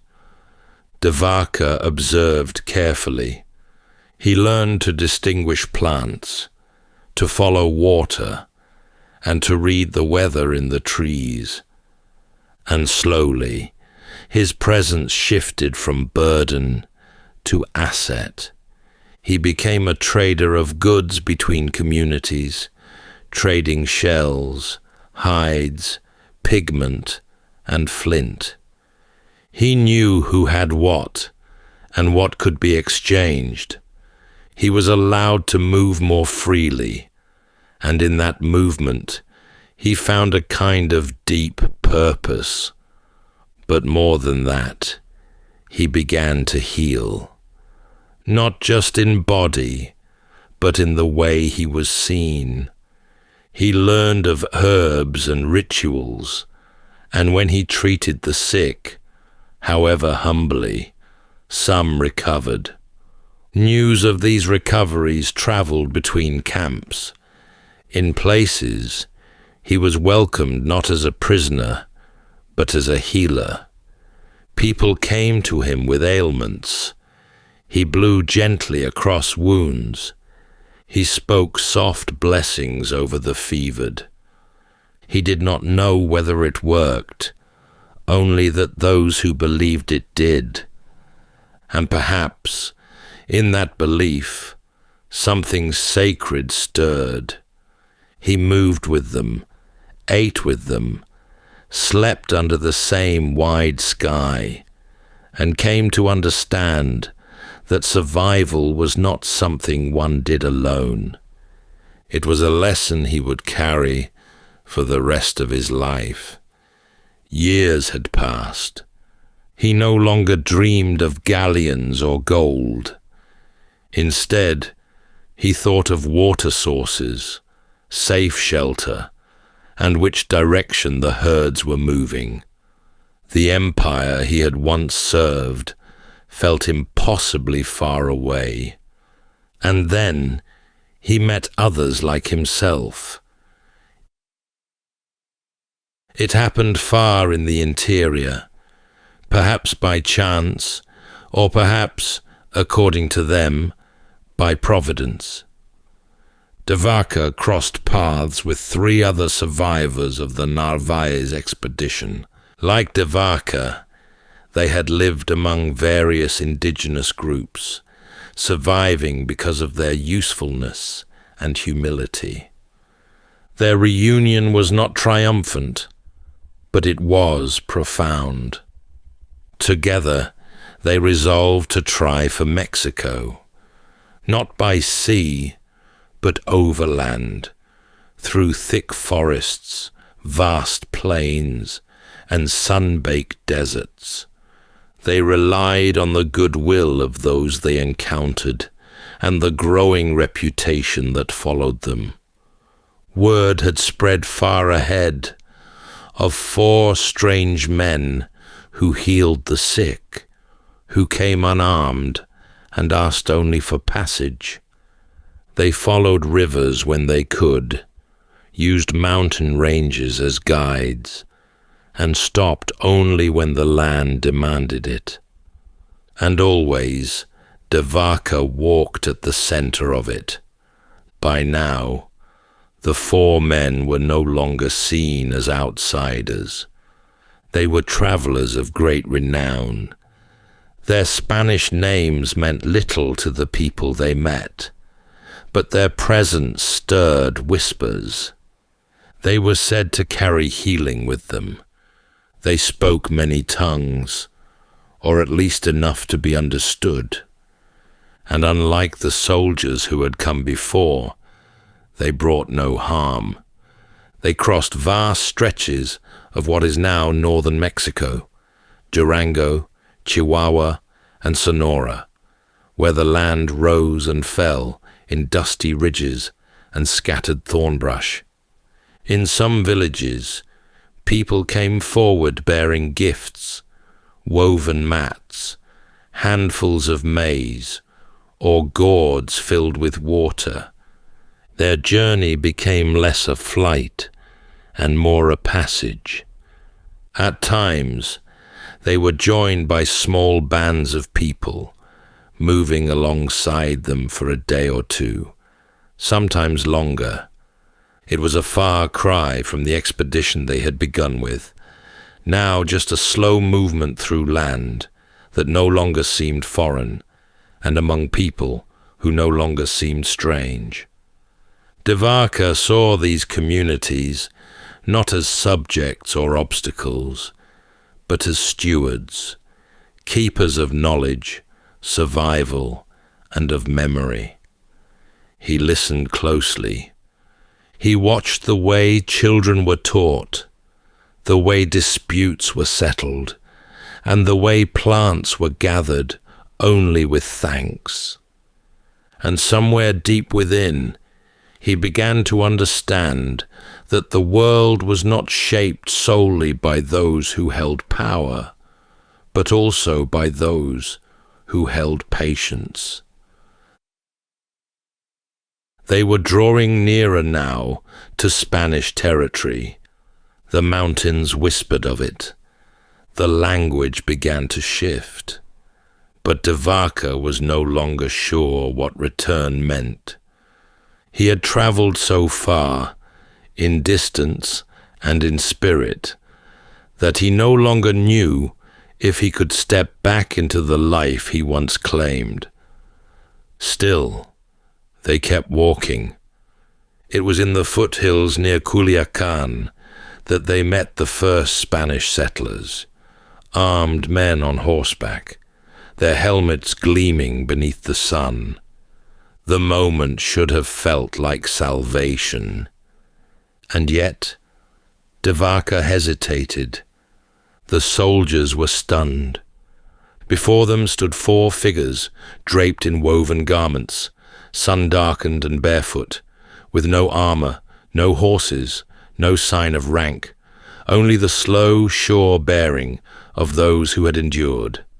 They were not what Spain remembered. The men were taken in, given food and clothing, and ushered toward the colonial outposts of New Spain. From there, they were sent to Mexico City. There were questions, there was disbelief, and in the months that followed, de Vaca gave his account to the authorities. He described the journey, the suffering, and the deaths of all but 4 of the 600 who had set out. But he also spoke of the people they had lived among. He spoke of their kindness, their customs, and their strength. He told of healing, of cooperation, and of the land's unyielding rhythms. Eventually, de Vaca sailed back to Spain. The crossing was smoother this time, but his heart was unsettled. Home felt altered, or perhaps it was he who had changed. The court received him with some respect, but also with suspicion. He had not returned with riches. He had not claimed new territory. He had only survived. He would later be sent to govern in South America, but even that post ended in controversy. He never again wielded real authority. His last years were lived in the shadows of greater names, and his death passed without much notice. In the long annals of conquest, Álvar Núñez Cabeza de Vaca remains an anomaly. There were no cities named in his honor, no empires built upon his return. He left no monuments, but he left a voice. In La Relación, the account he later wrote, de Vaca reflected on a journey that had tested him, reshaped him, and taught him what power could not. And perhaps that is why we remember him. That's all for tonight's journey through history. If this was your first time listening, let us know where it is you're tuning in from. And if you like what you hear, please consider subscribing or rating us on your preferred podcast app. And for those listening on Spotify Premium, did you know that in select regions, you can now skip ad breaks entirely by switching from audio to video? In fact, watching us on Spotify Premium Video is the best way to help us create more stories, just for you. You can also get early access to our newest episodes by joining us on Patreon. And whether you're fast asleep or still drifting there, thank you so much for listening, and rest well.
Welcome to Sleepytime History. True stories from the pages of history, with 8 hours of uninterrupted storytelling for a full night's rest. Tonight, we're going to be exploring the remarkable true story of Genghis Khan, an outcast from an obscure clan who rose to carve out a land empire so vast it would dwarf that of Julius Caesar, Alexander the Great, or any other conqueror in all of history. The oldest chronicle of his people says the future Khan was born to a minor chieftain of the northern steppe. Bearing a fateful omen, the elders believed all but guaranteed he would grow into a formidable warrior and great leader of men. But fate did not relinquish such a promise willingly. When the boy's father was assassinated by a rival clan, the future Khan was cast out of his tribe and left to the mercy of the open steppe. Years of misery and near starvation passed in this way, until the very clan that had abandoned him, sensing the boy was a growing threat, hunted him down and locked a heavy wooden yoke about his neck. But it would not hold him for long. Soon, he would unite the feuding tribes of the steppe beneath a single banner. In time, his rule would stretch from the Sea of Japan to the Caspian, and from the black forests of Siberia to the towering mountains of Tibet. And yet the great Khan did all this with a fighting force, barely 100,000 strong, swallowing empires with millions. All because fear rode ahead of him like a herald. He made such a grim example of any city that dared resist, that soon the rest flung their gates open at nothing more than a rumor of his coming. But for all the terror, this supposed savage gave many of his people their first code of law, their first written script, and a peace so complete that a lone traveler could journey across the empire without escort. Tonight, as we drift into sleep, we'll follow Genghis Khan from those windswept plains to lordship over an empire without equal. So settle in, take a deep breath, and we'll begin with a full 8 hours of uninterrupted storytelling after this short break.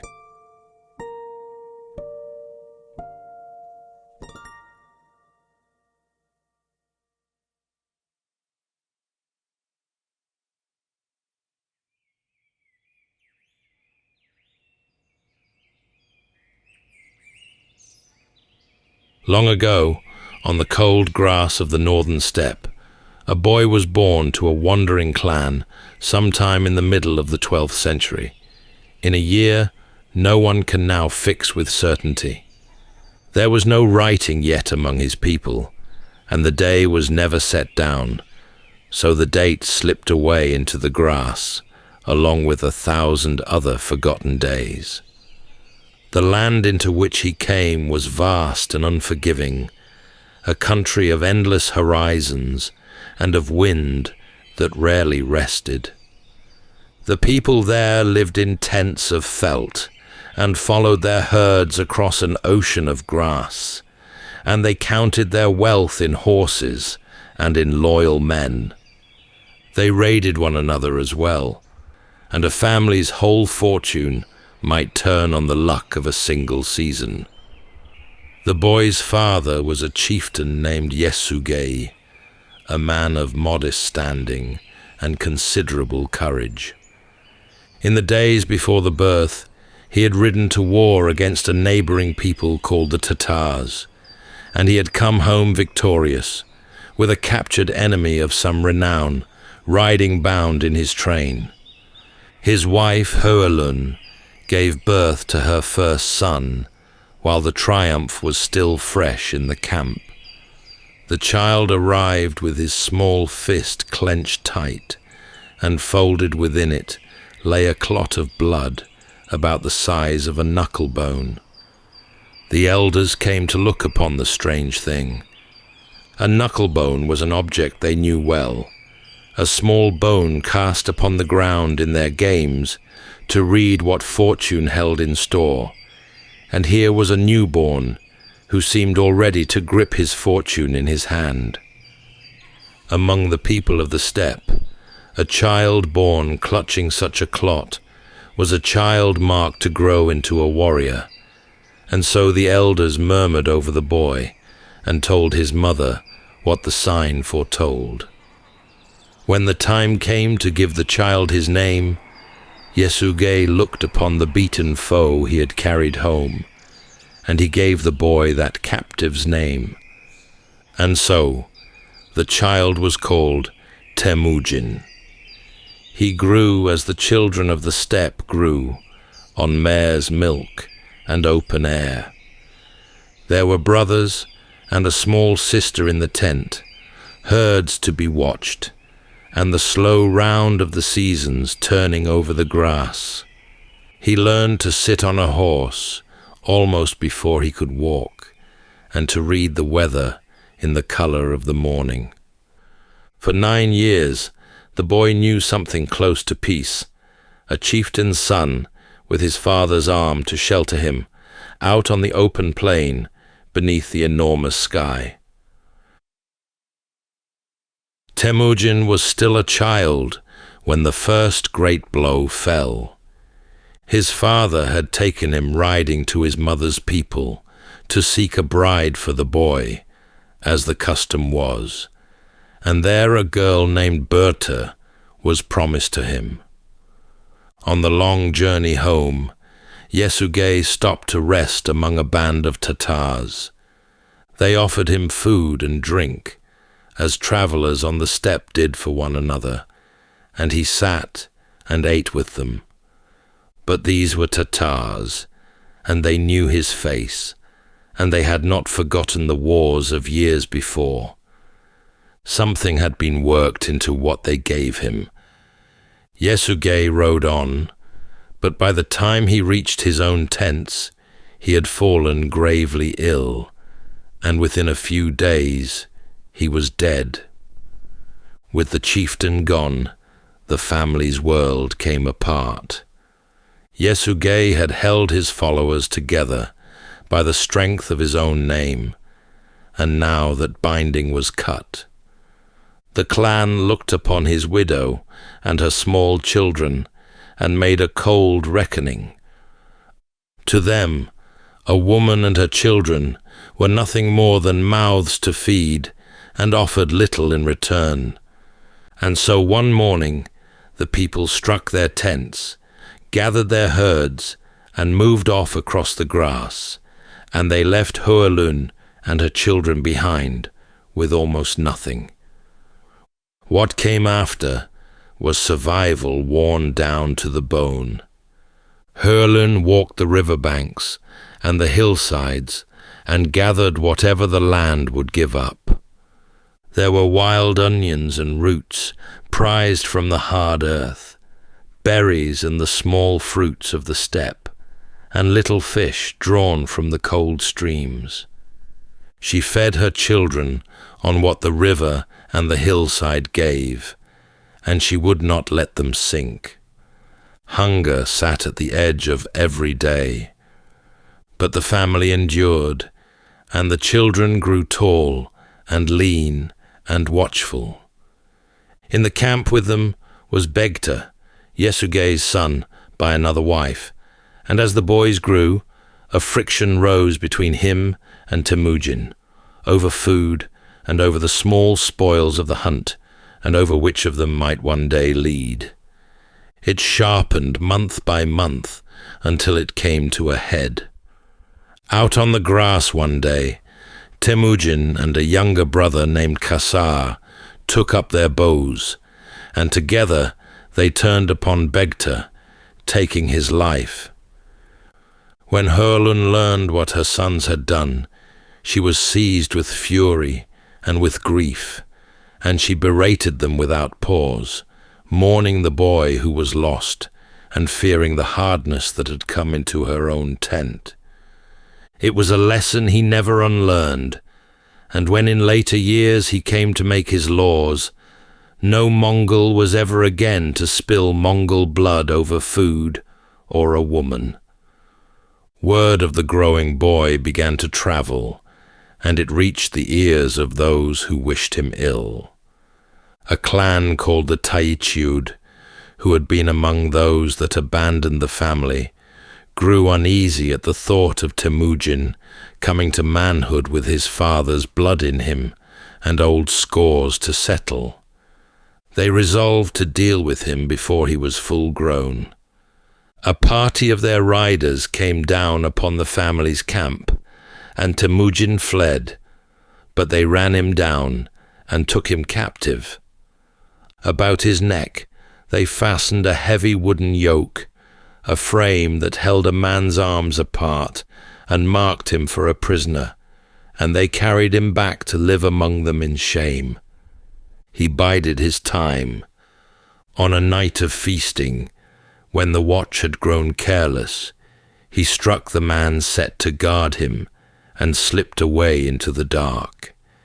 He came to a river, and lowered himself into the cold water, until only his face showed above the surface, and there he lay, while his captors searched the banks, and called, and passed him by.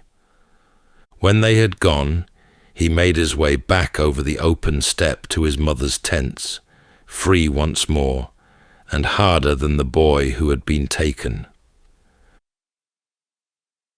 In the years after his escape, the young man set about building a life from the little he had. Temujin now rode to claim that old promise. He found Berta grown and willing, and she became his wife. She brought with her a dowry of rare worth, a long coat of fine black sable, the kind of garment a great lord might envy. He was still a man of almost no standing, with a bare handful of followers and few horses to his name, and he knew he could not climb alone. So he took the black sable coat and carried it to the most powerful lord within his reach, a steppe ruler named Togrul, who years before had sworn brotherhood with Yesugei. Temujin laid the coat before him as a gift and asked for his protection in return. Togrul was pleased by the offering and by the young man's boldness, and he promised to gather Temujin's scattered people and to hold him as a son. A wedding coat had bought the friendship of a king. There was another bond, dearer still. In his boyhood, Temujin had loved a companion named Jamuka, and the two had sworn to one another the oath of blood brothers, a vow the steppe held sacred above almost all others. As boys, they had traded gifts and sworn themselves to each other for life, and now, grown to young men, they renewed the oath and rode and camped together as brothers born. Then came the morning that broke the peace. Before dawn, a thunder of hooves came down upon the tents. The riders were merchants, and they carried an old grievance. For years before, Yesugei had stolen Hurlun away from a man of their people, and now the merchants had come to repay the theft in kind. In the darkness and the scramble to escape, Berta was seized and carried off into the grasslands, and Temujin, outnumbered and unready, could only flee and watch her go. He would not leave her lost. He went to Togrul, and he went to Jamuka, and he called upon both bonds at once, and both men answered him. Between them they raised a great host of warriors, far more than Temujin could ever have summoned alone. The gathering of it was slow, and Berta had been the better part of a year in merchant tents, before at last they rode hard against the merchants and fell upon their camp. Temujin rode through the confusion, calling Berta's name, and out of the fleeing crowd she heard him and came to him, and they held one another amid the wreck of the raid.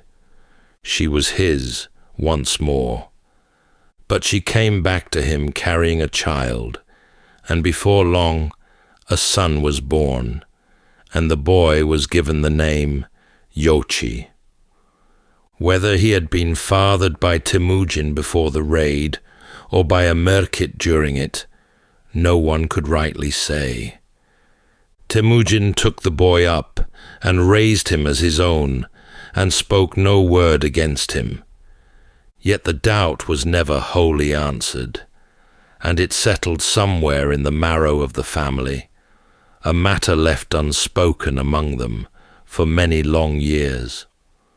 For the moment, though, there was gladness in the tents.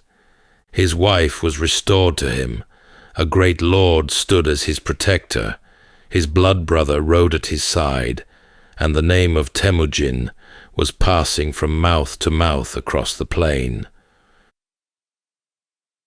For a time, the two blood brothers lived as one people, sharing the work of leadership as once they had shared the games of childhood. Their tents travelled together, their herds mingled, and to the tribes around them they seemed a single rising power. But a coldness crept in between them over the seasons, slow and hard to name, and the old warmth began to thin. The break came on an evening when the two camps were on the move together. As they looked for a place to halt for the night, Jamuka said, "Let us camp by the mountain, and the horse herders will have their tents. Let us camp by the river, and the shepherds will have their food." Berta turned the words over and read in them a shadow, for Jamuka was sorting the two of them, one high and one low, and she urged Temujin to part from him at once, that very night. And so, under cover of darkness, Temujin gathered his people and his herds and drew away from his sworn brother, and after that night the two never rode as friends again. From then on they stood apart as rivals, and the scattered tribes of the steppe began to gather, some behind the one and some behind the other. Jamuka, proud and gifted in war, drew to himself many of the old and noble families. Temujin drew the restless and the overlooked, the men who prized loyalty and a fair share of the spoils over the accident of noble birth, and he bound them to him with a plain and even-handed justice they had not known before. In one of those battles, he came very near to death. In the heat of the fighting, an arrow flew from the enemy ranks and struck down the war horse beneath him. The great animal fell, and Temujin went down among the trampling hooves. The shot had been meant for him, and it had missed him only by a hand's breadth. When the battle was won and the enemy scattered and taken, the prisoners were brought before him. Temujin asked them plainly which man among them had loosed the arrow that had felled his horse. For a long moment, none of the captives dared to speak, for such a confession seemed a certain road to death. Then one man stepped forward out of the crowd. He said that the arrow had been his, that he was the one who had loosed it, and that Temujin might do with him whatever he wished. He stood there in the open and waited for his end to come. But Temujin looked upon the man who had chosen to own his deed rather than hide among his fellows, and something in that plain courage moved him. Rather than order his death, he took the fellow into his own service, and he gave him a new name as well. He called him Jabi, a word that meant the arrow, after the very shot that had so nearly ended him. And this Jabi repaid the mercy 100-fold, rising in time to become one of the finest generals that Temujin would ever command, carrying the Mongol banners into far countries that had never known them. Men heard of such things, and they came. For years the balance swung between the two.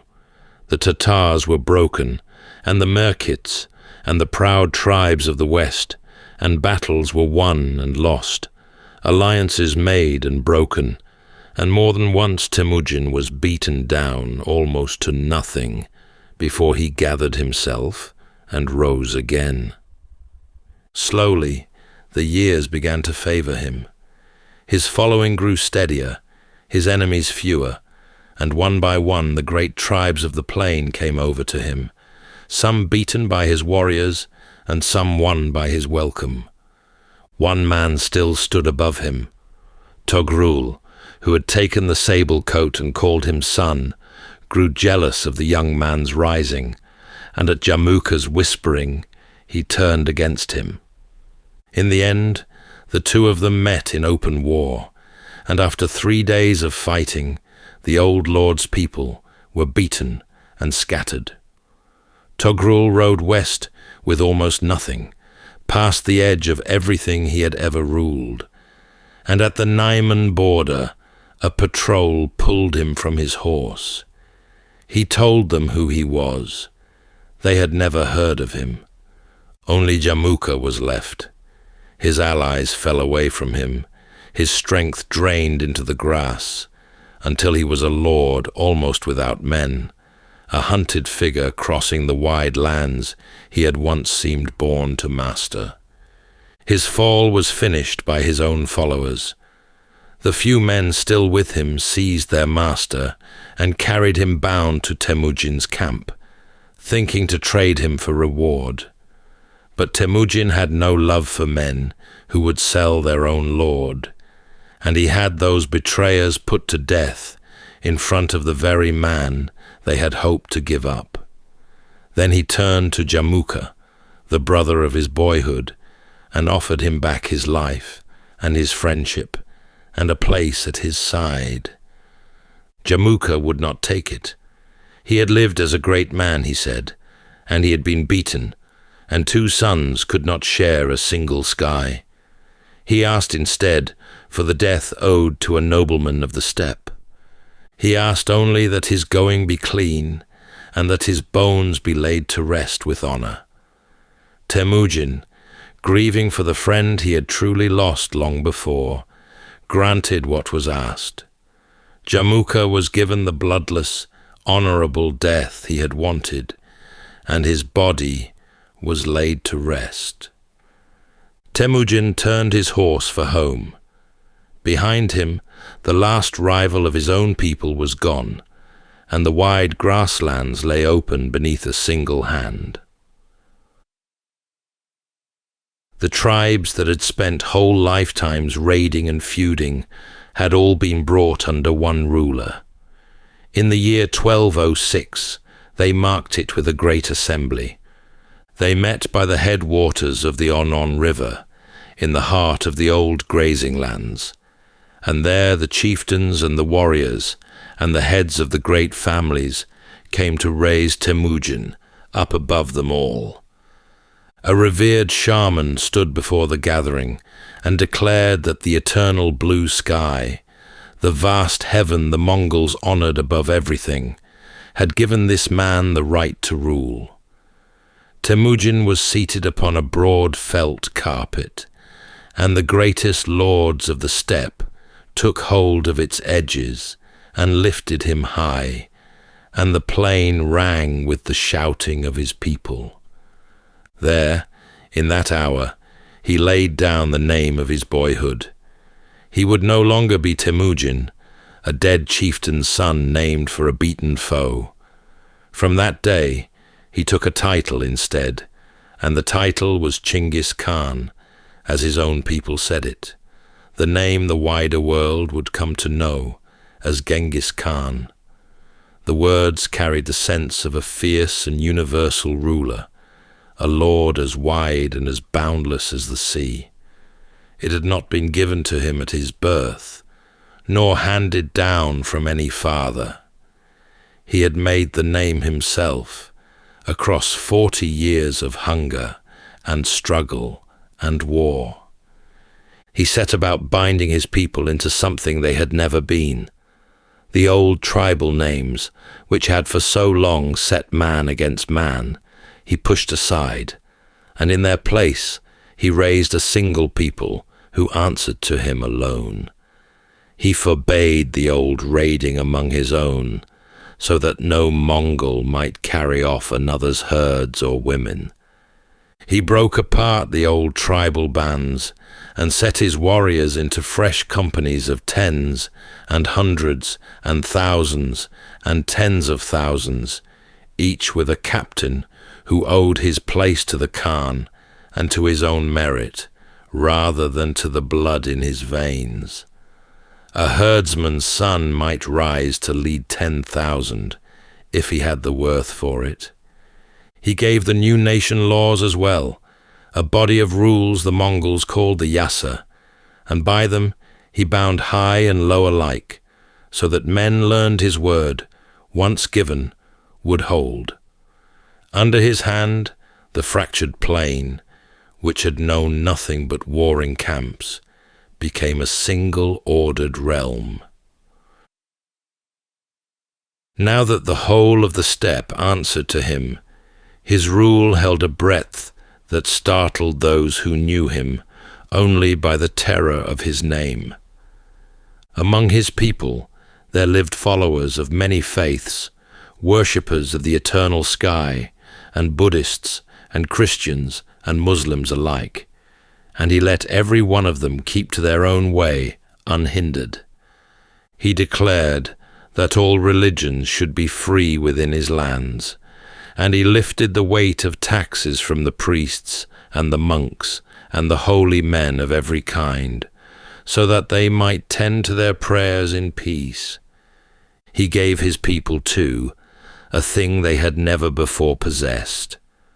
In all their long history, they had carried their laws and their old tales only in memory and in speech, for they had never held any letters at all.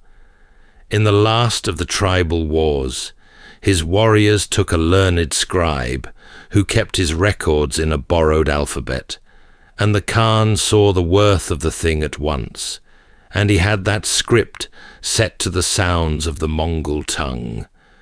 So his people gained a way to set down their words and keep them, though the Khan himself never learned to read a single line of it. He bound his wide dominions together with roads and with riders. All across the vast reach of the empire, he set out a chain of way stations, each a hard day's ride from the last, kept always stocked with fresh horses and food and shelter. A rider bearing the Khan's word might gallop from one station to the next, hand on his message, or climb upon a waiting mount, and press onward without rest, so that news could fly across thousands of miles in only a handful of days. Along the roads of this great relay, there moved not only the messengers of the Khan, but merchants and envoys and travellers out of many lands, so that word and goods passed between the far ends of the earth more swiftly than they ever had before. He laid the first lines of it himself, and his sons would carry it to the far edges of the world. First, he turned east. Beyond the desert lay the Tangut kingdom, and beyond that the great realm of the north, and his horsemen, who had never in their lives seen a walled city, learned to throw down walls. The Tangut king paid him tribute. The northern capital was taken and burned. The settled world now knew the Khan. For all the wars that he had waged, the Khan did not always reach first for the sword. Far to the west of his grasslands, there lay a great and wealthy realm, a land of famed cities and rich caravans, ruled over by a mighty Shah. The Khan looked toward it and saw the promise of trade rather than a foe to be fought, and he sent out to the Shah a vast caravan of merchants, some hundreds of men with their camels laden down with silver and silks and precious goods, bearing his wish for open and peaceful commerce between the two great realms. The caravan came in time to a frontier town called Otrar. There the governor of the place, a grasping, suspicious man, looked upon the great wealth that these strangers carried, and he declared them to be spies sent to prey upon his master's lands. On his word alone, the merchants were seized and killed, very nearly every one of them, and all of their cargo was taken. When the news of it came to the Khan, he did not answer straight away with war. He sent envoys to the Shah to protest the killing and to ask that the guilty governor be handed over to answer for what he had done. But the Shah, proud and unwise, would not so much as hear the plea. He had the chief of the envoys put to death, and he sent the others away shamed and disfigured, and by that act he slammed shut the very last door that might have held back the storm. After that, there could be no turning back. The Khan gathered up his armies and turned the full weight of his power to the west, and what followed was among the most terrible reckonings the world has ever known. The great cities of the Shah's realm, Bukhara and Samarkand and all the rest, were surrounded one after another and thrown down into ruin. The Shah himself fled away before the onslaught, driven from place to place across his own crumbling kingdom, until he died broken and friendless upon a small island in a cold grey sea. The heaviest cost of it all fell upon the ordinary people of that land, and it lay far beyond any counting. Whole cities were emptied of their inhabitants, and the fields that lay all about them were left with no living hand to tend them. In some places, the loss ran so deep that the farms and the watercourses, which had been carefully kept for hundreds of years, fell into ruin and were taken slowly back by the wild. Grass and then forest crept over what had once been plough land. The Khan withdrew from that ruined country, his long vengeance finished, and his name grown darker still in the memory of the world. The insult offered at Otrar had been repaid many thousands of times over, and the greed of one governor had in the end been answered for by great multitudes who had never once heard his name. The years pressed steadily on, and the Khan, who had taken so much of the world for his own, could not take the one thing that he most desired. He was growing old.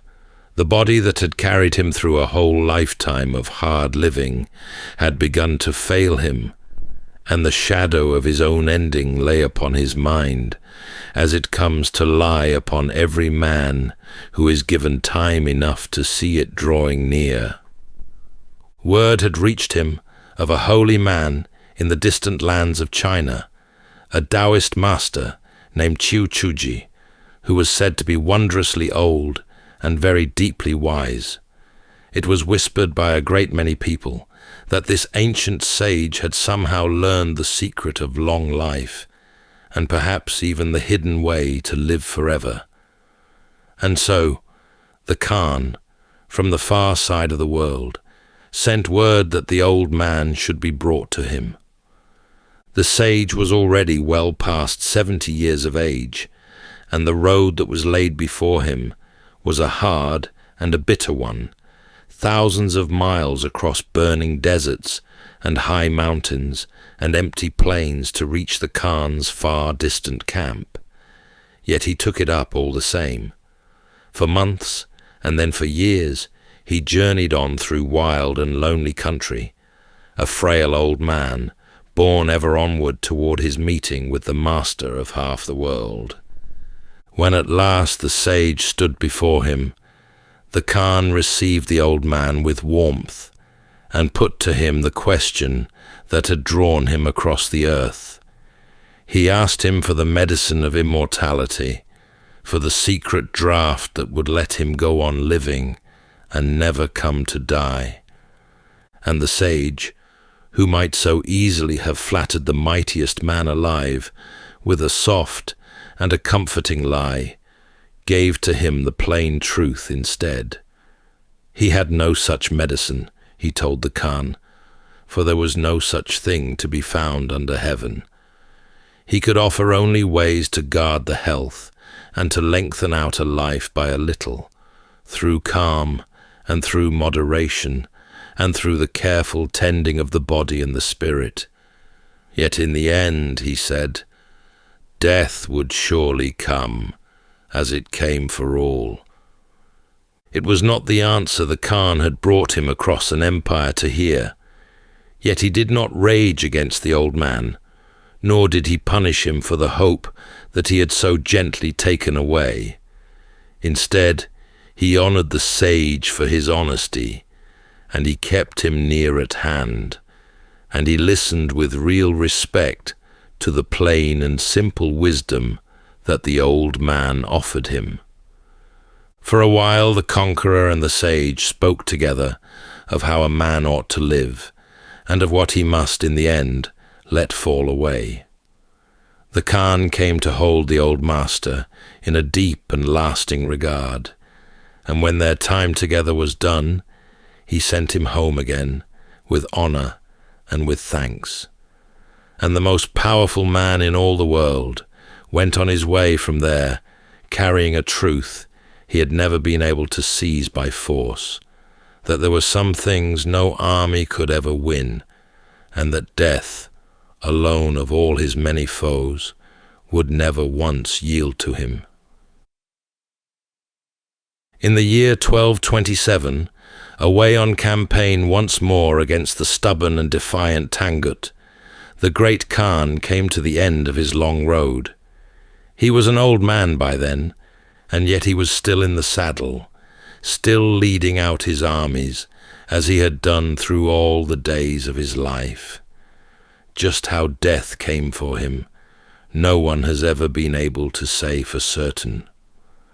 The tale most often told is that some months before, while he was out hunting, he had been thrown down from his horse and badly hurt, and that the injuries of that fall festered slowly within him and never truly mended, so that his great strength drained away through the season that followed.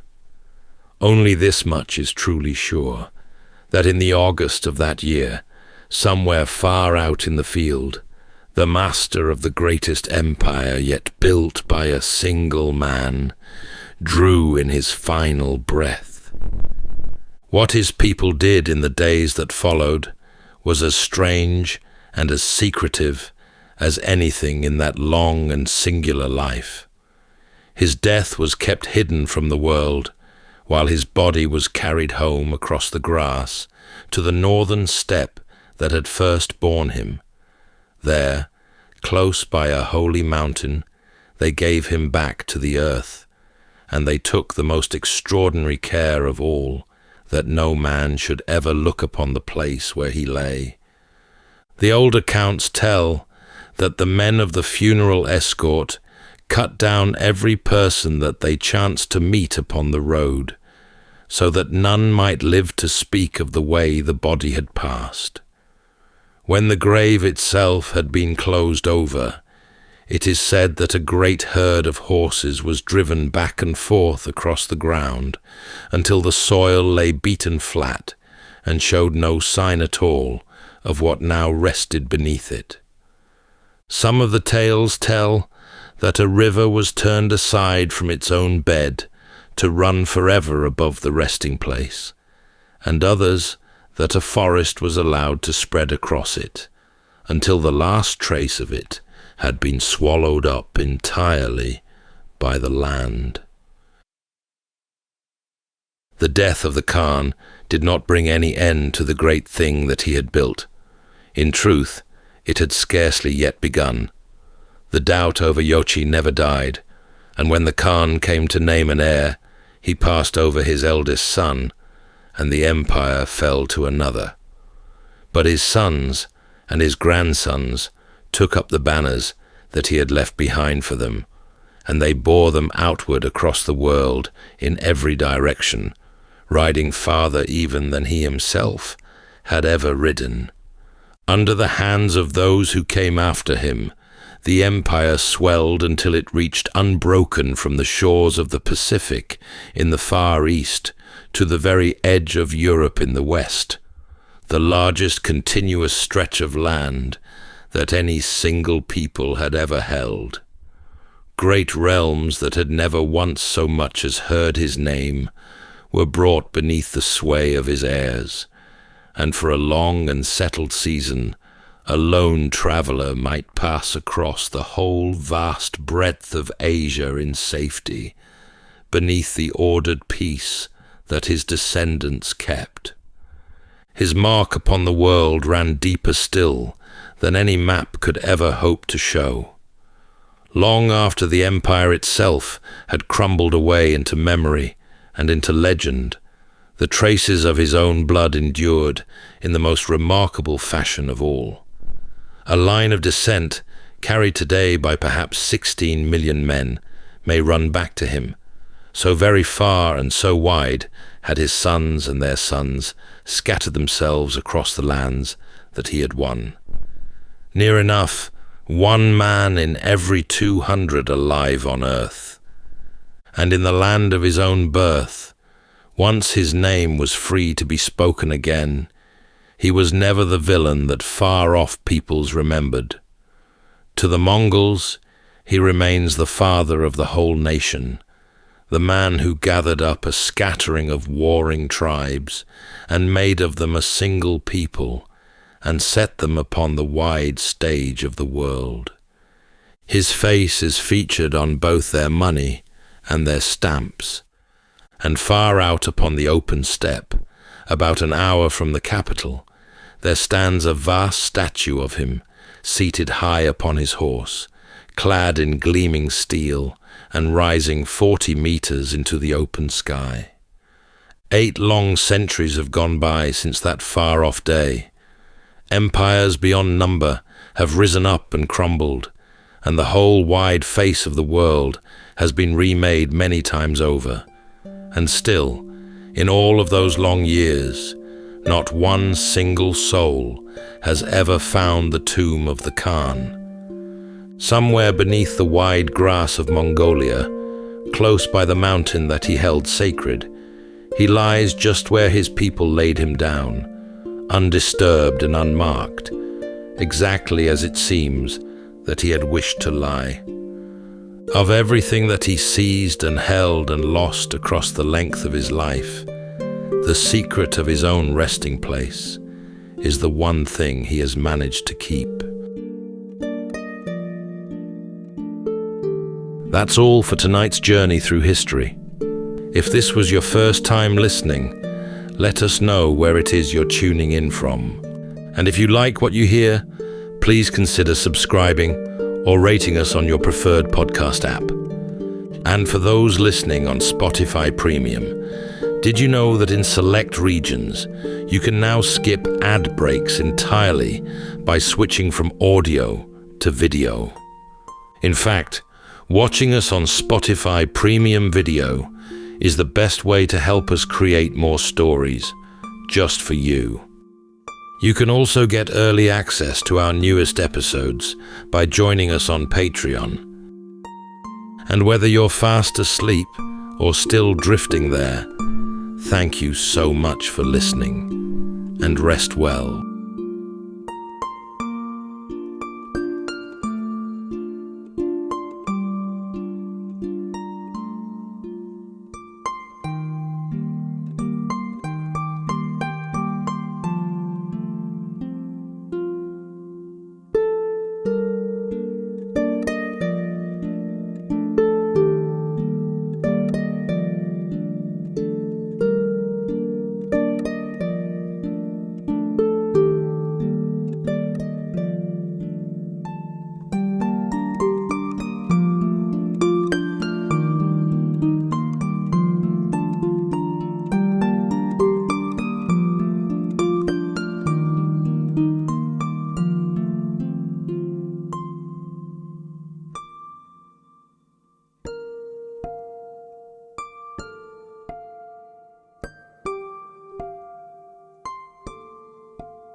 Welcome to Sleepytime History.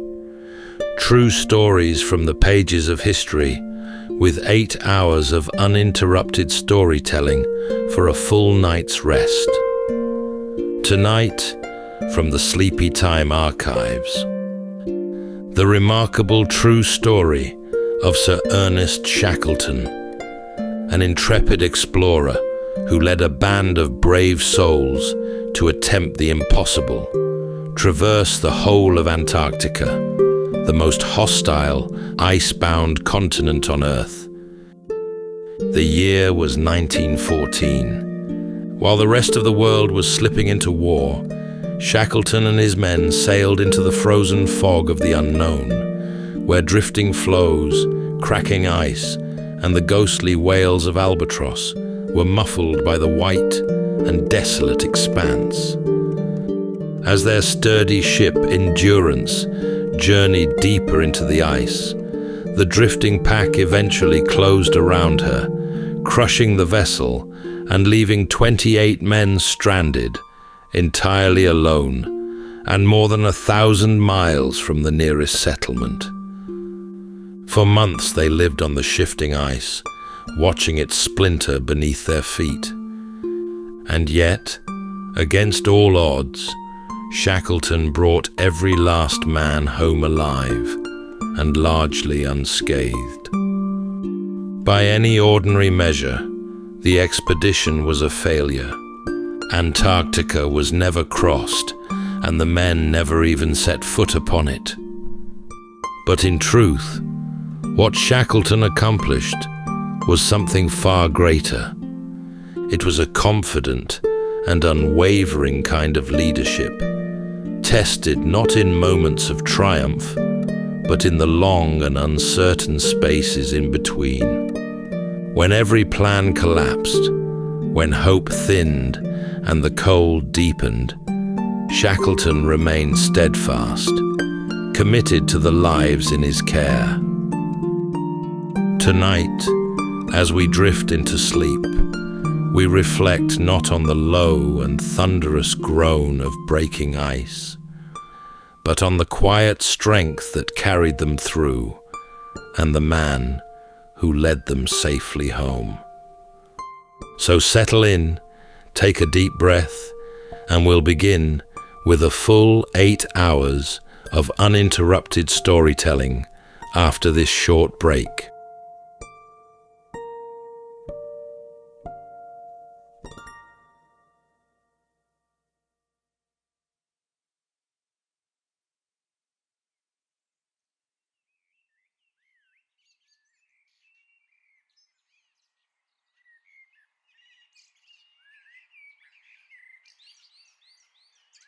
As Europe held its breath in the last quiet weeks before the Great War, an expedition unlike any other was preparing to set out for the ends of the earth. Now in his 40s and hardened by years at sea, Shackleton set his sights on a goal that had been forming in his mind for as long as he could remember: to walk across the whole of Antarctica. His ship was christened Endurance, a name drawn from his family's motto: "By endurance we conquer." She was a sturdy wooden sailing ship, built with a reinforced hull to withstand the ice, a ship of strength and purpose, made not for speed, but for survival. Many had answered his call for men willing to face hardship in pursuit of something greater than comfort. This was not a voyage for the faint-hearted. It was for those who sought something deeper, a test of the self, far beyond the reach of the modern world. They departed London in August, sailing south past Lisbon, the Canary Islands, and then the coast of South America. From there, they sailed to the whaling station on South Georgia Island, the last outpost of humanity before the Antarctic ice. Grizzled Norwegian whalers warned Shackleton of a heavy ice season in the Weddell Sea. The warning hung in the cold air, But the expedition moved forward, too committed now to turn back. In December 1914, Endurance pushed away from South Georgia and entered a sea that turned colder and thicker. Icebergs floated by like drifting cathedrals of ice, ghostly in the pale southern light. By January, they had reached deep into the Weddell Sea, and the ice began to tighten. What started as loose and broken plates of frozen sea drifting across the water, or ice floes, as they were often called, soon became a slow-moving vice. The ship pressed on cautiously as the men watched the water narrow into pathways of white. And then, on the 18th of January, Endurance was finally caught. The floes closed in gently, almost politely. There was no great crack or crash, just a firm stillness, as if the sea had simply decided to hold them. They were now passengers on a frozen ocean. But Shackleton did not panic. He adjusted methodically and began shifting the mission in his mind from triumph to survival. Endurance sat nestled within the tightening arms of the Weddell Sea. Around her, the ice stretched in every direction, a wide white silence, broken only by the low groan of shifting floes. At first there was hope that the ship might break free. The men watched the ice with cautious optimism, believing the southern summer might still open a path to shore. But the days slipped by, and the pressure built.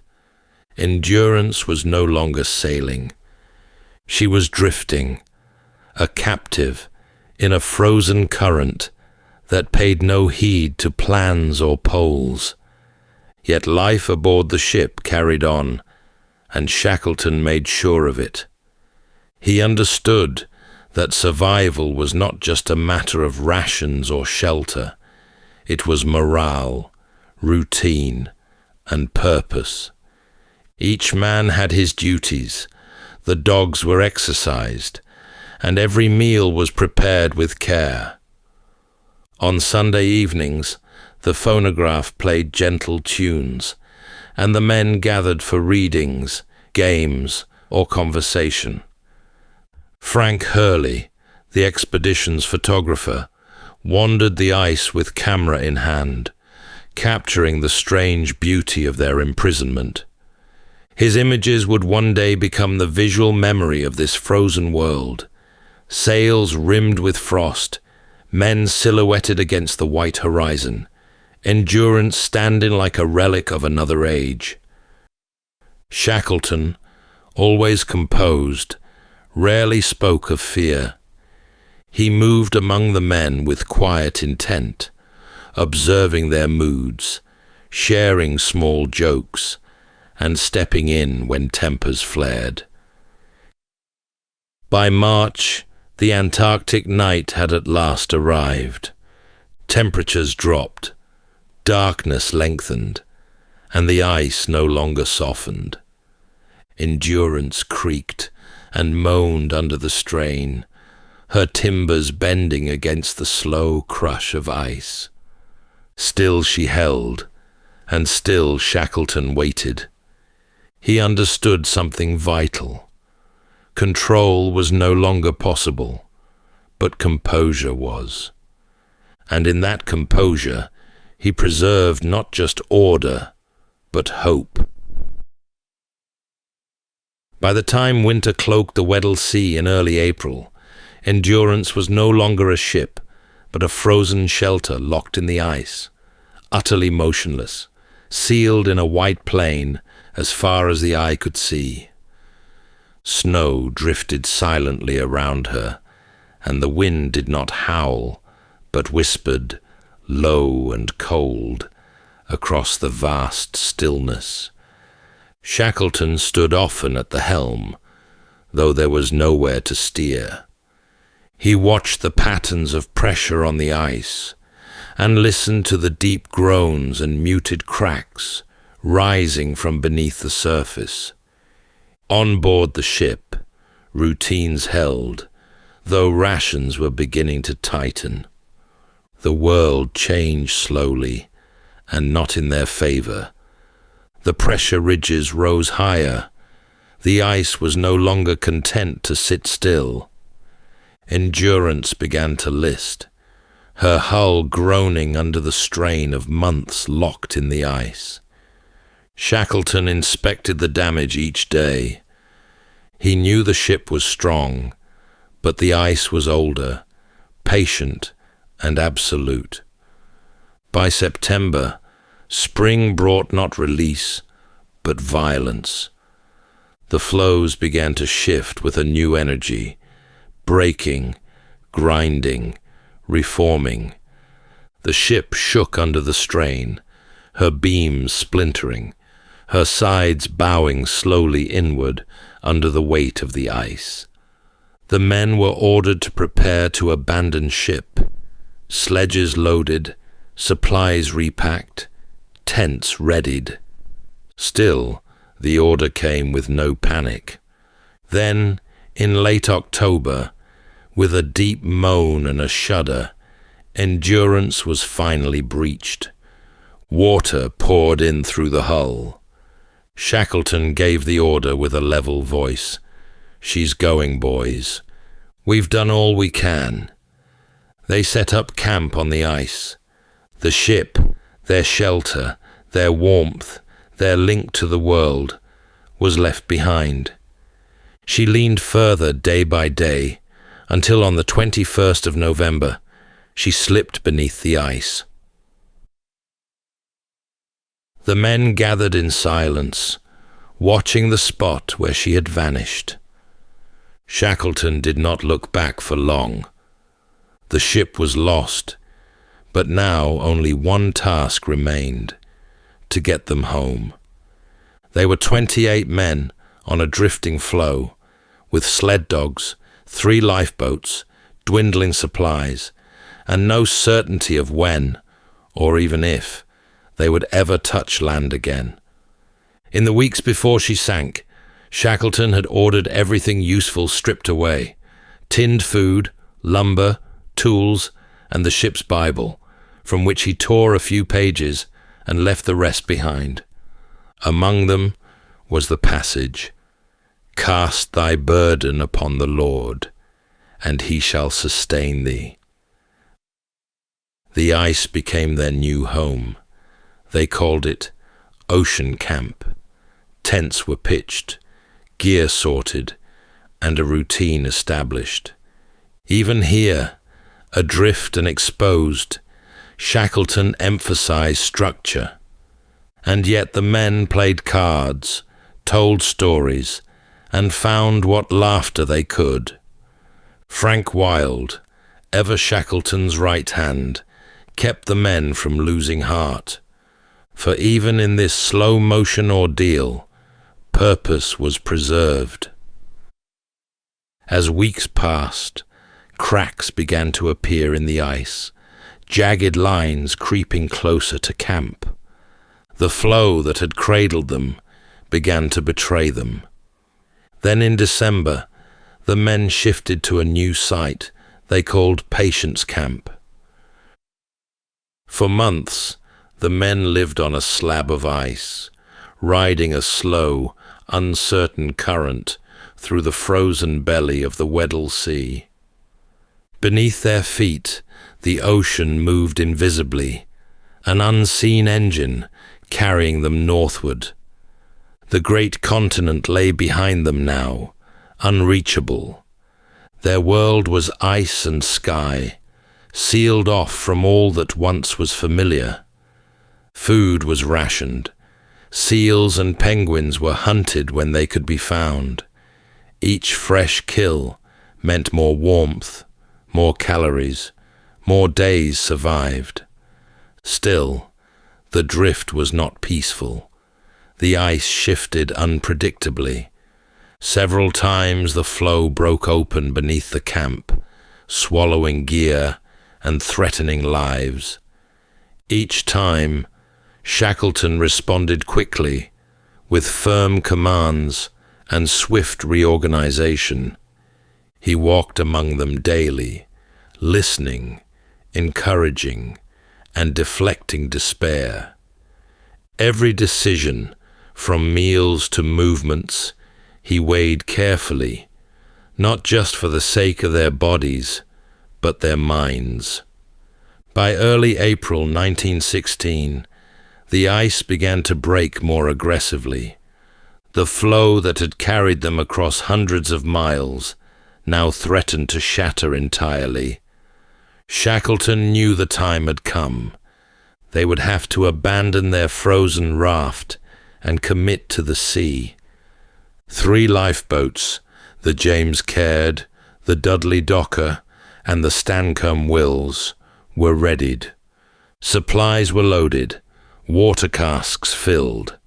Then, on the 9th of April, they launched the boats.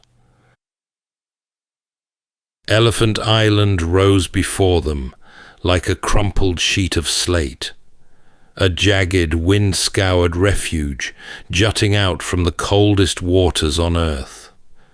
There were no trees, no settlements, no shelter beyond the haphazard folds of rock and scree.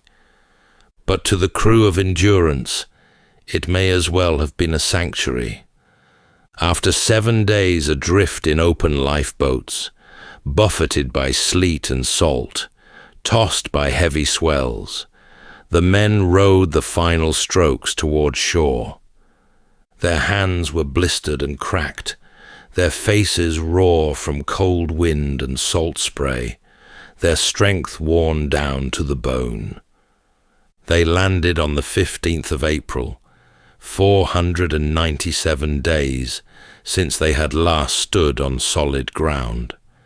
They scrambled ashore through the surf, dragging their boats onto the stony beach.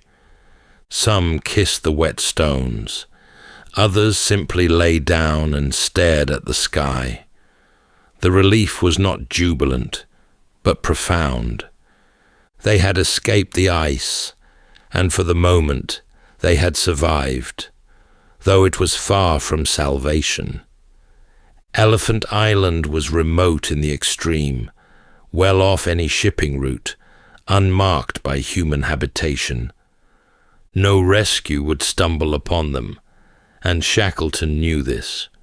So after allowing the men time to recover, he began to plan again, not for the group this time, but for a breakaway team. If they were to survive, someone had to reach help, and that was going to mean sailing back into the storm. The James Caird, the strongest of their lifeboats, was selected for the journey.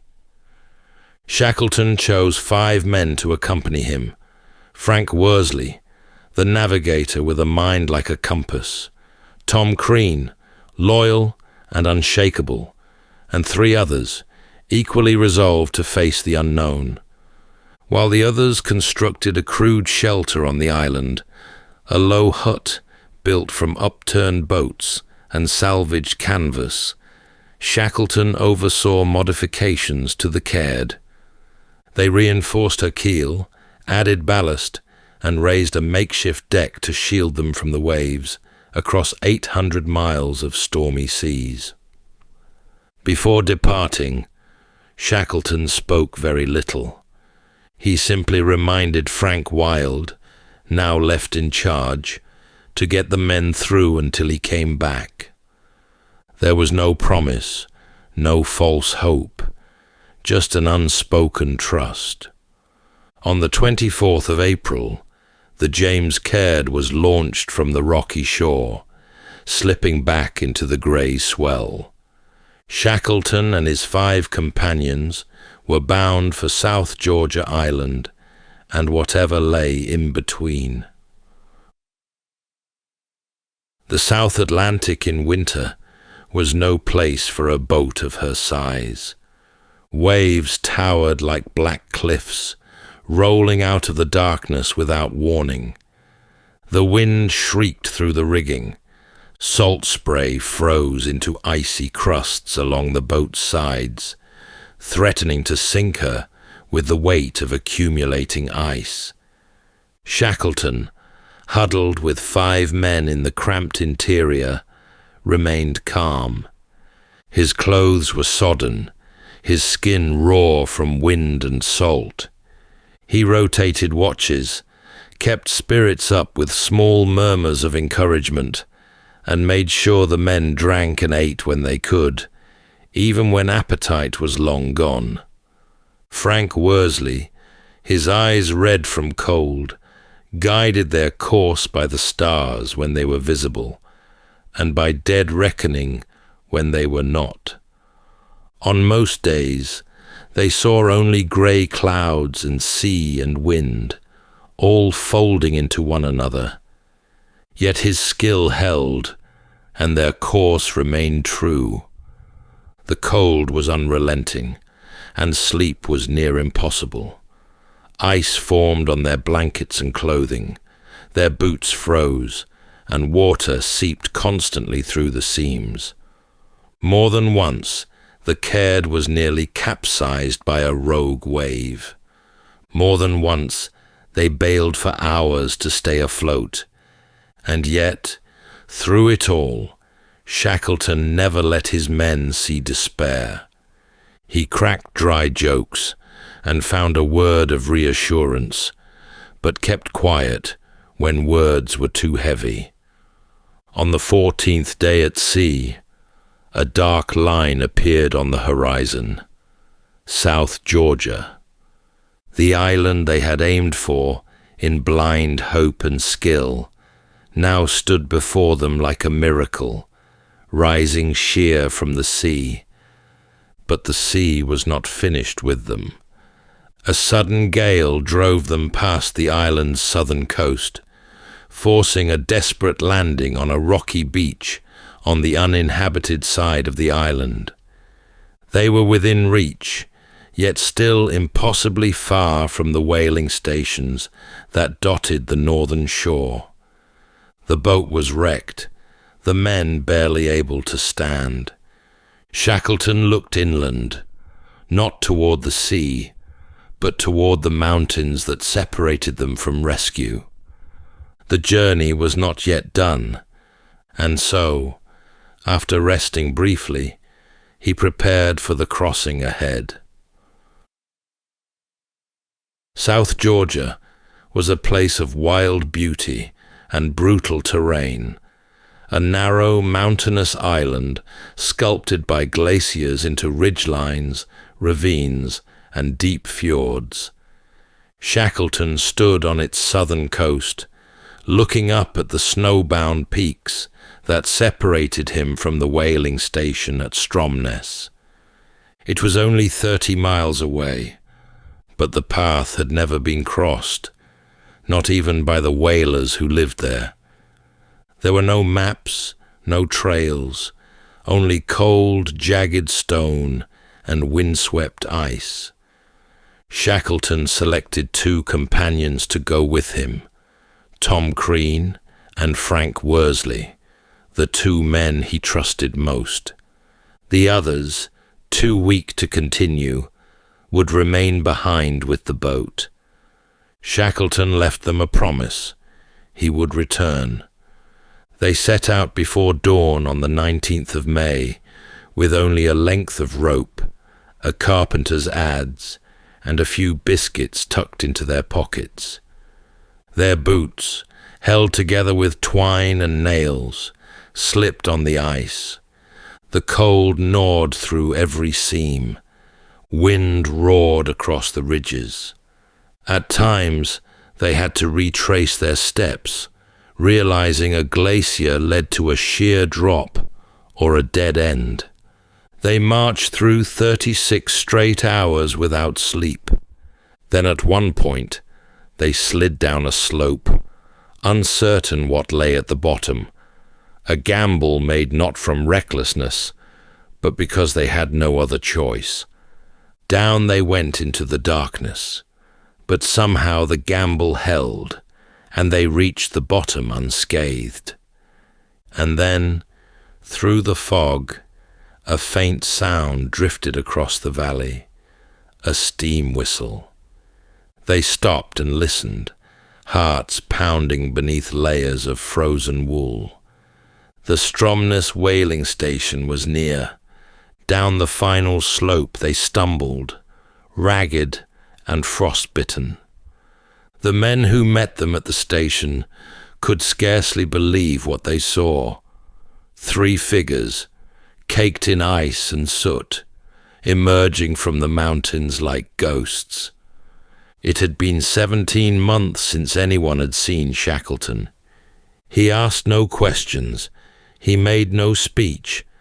He simply asked for a boat, because though they had made it to safety, 22 men were still waiting on Elephant Island. The return to Stromness marked the beginning of another kind of journey, one not through mountains or ice, but through the weight of responsibility.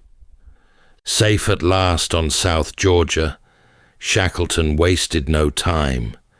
His thoughts were already with the men he had left behind, now nearly a month alone, with no way to call for help. He tried at once to secure a ship. The whalers offered what they could, and soon Shackleton was back at sea. But the sea resisted. Ice blocked the way, fuel ran short, and each attempt failed. Once, twice, a third time. Still, Shackleton did not give up. There was no frustration in his voice, only determination. He simply tried again.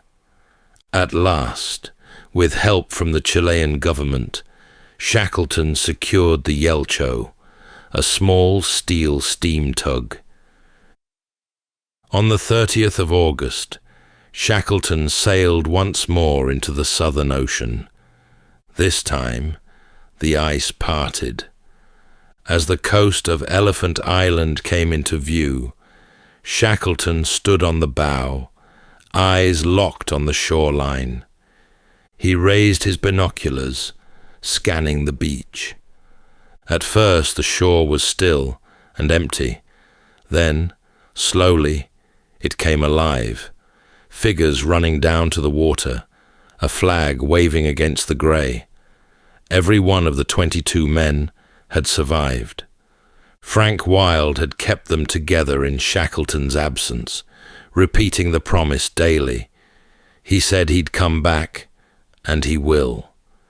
Supplies had dwindled, spirits had worn thin, but they had endured. When the Yelcho arrived, they were rescued in less than an hour, without the loss of a single life. It was, in its own way, one of the most extraordinary rescues in maritime history. In the years that followed the Endurance expedition, Ernest Shackleton did not slow down, though his body bore the marks of his long ordeal: frostbitten skin, weary lungs, aches borne without complaint. His spirit remained unsettled.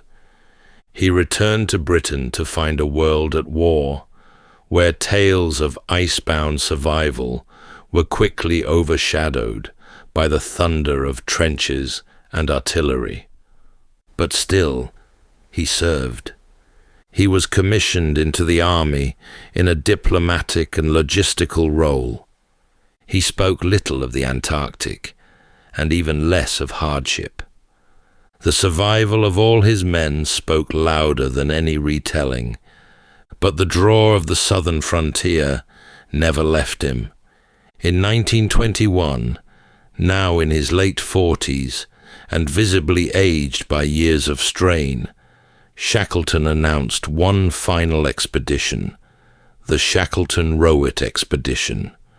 Its goal was loosely defined: scientific exploration, coastal mapping, and perhaps once again, a last communion with the edge of the world.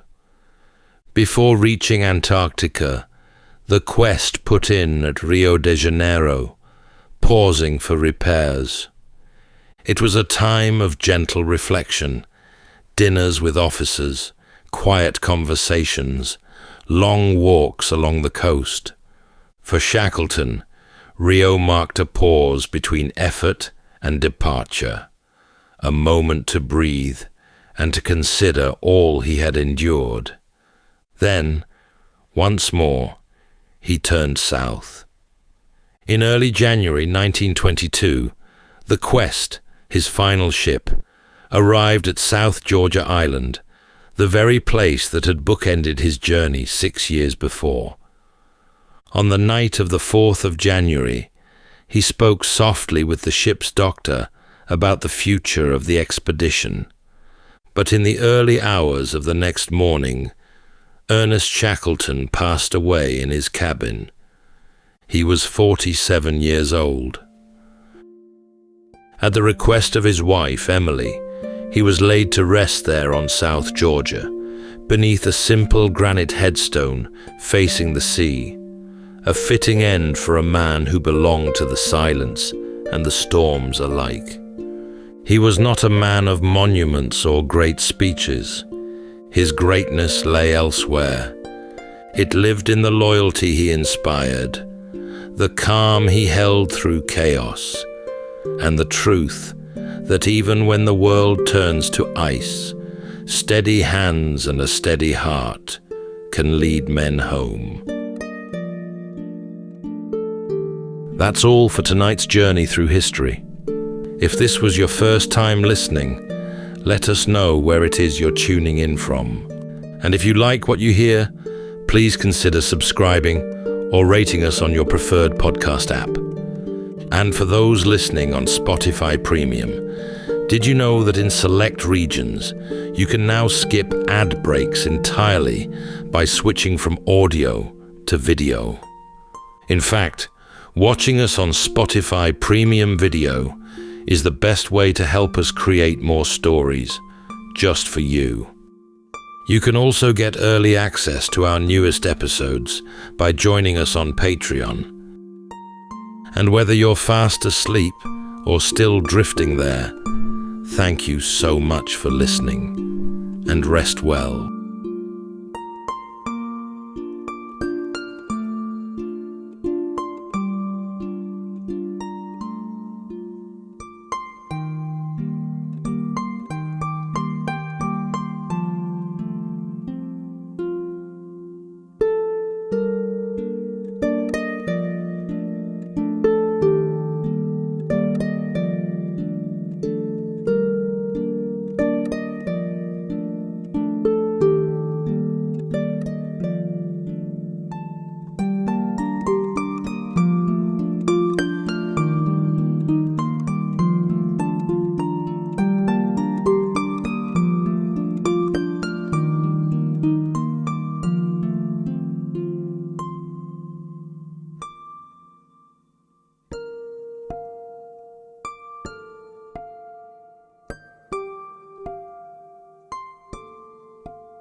Welcome to Sleepytime History. True stories from the pages of history, with 8 hours of uninterrupted storytelling for a full night's rest. Tonight, we're going to be exploring the remarkable true story and the legend of King Arthur, a man remembered by some as the warrior king who rescued a crumbling Britain in the wake of Rome's departure, and by others as a man who wielded enchanted blades, took counsel from a wizard, and was served by knights of great virtue and valor. Our story begins with a young man who draws a sword from a stone and a kingdom that kneels before him. A powerful wizard named Merlin stands by his side. A pale arm rises from a lake and offers a second, even greater sword called Excalibur. Then at Camelot, Arthur seats his finest knights at a round table, so that no man might sit above another. This gallant fellowship will one day ride out after a holy relic and be scattered to the ends of the known world. The Arthur that history permits, however, is a plainer figure, a prominent warlord who made his name fighting the Saxons in the power vacuum left by the Roman legions. Though, to be honest, the record is thin at best, and the name Arthur is barely mentioned until hundreds of years after he is said to have lived. But in either case, almost none of it leaves a mark on the physical world. Not a stone or a blade, not even a grave, leading some to argue that Arthur may never have existed at all. But what we can say for certain is that the official story of King Arthur remains largely unsettled. For why else would treasure hunters and scholars still comb the hills and isles of Britain for his final resting place? Tonight, as we drift into sleep, we'll explore both the legend and the man, and uncover, if we can, where one of them ends and the other begins. So settle in, take a deep breath, and we'll begin with a full 8 hours of uninterrupted storytelling after this short break.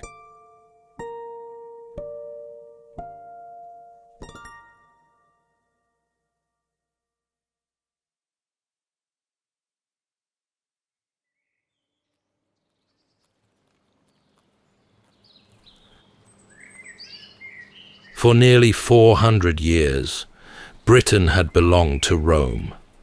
Straight roads ran from one coast to the other, laid so well that long stretches of them would outlast the empire that built them.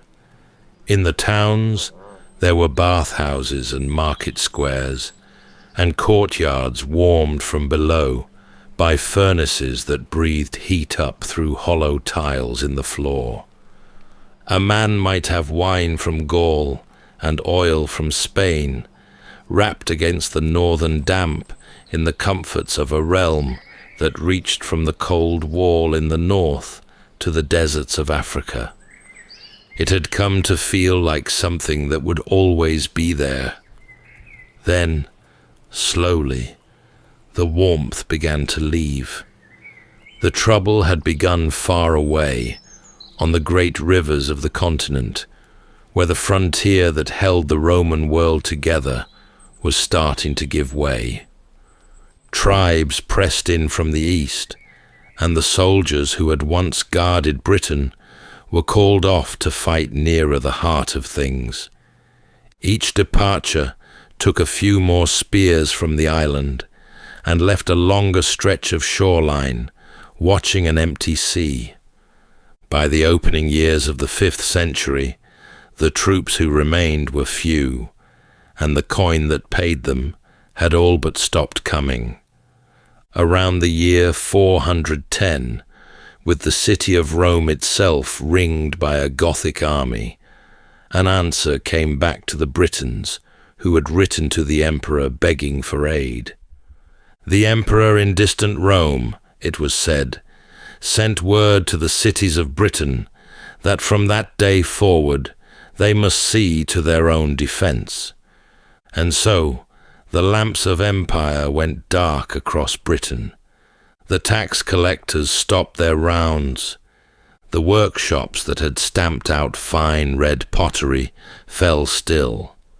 Coins wore smooth in people's hands and were never replaced, until buying and selling slid back toward the old barter of a chicken for a sack of grain.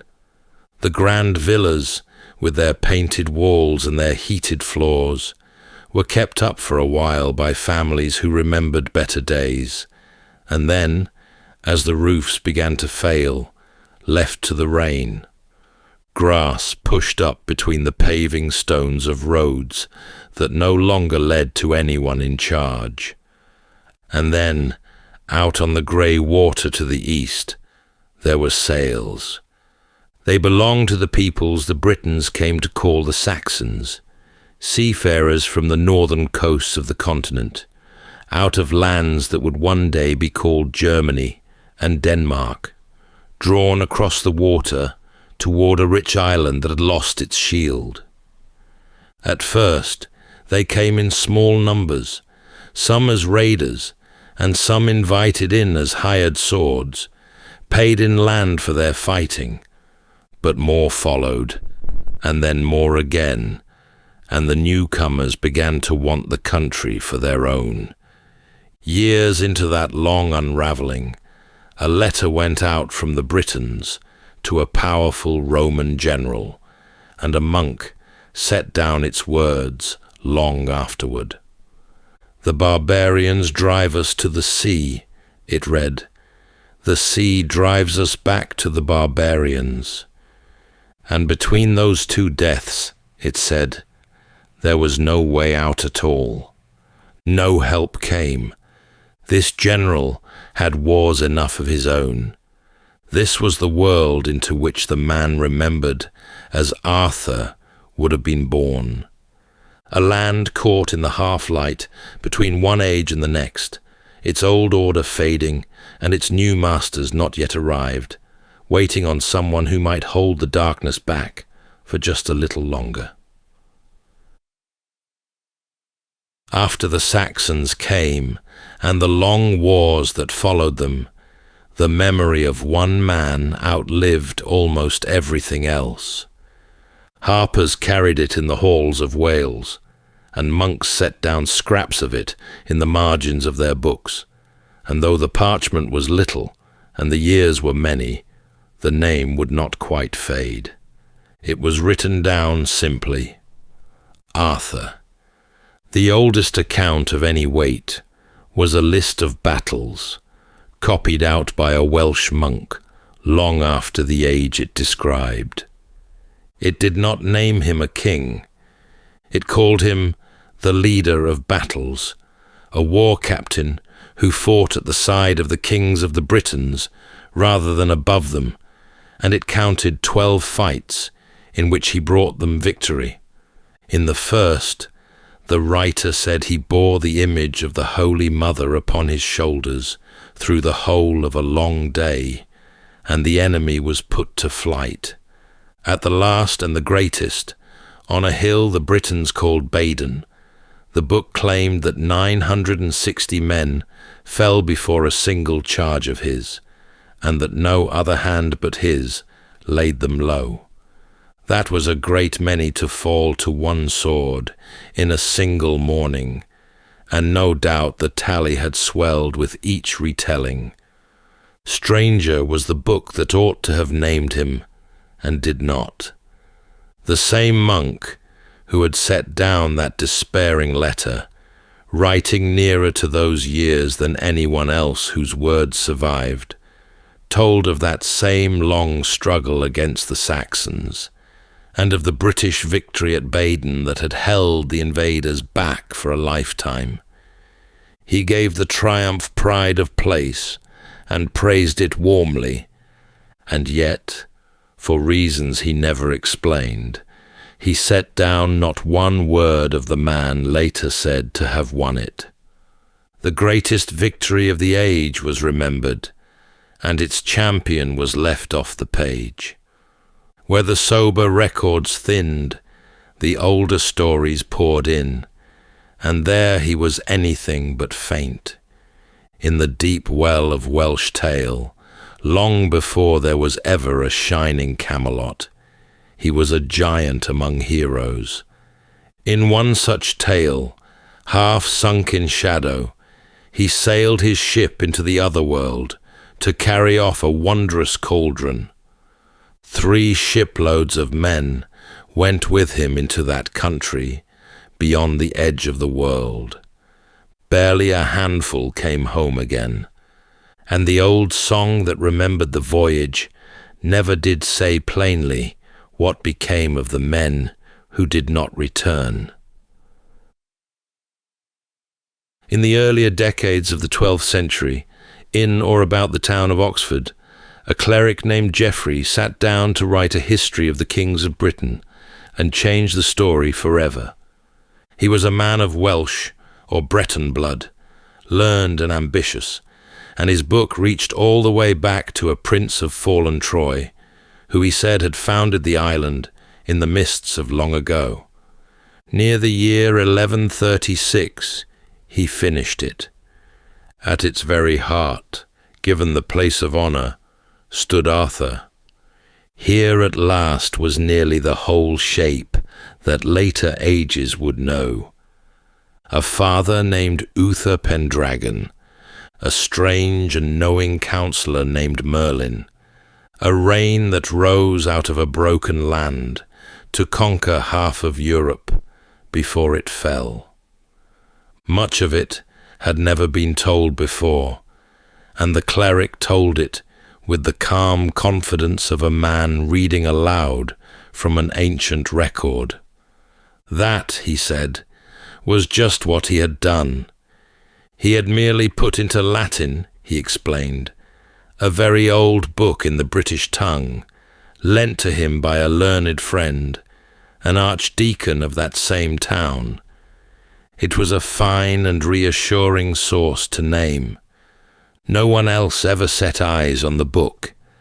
It was never found, nor copied, nor mentioned by any other hand, and in time a good many came to suspect there had been no such book at all, only Geoffrey himself, gathering up the old scraps of legend and stitching a great deal of his own invention between them.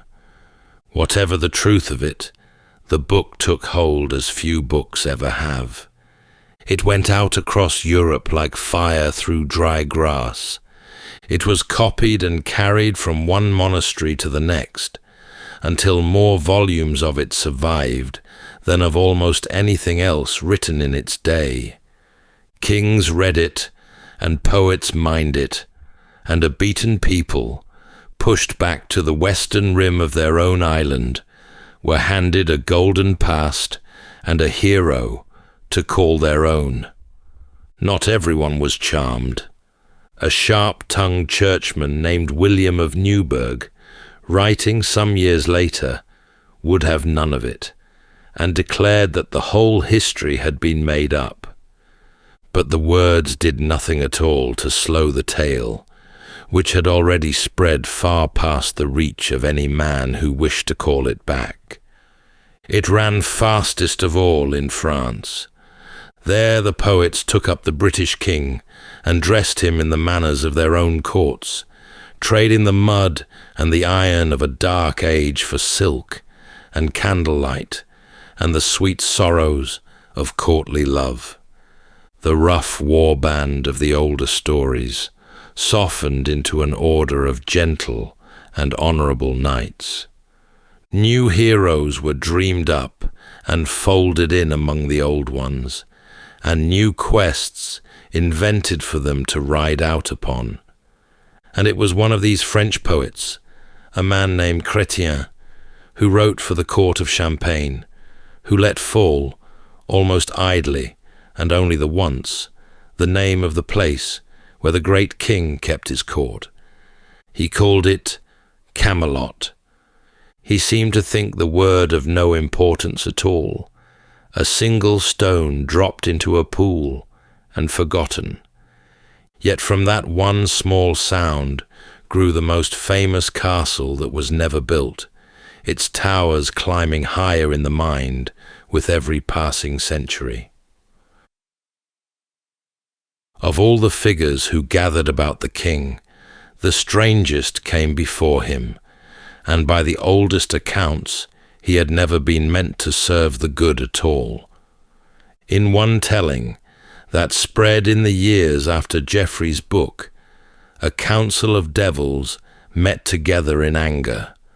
The powers of darkness felt cheated by the coming of Christ into the world, and they resolved to answer that great light with a darkness of their own making.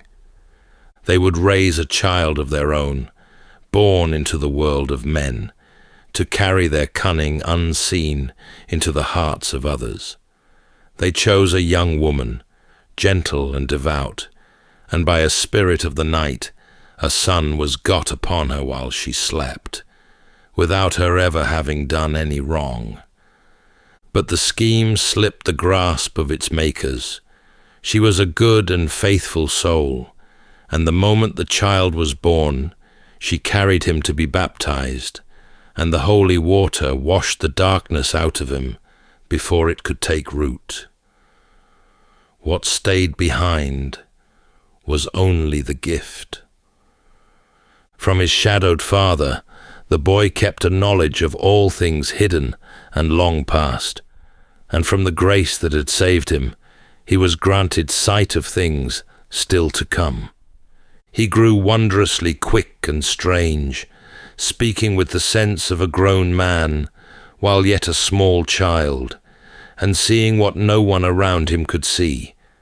His name was Merlin. Word of such a child travelled fast, and in time it reached a troubled king. This king had been labouring to raise a mighty tower upon a mountainside, and the work would not hold.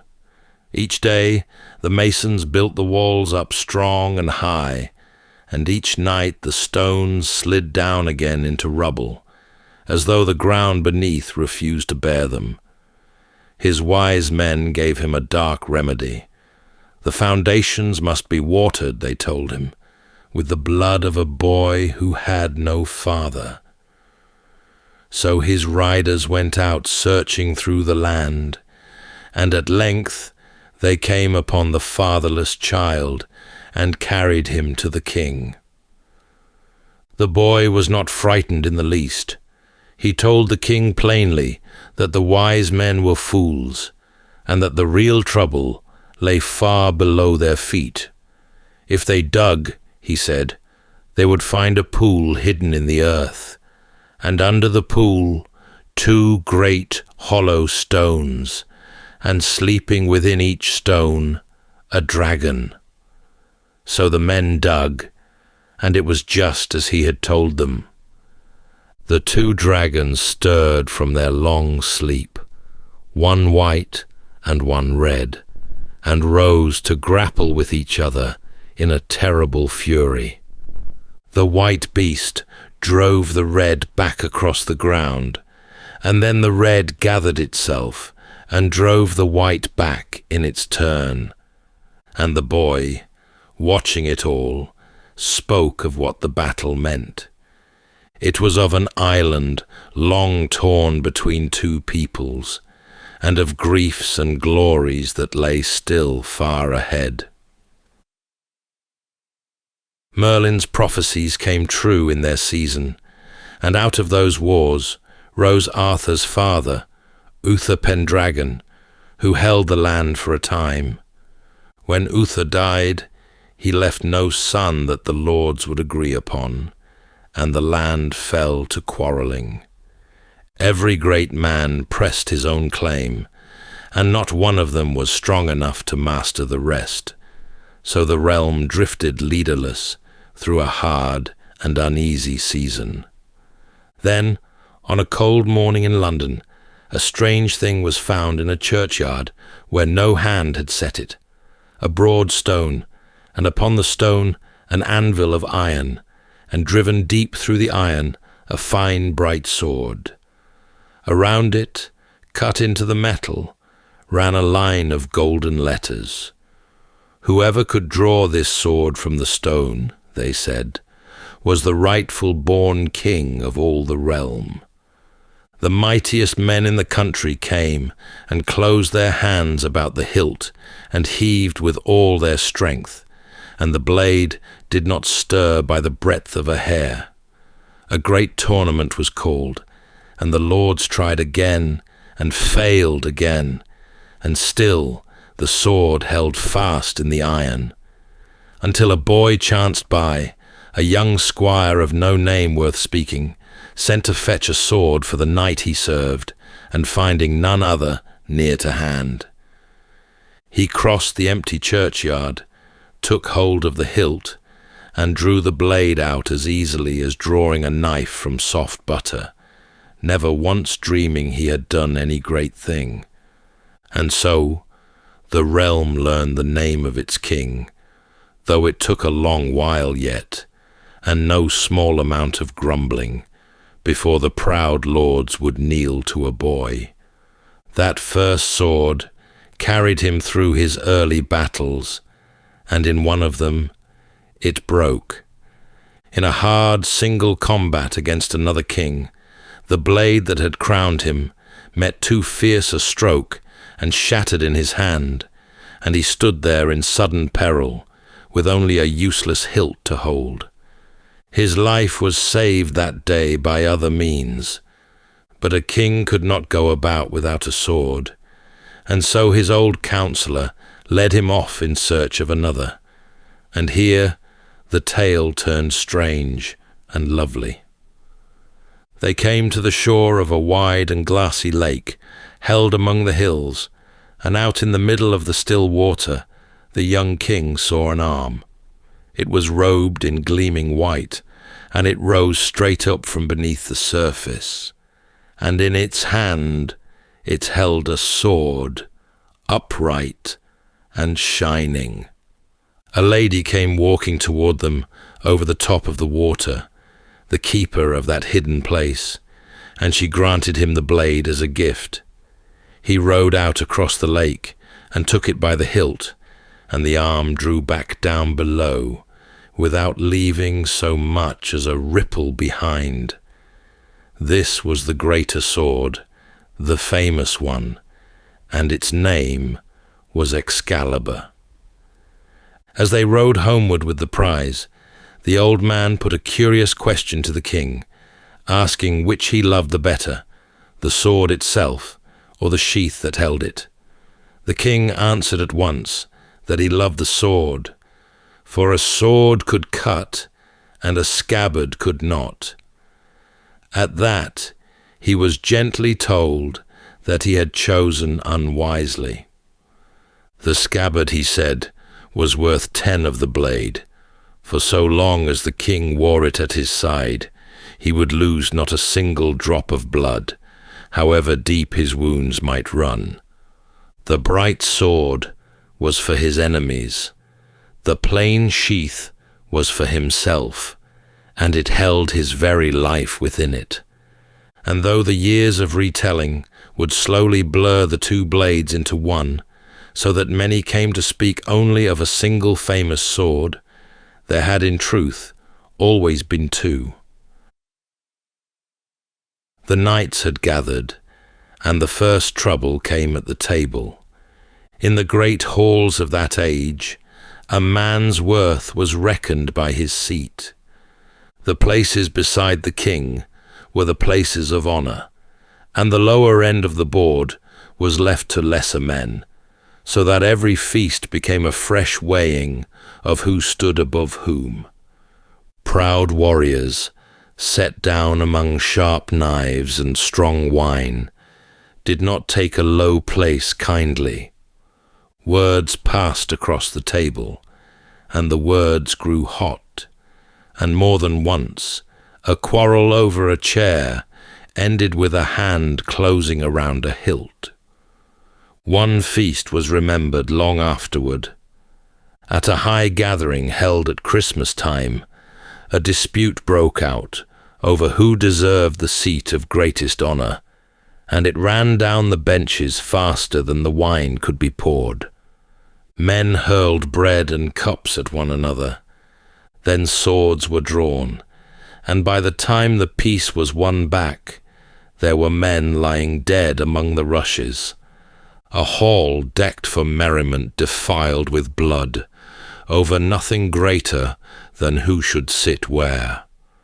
The king came upon that ruin in a cold anger, and he swore the shame of it would not fall upon his house again.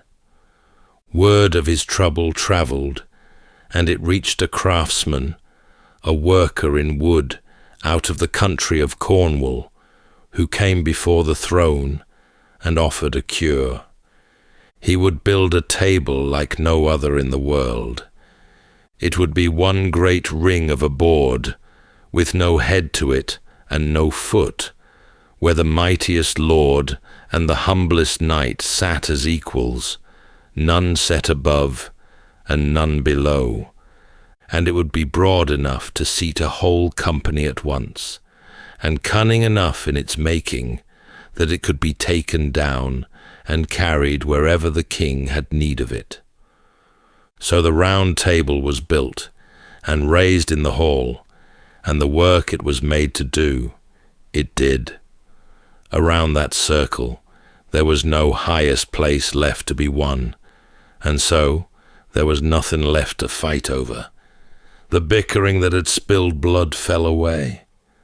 A man's honour came to rest no longer on his chair, but on his deeds, and the company that gathered at the board began to grow into something finer than a gathering of rivals. Among them were seasoned men who had served the king from the first, and eager young ones newly come to their spurs, and all of them held it the highest honour in the land to sit at that board.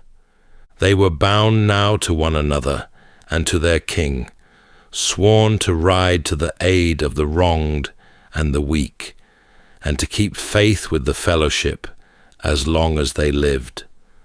There was one seat, though, that stayed empty. It was called the Perilous Seat, and it was held for a single knight who had not yet come, the one man clean enough of heart to fill it. For any lesser soul who dared to sit there, the old tellers warned, the seat would be his undoing. Year upon year it stood vacant and waited. The court itself, in the tales that grew up after, was set within a city the poets called Camelot.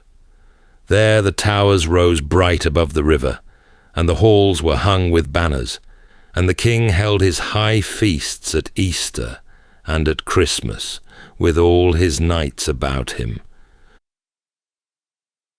The greatest of all the knights came to the court as a young man out of a kingdom across the sea. He was the son of a king named Ban, whose realm had fallen to his enemies. When the child was still in his cradle, and his father's cause was lost, a strange lady had taken him up, and carried him away beneath the waters of a lake. And there, in a country hidden under the water, she had raised him and taught him and made him ready. From that upbringing he took his name, for men called him Lancelot of the Lake. When he was grown, she brought him to the court of the king to be made a knight, and from the first it was plain that here was something the hall had not seen before. There was no knight who could match him. In the tournament he unhorsed all comers. In the field he rode into odds that would have swallowed other men and came out the victor. He was faithful to the king, gentle to the fallen, and first into every danger, and in a little while he had become the foremost knight in all the land. But the greatest of the knights gave his deepest love where it could bring him no honour, and only grief in the end. For he loved Guinevere, the king's wife, and the lady of the court. She was gracious and lovely, and much beloved by all. Lancelot was her champion before the world, the knight who wore her favour and rode in her defence, and that much was open and fair. What grew between them underneath was not. For a time it lay concealed, and no harm showed. the feasts went on, and the quests went out, and the fellowship seemed as bright as ever it had been. One day, into the midst of a high feast at Camelot, a wonder came. The doors had not opened, and no one had entered, and yet all at once a beam of light poured into the hall, brighter than any daylight, and the whole company was struck still in their places. Into that light came a vessel, covered over with white silk, so that none could see the thing itself, and it passed through the air the length of the hall, while a sweetness filled the room, such as no man there had ever breathed. Every knight found his table laden with whatever food he loved best, and then the light was gone, and the covered vessel with it, and the hall was left in stunned silence. The knights rose from that feast, changed men. One after another, they stood and swore a great oath to ride out from the court and seek the holy thing, and not to rest until they had seen it plainly and unveiled. So the whole fellowship scattered from the hall, out across the land and over the water, each knight riding alone into the wild after a wonder he could barely name. What they had sworn to find was old, far older than that court, and it had not always been so holy a thing.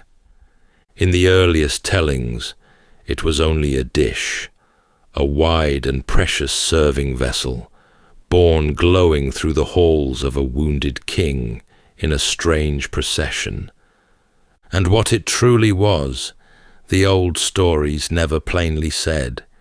It was later tellers who lifted it into something greater and named it the cup of the Last Supper, the very vessel that had caught the blood of Christ upon the cross, brought long ago to Britain and hidden away.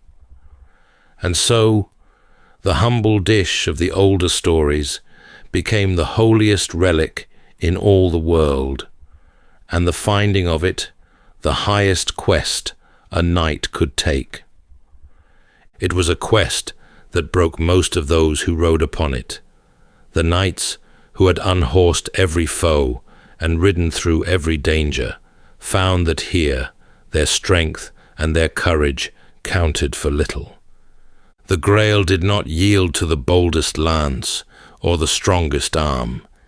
It showed itself only to the pure, and there were few enough of those, and one by one the great men of the fellowship failed of it, and turned for home no nearer than when they had set out. There was one, though, for whom the quest had been waiting.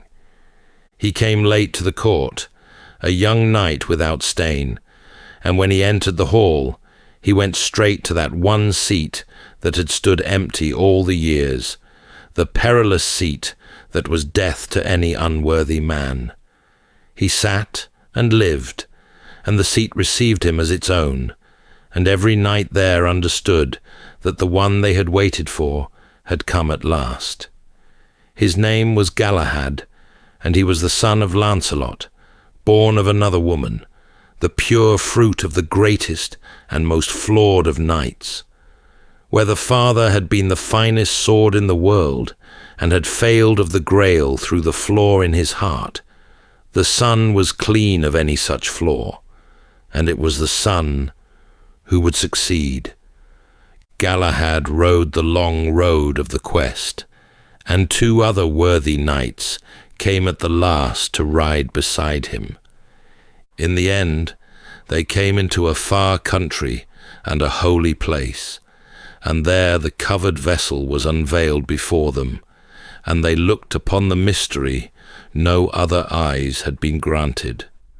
What the young knight saw in that hour was more than a living man was made to hold.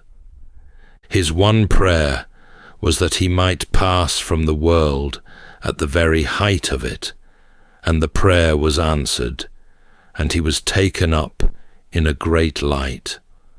Of the three, one alone came home again, to carry back the tale of what had been found. At the far edge of the world, in the tales, there lay a blessed island where 9 sisters dwelt, wise women skilled in the old arts of healing. The chief of them was gentle and learned beyond the rest, mistress of herbs and of remedies, able to mend wounds that lay beyond any ordinary cure. It was into her keeping, the oldest stories promised, that a wounded king would one day be given. In the beginning, Morgan was a healer and a friend to the house of the king. But later, Hans would not let her stay so. Generation by generation, they hardened her, until the gentle mistress of the healing isle had become the great and subtle foe of the court, working in secret against the king, who was her own kin. And it was her hand that loosened the first thread of his undoing. She had come to covet the king's marvelous sword, the scabbard still more, for she alone knew the secret it carried. By cunning, she stole them both away. The sword was recovered in time, but the scabbard she flung into the depths of a still lake, where it sank beyond all finding, and it was never seen again. The king had his blade back, and did not know how much he had lost, for the guard upon his life was gone into the water, and would not be there in the hour he needed it most. While that loss lay hidden, a greater ruin was gathering. The love that Lancelot and the Queen had carried in secret for so long came at last into the light, and when it did, the fair court broke upon it. Old friends were forced to take sides, and the fellowship that had held together through every danger turned its swords upon itself. The king was drawn into war against the man who had been the finest of all his knights, and while he was away across the sea at that bitter work, treachery rose behind him at home. There was a young man named Mordred, born of an early wrong the king had long tried to forget, near to him in blood and dark in heart. To this man the king had left the care of the realm, and the man betrayed him. He seized the crown for himself, put out word that the king was dead, and moved to take the queen as well. When word of it reached the king, he broke off his war and turned his army home to save his kingdom from the false king. The two hosts met at the last upon a grey field, and there the long tale came to its close. It was a hard and grievous fight, and by the end of that day the flower of the fellowship lay fallen across the ground, and the bright age that had begun in wonder guttered out in the murk of battle. The king came face to face with Mordred amid the ruin, and struck him down, and took in that same moment a deep and mortal wound. Long ago, the sheath that would have kept his blood within him was gone. So now he bled. Yet he did not die upon the field. As the last light failed, a barge came drifting to the water's edge, and in it sat several women robed in black, with their hoods drawn low, and the sound of their weeping carried across the water. Among them was his sister Morgan, who had been his enemy for so long, and who now received her wounded brother with tears, the healer come again at the end. They laid him gently in the barge to bear him away over the water, to the vale of the Blessed Isle, that his grievous wound might be healed. And the barge drew out from the shore, and slipped into the mist upon the lake, and was gone from sight. The king was carried off across the water, and there the tale might have ended. But the world was not finished with him, and in the long centuries that followed, the living went on doing a great deal with the memory of a man who may never have lived at all. Some 700 years after his supposed age, at the Abbey of Glastonbury in the West Country, the monks made a startling discovery. A great fire had lately swept through the abbey and left it in ruins, and the brothers were poor, and the pilgrims who once brought their coin had grown few. And then, digging deep in the old graveyard, the monks announced that they had found a grave. In it, they said, lay the bones of a tall man whose skull bore the marks of grievous wounds, and beside him the bones of a woman with a tress of golden hair that crumbled to dust at a touch. Above the grave, they said there had lain a cross of lead, and cut into the lead were words that named the sleeper. Here lies buried the renowned King Arthur in the Isle of Avalon, so the old inscription was said to run. It was a marvelous find, and the timing of it was marvelous too. The pilgrims came again, and their coin with them, and the ruined abbey found the means to rise once more. Long after the monks, another man gave the legend the shape it would keep. He was a knight named Sir Thomas Malory, and he gathered up the whole vast sprawling tale, the French romances, and the English verses, and the old scattered stories, and set them down together in one great book in his own tongue. He did all this from a prison cell, shut away under a long and startling list of charges, and it was there that he wrote the finest telling of the Fellowship of the Round Table the English language had yet seen. Not long after his death, the book was printed on one of the first presses in the land, and so the tale that had passed for centuries from mouth to mouth and from hand to hand was fixed at last in ink and carried to more readers than the old harpers could ever have dreamed. And still the relics multiplied. On the wall of the great hall at Winchester there hung a vast round tabletop, shown for age after age as the very table of the legend. It was a thing of the Middle Ages in truth, made long after any Arthur could have sat at it. And when a later king wished to wrap himself in that old glory, the great disc was painted fresh for him. Round its rim ran the names of the knights.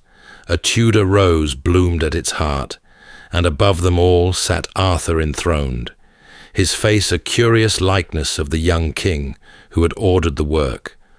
So men buried him, and printed him, and painted his face to look like their own. And yet beneath all of it, the oldest hope had never quite gone out. For the truest heart of the story had always held that the king was not dead at all, but had only slept through the long ages, to come again in the hour of his people's greatest need. Malory himself set the hope down plainly, that some men said the king yet lived and would return, and the words the old tellers set over him were these: "Here lies Arthur, the once and future king." And so the story left its king sleeping on that far shore, waiting on the hour he was promised to wake.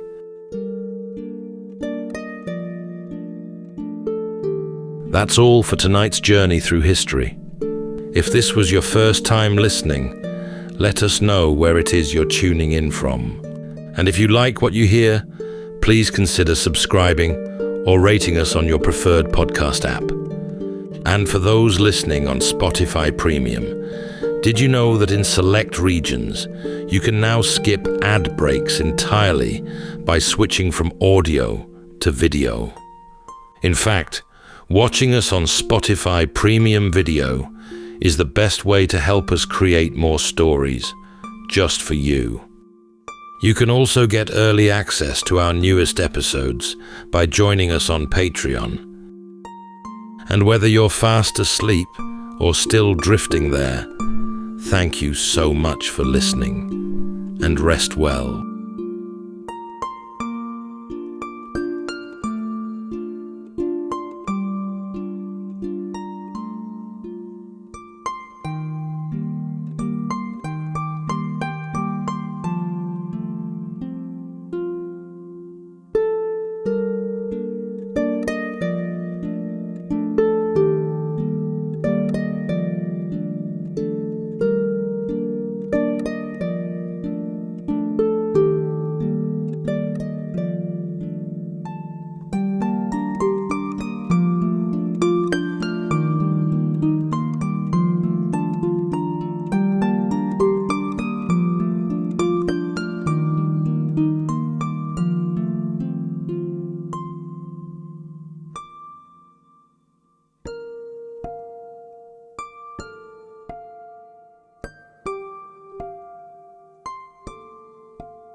Welcome to Sleepytime History. True stories from the pages of history, with 8 hours of uninterrupted storytelling for a full night's rest. Tonight, from the Sleepytime archives, the remarkable true story of Jacob Waltz, better known as the Dutchman, a solitary prospector whose secretive life gave rise to one of the greatest unsolved legends of the American West and a hidden goldmine of untold wealth, its whereabouts unknown to this day. For more than a century, whispers have drifted through the arid winds of the Arizona desert, carrying tales of an elusive treasure concealed deep within the rugged folds of the Superstition Mountains. Rumors spoke of gold so pure and plentiful that even seasoned miners found themselves astonished by its brilliance. At the center of these stories stood Jacob Waltz, a quiet, enigmatic figure who lived on the outskirts of town. Few knew where he had come from or why he kept to himself. Each winter, Waltz would disappear into the mountains, only to return weeks later, his saddlebags heavy with gold. Waltz never revealed his path. He left no map, and those who attempted to follow him often disappeared without a trace. He guarded his secret closely, speaking of it to no one, until the very end. As his life drew to a close, Waltz entrusted some of his secrets to a young man named Dick Holmes. This ignited a legacy of treasure seekers who dedicated their lives, or even sacrificed them, to the endless pursuit of a wondrous fortune. This story isn't just about what lies hidden in the mountains. It's about the enduring mystery of America's most famous lost mine. A legend that has survived gunfighters, treasure hunters, and scholars alike, echoing still through the desolate canyons of the Superstition Mountains. Tonight, as we drift into sleep, we'll journey gently into the fading light and lengthening shadows, following the footsteps of the Dutchman into the long desert night. So settle in, take a deep breath, and we'll begin with a full 8 hours of uninterrupted storytelling after this short break.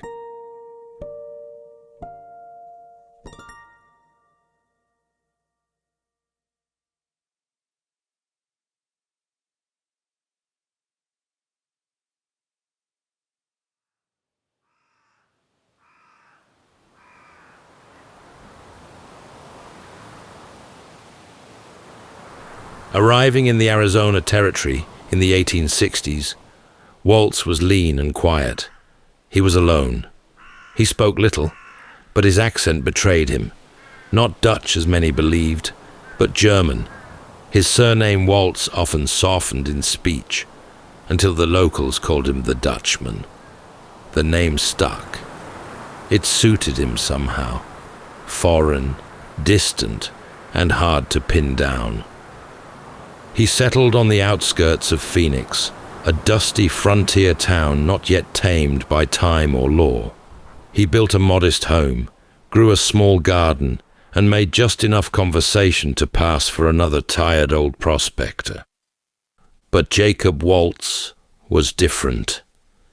Each winter, as the air cooled and the rains softened the land, he would vanish, alone, no fanfare, no announcement, just a pack mule, some provisions, and a slow ride east toward the Superstition Mountains, a place the local Apache had long held sacred, and others feared for different reasons.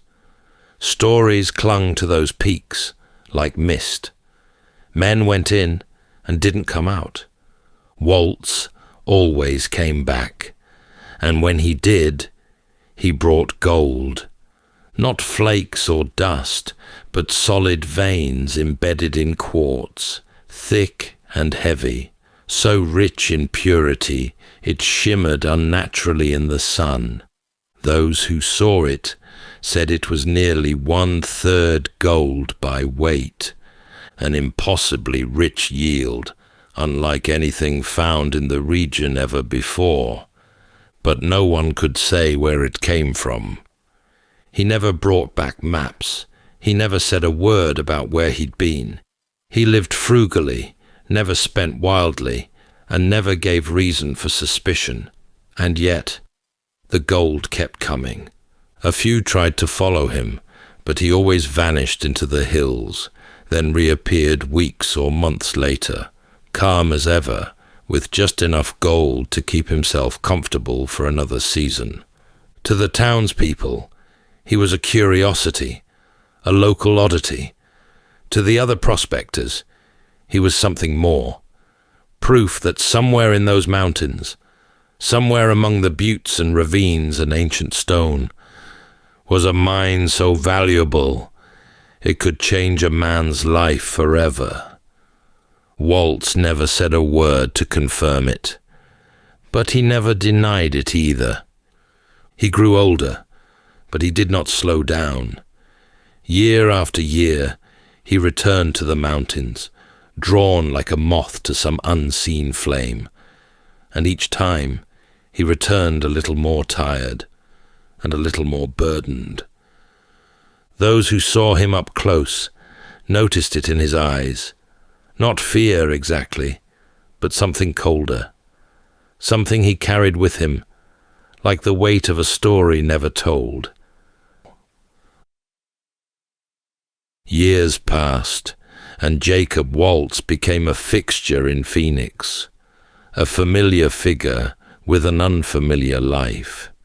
He was often seen walking the edge of town, his gait stiff with age, his clothes plain and sun-bleached.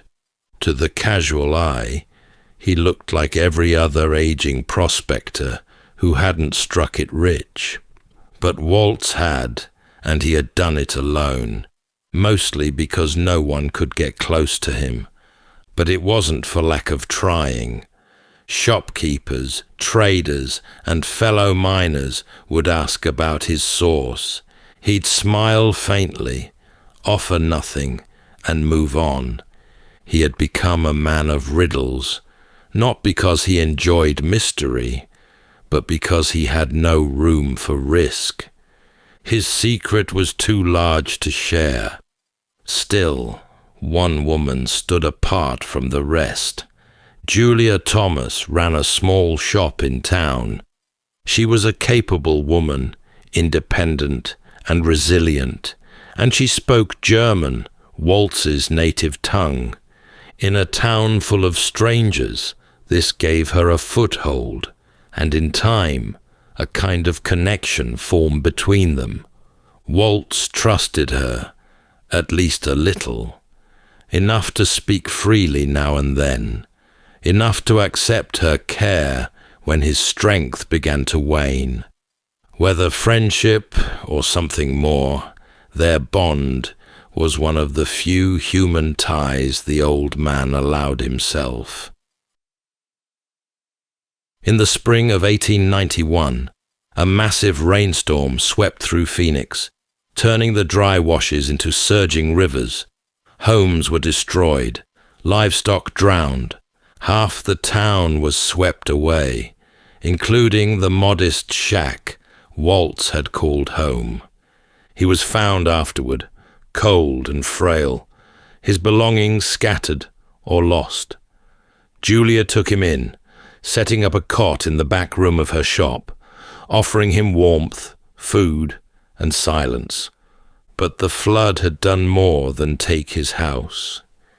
It had taken his health. Waltz grew weaker by the day. His breathing thinned. The light behind his eyes began to dim. And still, he said nothing of the mine. Out in town, a quiet urgency began to spread. Those who had long suspected Waltz of hoarding a secret now wondered if he might die without ever revealing it. Some believed he had shared the location with Julia. Others believed he'd taken it to the grave already, locked behind weathered lips. But one man still watched from the edges, a man who had once tried to follow Waltz into the hills, a man who remembered a campfire story from years earlier about a mysterious old miner and a gold mine deep in the superstitions. That man was Dick Holmes. And as Waltz's strength ebbed in the back room of Julia's shop, Dick waited, not for gold, not for fame, but for a chance to hear the truth, before the mountain reclaimed it forever. It was October of 1891, and the Dutchman was fading. Jacob Waltz lay still in the quiet back room of Julia Thomas's shop, wrapped in a rough blanket, a single candle flickering against the wall. His breath came thin, ragged at times, as though each exhale might be his last. Outside, the town of Phoenix moved on. Wagons clattered down dirt streets, horses drank from muddy troughs, and the desert sun warmed the rooftops. But inside, time had slowed. Word had spread that Waltz was dying. Julia had done all she could, given him shelter, warmth, and a place to rest, but she couldn't be at his side forever. So one morning, when the old man took a sudden turn, she slipped outside to fetch a doctor. And that's when Dick Holmes appeared. Perhaps it was coincidence. Perhaps he had been waiting. Whatever the truth, Julia saw him and asked if he might sit with the old man until she returned. Dick stepped quietly into the room, and for the first time sat face to face with the man he had followed from afar. The man he believed held the key to the most elusive treasure in the American West. He expected instructions, directions, something clear, but instead he received a confession. For nearly an hour, Waltz spoke, slowly, in fragments, often pausing to catch his breath or drift briefly into silence. What emerged was not a map, but a history. He told of a time, years earlier, when he had been stranded in the mountains, hungry, alone, and then, by sheer chance, he'd found a camp, 3 Mexican miners, strangers, who welcomed him cautiously. They had discovered a mine beyond belief, and they showed it to him without fear. What happened after was never spoken plainly, but he returned from those mountains alone. He described the gold, veins nearly 2 feet wide, rich and unbroken, glowing with the weight of fortune. For years he had returned to that place, working it in silence, taking only what he could carry, keeping the secret sealed. But the secret hadn't stayed untouched. One season, 2 soldiers showed up in Phoenix with gold that matched his. Word was, they had found something in the mountains. Waltz went back, and soon the soldiers were never seen again. There were others. A lone prospector seen too close to the hidden trail. A nephew from Germany sent by his sister to help him in his final years, but the old man had grown suspicious. The mine had made him paranoid, isolated, and convinced that betrayal would find him if he let his guard down. So he acted. He described taking the young man's body to a place called Agua Escondido, far from where anyone might ever stumble across the grave. And then, with something like resolve, or perhaps surrender, Waltz gestured weakly toward a wooden chest at the foot of the bed. Inside, he said, was the last of his gold, enough to prove that the mine had never been a myth, and enough to honor a final request. If Dick were to take the gold, he must promise to send money to Waltz's sister in Germany, not for profit, for peace.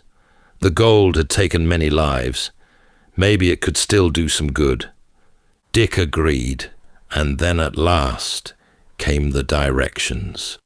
A canyon running north to south, a rock shaped like a man's face, and a house built of stone.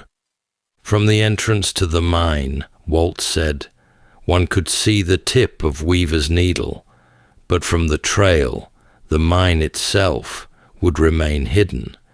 He was fading fast, and just before Dick could ask the simplest of questions, such as whether the water in the canyon ran north or south, the old man slipped away.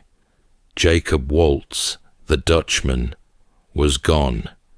He left behind no map, only riddles, and a chest of gold, sitting heavy in the corner of the room, glinting with the last light of a secret that had now passed to another. For Dick Holmes, the search had only begun. He had spent over a decade tracing the Dutchman's clues, combing the superstition range, canyon by canyon, wash by wash. He had seen the desert under moonlight and thundercloud, walked it under stars and punishing sun. But now his knees had stiffened, his body grown heavy, and the rides he once took with ease had become long and painful. The search had taken something from him, but it had also given him something, a kind of purpose that stretched beyond gold, a connection to the land, to the mystery, to the long thread of fate that had begun the moment he first heard that story by a campfire as a boy. Now it was time to hand it over. He turned to the one person he trusted with the truth, his son. George Brownie Holmes was 16, capable, observant, and already a product of the desert. He had grown up hearing pieces of the story, never the full version, but enough to feel the pull. Now Dick entrusted him with everything. The original directions spoken by Waltz on his deathbed, the places to begin the search, and most importantly, the knowledge that some who entered those mountains never returned. But Dick didn't just pass along the clues, he passed along his caution. The mine, he explained, was not only hidden, it was watched. Just as Dick had once tracked the Dutchman, and just as he himself had later been followed, Brownie too would be shadowed if he ever got close. The advice was simple, but firm. If he ever found anything such as a landmark, a stone house, or even the mine itself, he must show no sign. He was to walk past it, leave it, and come back later when it was safe. The weight of this warning settled deep. It wasn't said with fear. It was said with experience. Together, they planned a trip into the mountains, father and son, side by side. But like so many things in this story, the plan frayed. From the moment they rode out, they sensed others on their trail, riders who moved like shadows, camps that appeared where none should be, eyes in the scrub brush, watching. Dick had seen it all before, and so they once again turned back. It was the last time Dick Holmes would ride into the superstitions. The mountains had taken their toll. His body could no longer bear the climbs, the heat, the constant sense of being followed. But in his son, the search would continue. Brownie now held the clues, and just as Dick had done before him, he began to walk the lonely path that stretched out into the desert. He took a job at the Quarter Circle U Ranch, nestled deep within the range. It gave him both access and cover. From there, he could ride freely through the canyons as part of his work, observing the land, watching the light, listening for signs. But he was not the only one. The legend of the Dutchman's gold had grown beyond Arizona. Now, every drifter and cowboy with a pickaxe and a dream had heard the tale, and many came to believe Brownie had something the rest of them didn't. Some offered trades, information, rumors, false maps, hoping Brownie might part with one of his own. He listened. Sometimes he nodded, but he gave away nothing of value. One cowboy told him he'd found a rock that looked like a man, just like the one described in Waltz's confession. He wanted to trade locations. Brownie declined. Not long after, the rock was gone. Some said it had been pried loose and thrown into a ravine. Whether out of spite or a desire to keep the secret buried, no one could say for certain. It was one more clue lost to time, but Brownie didn't stop. The mine was still out there, silent, sealed, and waiting. The trail was no longer just his father's. It was now his own. And like his father before him, Brownie would walk that trail for the rest of his life. For a time, the desert grew quiet again. Brownie Holmes kept to his rides through the Superstition Mountains, careful and watchful, always searching, but never speaking too much. He blended in among the cowhands at the Quarter Circle U Ranch, another weathered rider with calloused hands and far-off eyes. But the story never stayed quiet for long. In the summer of 1931, a man arrived in Arizona with something that hadn't been seen before, something dangerous and possibly priceless. His name was Adolph Ruth, and by all appearances, he was an elderly man past his prime, silver-haired, limping, and weary from long travel. But Ruth carried with him what he claimed was a document unlike any other. A map drawn in Mexico, handed down, he said, from a line of men who once knew the mine's location. To most, It sounded like another tale spun in search of fame. But one detail made people take him seriously. Waltz, according to the legend, had stolen the mine from Mexican miners. If the map was real, it could predate Waltz's silence.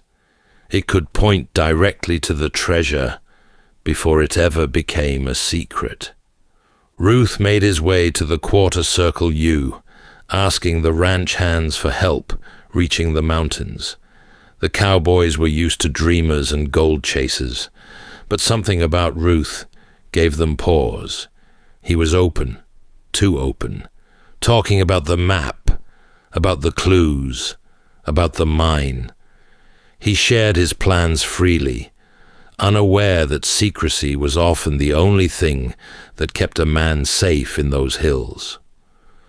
Brownie Holmes met with Ruth, and the two men talked at length.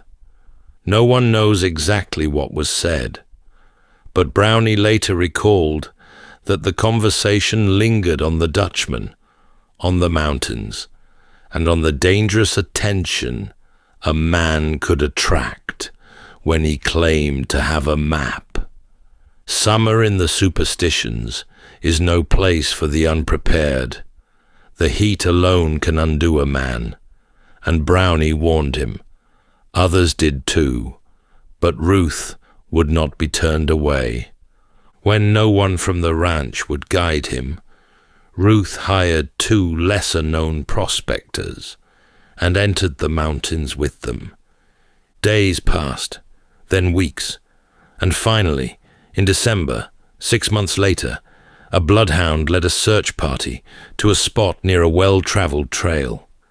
There, resting upright in the dust, was a human skull. It was found not hidden, but placed, carefully, some said, as though meant to be seen. The rest of the remains were discovered nearly a mile away, scattered and sun-bleached, as if someone had moved them. The cause of death was officially listed as exposure, with damage attributed to animals. But the skull had two distinct fractures, and the map, the one Ruth had spoken so confidently about, was never recovered. Suspicion turned quickly to the two prospectors who had led him in.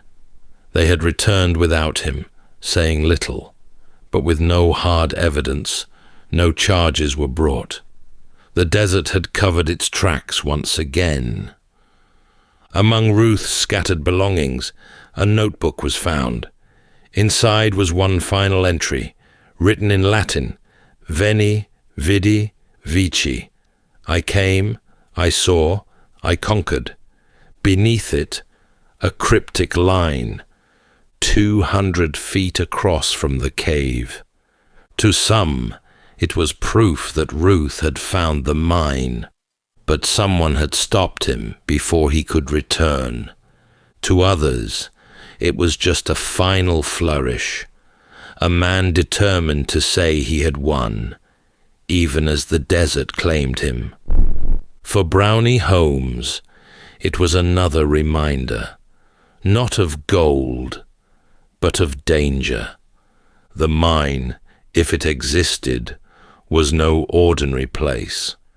It carried weight, and not every man who sought it would live to tell the tale. The legend had roared back to life. Adolph Ruth's disappearance, the eerie discovery of his skull, the cryptic notebook entries, all of it breathed new fire into a story that had never quite burned out. Newspapers from coast to coast picked it up. The lost Dutchman's mine was no longer just Arizona folklore. It had become national obsession. In the aftermath of the Ruth incident, the Superstition Mountains were teeming again. Men flooded in with spades and theories, dynamite and half-truths, each one convinced they were the one to finally crack the code. And more than a few of them believed that Brownie Holmes knew something they didn't. They watched him, followed him. Some tried to befriend him, others tried to manipulate him. But Brownie had learned well. He spoke little, rode alone, and when asked about the mine, he smiled in a way that said nothing. Still, he searched. There were moments of hope.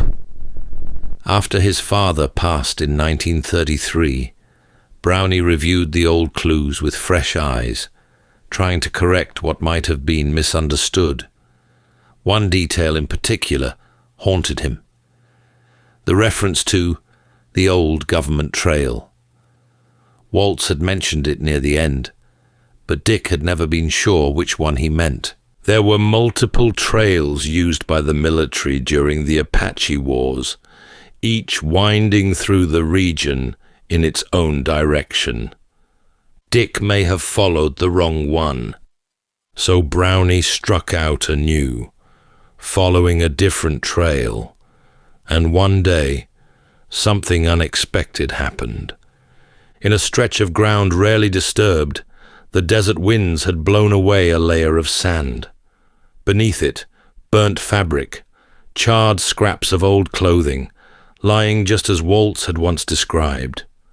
Brownie remembered his father's words, passed from Waltz himself, that one of the victim's belongings had been burned to hide the evidence.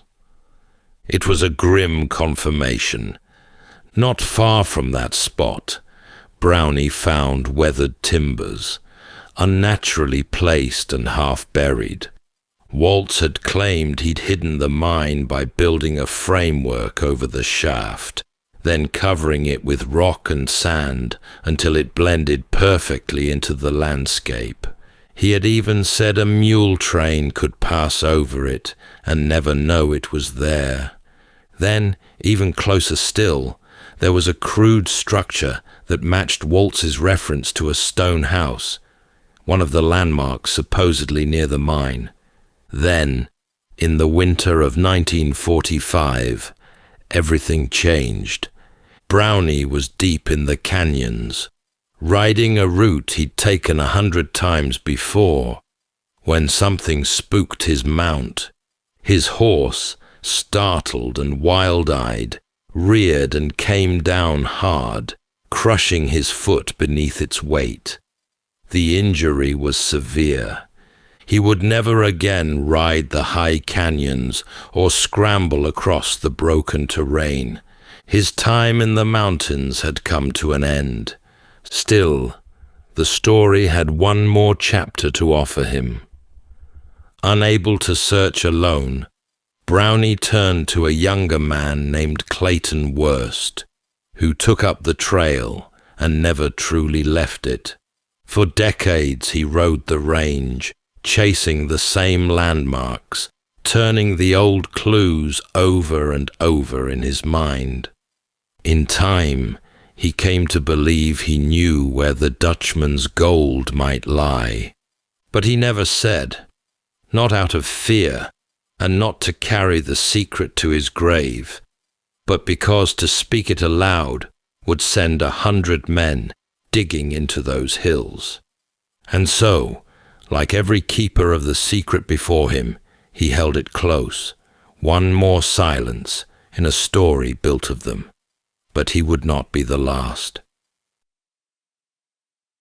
In the long shadows of the Superstition Mountains, where the air turns still and the wind moves like memory through the stone, the Dutchman's secret remains. Jacob Waltz had kept it well, so well in fact, that more than a century later, no one has ever confirmed they've found the mine he once described. Not Dick Holmes, who heard the story firsthand. Not Brownie, who spent decades riding the canyons. Not even Clayton Worst, who may have come closer than anyone.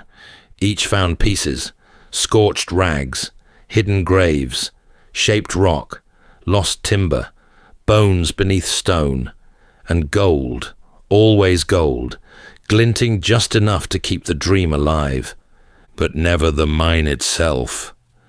Some say it never existed, that Waltz spun a tale from half-truths and hard luck, and that the gold he carried came from somewhere else entirely, stolen, traded, gifted.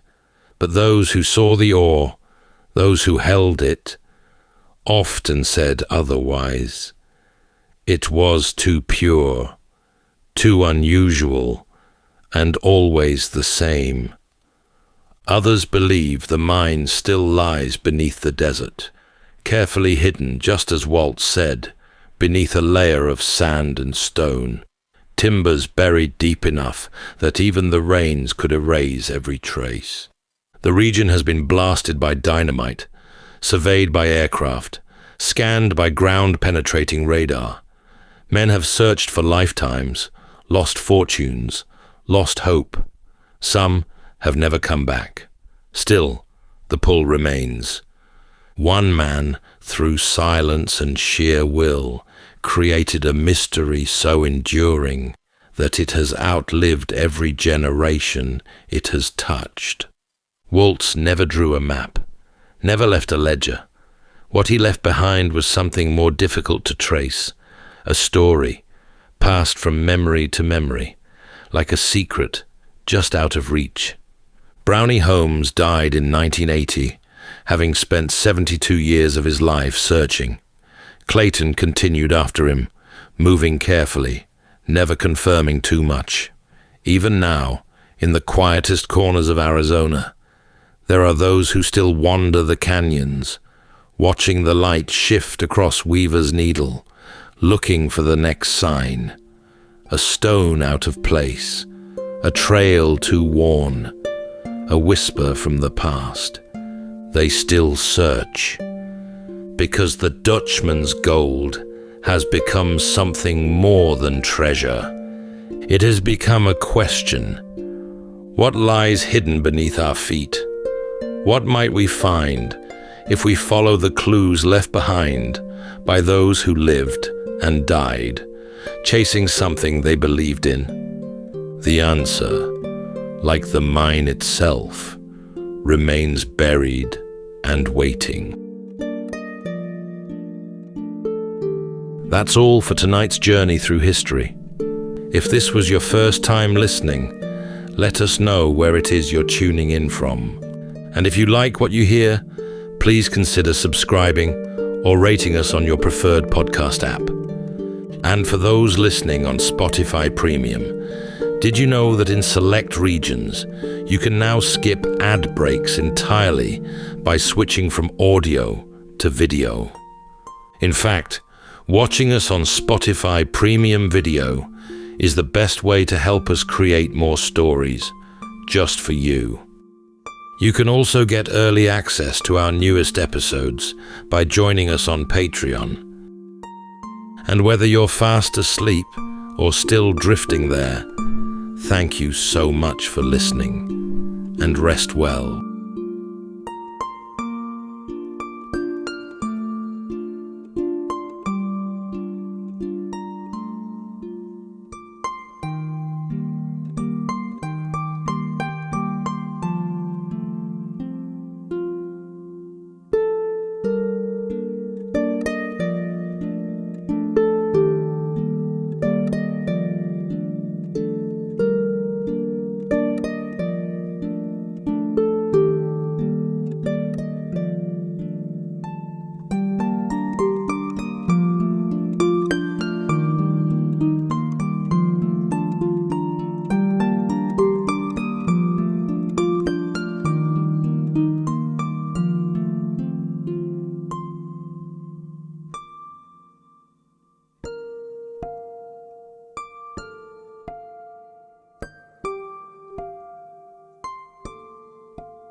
Welcome to Sleepytime History.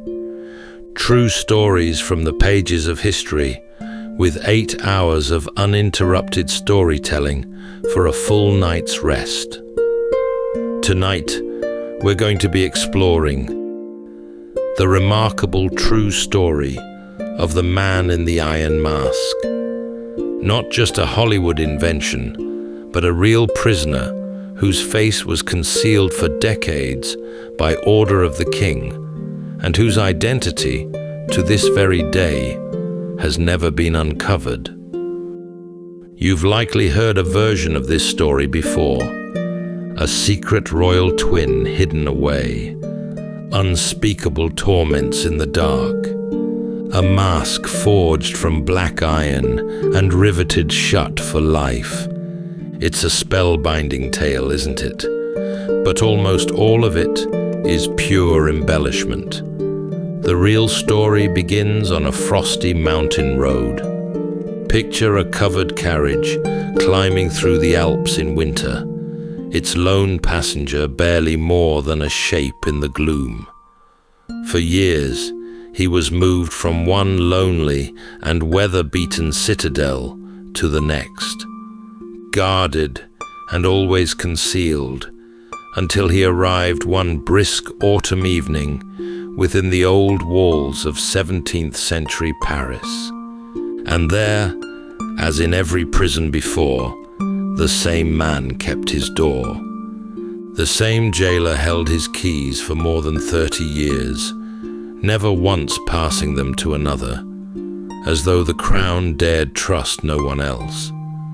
And it's little wonder, considering his orders, which were chilling in their plainness. The prisoner was to speak to no one of anything but his daily needs.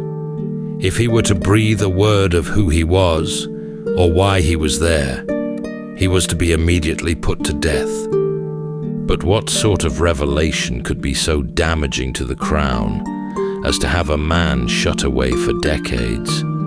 And in that case, why not simply be rid of him? Or was there something about the identity of this prisoner that stayed the executioner's blade?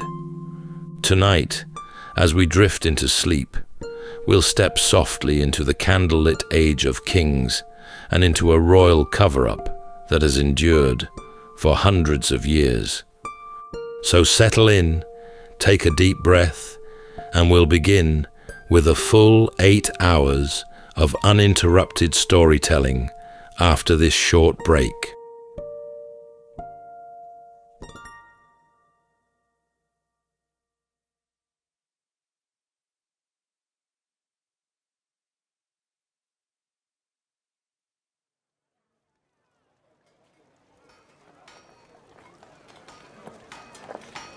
Autumn had settled over Paris, and with it came those long blue evenings when the daylight gave up early, slipping away well before the supper hour. On one such evening, late in the September of 1698, a covered carriage came rolling slowly through the darkening streets, its lamps throwing a thin glow over the wet cobbles. The horses were weary, the journey behind them long, and ahead, black against the last grey light, stood the great round towers of the Bastille. The carriage slowed at the gates, and the gates drew open to receive it, and swung closed again behind it, heavy and final. In the courtyard, torches guttered in the damp air. A handful of men waited there in the gloom, told to expect it and ask nothing. For within the carriage sat a single passenger, and over his face he wore a covering, so that none of the men who handed him down and led him across the cold stones ever saw the features beneath.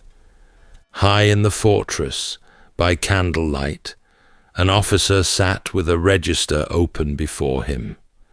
His name was Etienne du Junca, a careful and unhurried man whose task was to record the comings and goings of the prison. He dipped his pen and wrote down what the evening had brought.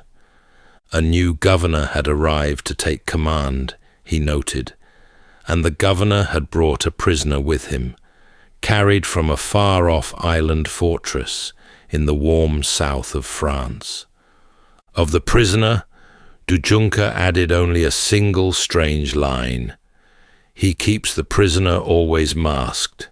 His name is not spoken. A masked man, then, with no name anyone would utter. That was very nearly all the evening gave up, and very nearly all the years to come would give up too. Whatever time had since blurred away, this much was solid and true. There had been a man. He had breathed and eaten and slept behind those walls, tended with watchful care, hidden from the world as though his face were a danger to it. He had not come from nowhere. For long years before that night, he had been moved from one lonely stronghold to another, always under guard, his face always concealed. He had ridden through mountain country and along the edges of the sea, a still shape behind drawn curtains, and a presence more felt than seen. By the time the Bastille closed around him, these grey walls would be the last he would ever know. Now and then they let him out to hear Mass, and he would cross the courtyard with his face covered and climb to the little chapel, watched at every step. Those who saw him pass remembered the figure and the dark mask, and nothing more. It was that hidden face, caught only in glimpses, that would one day make him famous the world over. Later, tellers would clap cold iron over those features and bolt it fast in the imagination, though the truth was a far softer thing.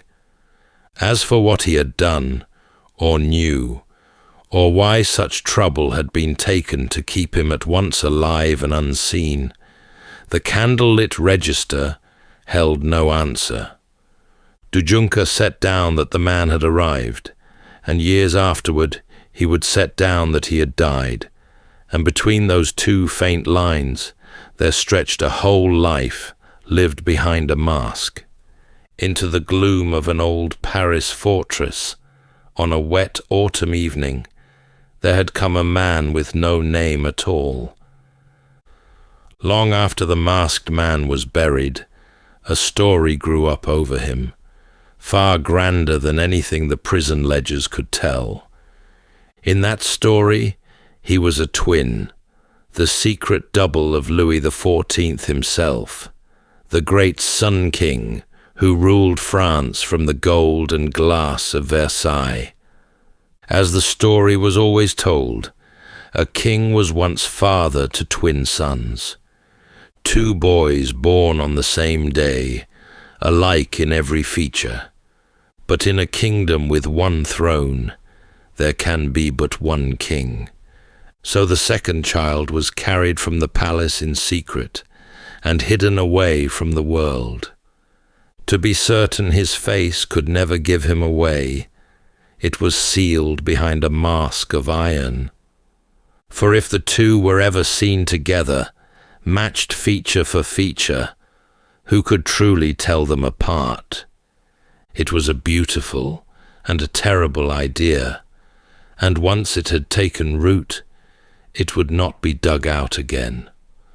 The grandest of these tellers worked more than a century after the prisoner died. Alexandre Dumas, who had already given the world his three musketeers and all their swordplay and daring, reached for the masked man and made of him the lost brother of the king. Dumas wrote to thrill, and thrill his readers he did, and the tale took such a hold that it all but swallowed the plainer truth beneath it. For a long time afterward, when people pictured the masked man, It was Dumas's brother who rose into their minds. Yet Dumas had not been the first to dream along these lines. Long before him, there had been Voltaire, among the sharpest minds France ever produced, who had himself once been shut up within the Bastille. A man who had passed slow weeks behind such walls grew curious about their secrets, and Voltaire grew very curious indeed. He let it be understood that the masked prisoner might have been an elder brother of the king, born outside the proper order of things. Out of his hints, the prisoner began to climb out of the dusty ledgers and into legend. It was Voltaire, too, who first dressed the mask in iron. He spoke of a thing of metal, fitted with a hinge at the chin and a small spring within, so cleverly made that the prisoner could take his meals without once lifting it from his face. It made for a wonderfully grim picture, the sort engravers carved with relish, and that lingered long after the book was closed. And like a great deal else in the legend, it had very probably never existed at all. The papers that survived from the prison itself told of something far gentler. The covering the man truly wore had been cut from black velvet, dark and soft, with no hinge and no catch, and no clever spring of steel anywhere about it. Somewhere in the long passage, from cold fact to fireside tale, the cloth had turned slowly to metal, and softness, oddly, only deepened the strangeness. Nearly 30 years before that wet autumn night in Paris, a letter was written that would settle the whole course of one man's life. The year was 1669. France stood close to the summit of its power, a land of great armies and grander ambitions, ruled over by the king who had taken the sun itself for his emblem. And in some panelled chamber of state, by the careful hand of one of his ministers, a set of instructions was set down in ink for the keeping of a brand new prisoner. Few hands would ever touch that page, and yet it would shape a man's whole life as surely as any wall of stone. The orders were unlike those drawn up for any common wrongdoer bound for a cell. This man was to be shut away from the whole of living society, and kept so far from every other soul that he might as well have ceased to exist. No visitor was ever to reach him. No letter was ever to pass his way. No word was to be traded with him beyond the plain things his survival asked for. Warmth he might be given, and food, and a roof against the cold, a scrap of news, a moment of ordinary talk, and the simple sound of a friendly voice. Those he might never know again. And there was one instruction, harder than all the rest. The man was to be made to understand, beyond any chance of mistaking it, that a single careless word would cost him everything he had. If he spoke to a living soul of who he was, or where he had come from, or why he had been carried to that place, his life was to be ended on the spot. One sentence, one slip, and he would simply be gone. A man holding so dangerous a secret could have been done away with in a single night, and the kings of that age were rarely squeamish about such things. Yet this one the crown wished kept alive. Something about him, some thread that tied his fate to the king's own, had made his death a thing to be avoided, perhaps even a thing that could not be risked at all.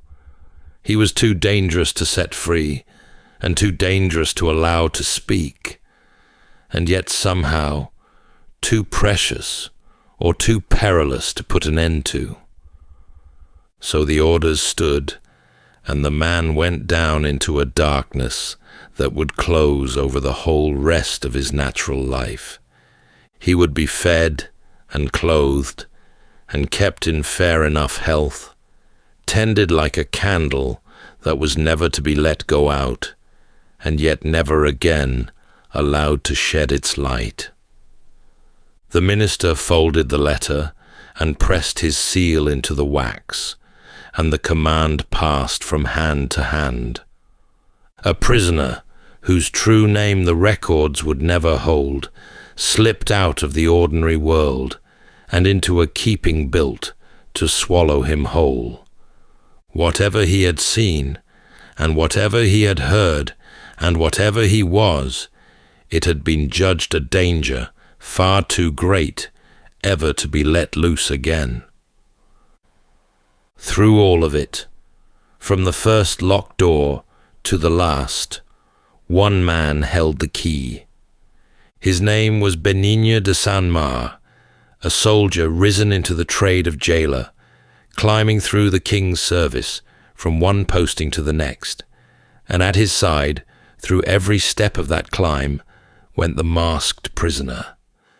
Other captives changed hands as governors came and went, passed along like keys from one warden to another. This one never left Saint-Mar at all. For more than 30 years, the two of them stayed bound together, the keeper and the kept. The long road began in the foothills of the Alps, at a grim fortress called Pignerol, a place of thick walls and cold mountain air that France then held at the edge of Italy. There, in stone rooms, far from any curious eye, the masked man passed the first long stretch of his captivity.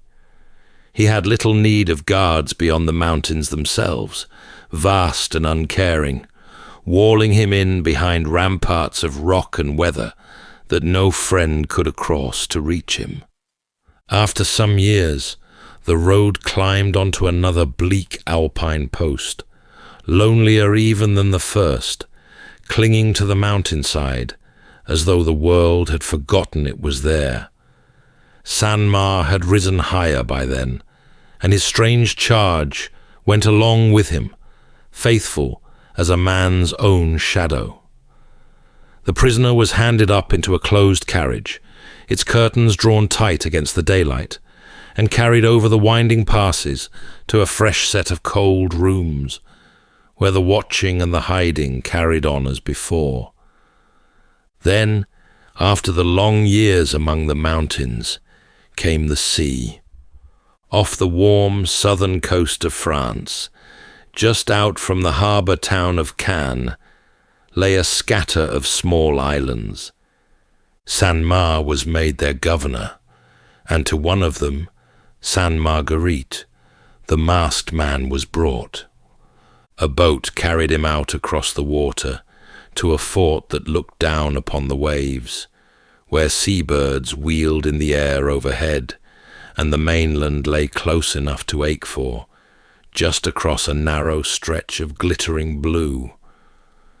For a man who could tell no one who he was, it was a lovely and a cruel place at once, fenced about by bright water, a prison with no walls at all. And at the very end, the road turned its back on the south and ran north for Paris.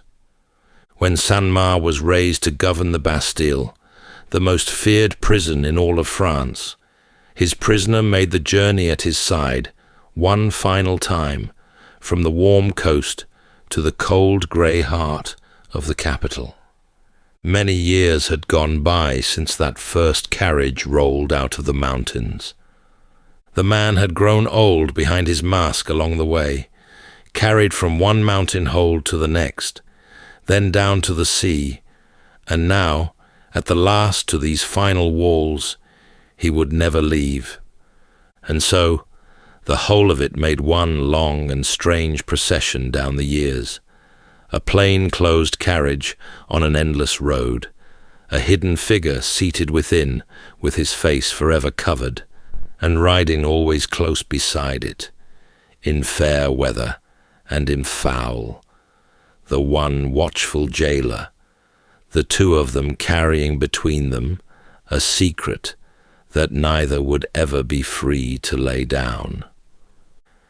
At that first mountain fortress, the masked man did not keep his long vigil alone. Pignerol held another prisoner in those same years, a man once known on every tongue in France. He was Nicolas Fouquet, and not long before he had stood among the greatest men in the land, the keeper of the king's own purse, with the wealth of a kingdom flowing through his hands. Fouquet had been brilliant and hungry and dazzled by lovely things, and he had gathered about him the finest poets and painters and craftsmen of the age. With their help, he raised a palace so glorious that all France came to marvel at it, a wonder of fountains and gardens and gilded rooms called Vaux-le-Vicomte. And there, in the warm late summer of 1661, he made the costliest mistake any man ever made. He threw a great feast at the palace in honor of the young king, an evening so lavish its equal had scarcely been seen, with fireworks above the gardens, fountains playing in the dusk, and a banquet richer than any royal table. It had all been meant to delight his sovereign. Instead, the young king sat among that splendor and grew cold within, gazing on a subject's house far finer than his own, and a fortune that seemed to rival the throne. And behind a smiling face, he resolved that the man had grown far too large. Within weeks, the blow came down. Fouquet was seized and charged with plundering the king's money and reaching after a power that strayed near to treason. By a curious turn, one of the officers who laid hands on him that day was a musketeer who would one day become the masked man's own jailer. The trial dragged on and gripped the country, and when the judges spared the fallen minister his life, the king reached down to make the punishment heavier still and shut him away for the rest of his days. The man who had soared so high, who had feasted a king beneath ceilings of gold, was carried off into the cold of the mountains to be forgotten. He had flown too near the sun, and the sun had burned him. And it was at Pignerol, in the shadow of that ruined glory, that the masked man may first have stepped into the tale. For there are serious historians who believe he spent those years in the humblest of stations, a valet who waited at table and kept the rooms of the disgraced Fouquet. By that telling, the great riddle of the Iron Mask was of all things a servant, a man of no rank or importance, but for one stroke of terrible luck, that somewhere along the way he had learned a thing he was never meant to learn. It made for an easy and a very human picture. A servant moved through the great houses of the powerful, all but unseen, carrying dishes, laying fires, tending candles, and catching now and then a word that was never meant for his ears. Perhaps that was the whole of it. Perhaps the masked man had stood in the wrong room at the wrong hour, had overheard a secret too dangerous to be let loose, and had paid for it with his face, his name, and every year of life he had left. And if so, then the greatest mystery in all of France had grown from nothing grander than a careless word, caught by a servant with a candle in his hand. For a man sentenced to vanish so completely from the world, the daily round of his life was, by all accounts, a surprisingly soft one. There was decent food set before him, far more than a common prisoner could ever have hoped for. There was fresh linen on his bed and clean linen for his back. And in some of the old tellings, there was even an instrument, a guitar to fill the long hours, so that a man without a name and without a face might sit in a stone room and play softly to no one at all. The rest of those endless days came down to a few small things, repeated over and over.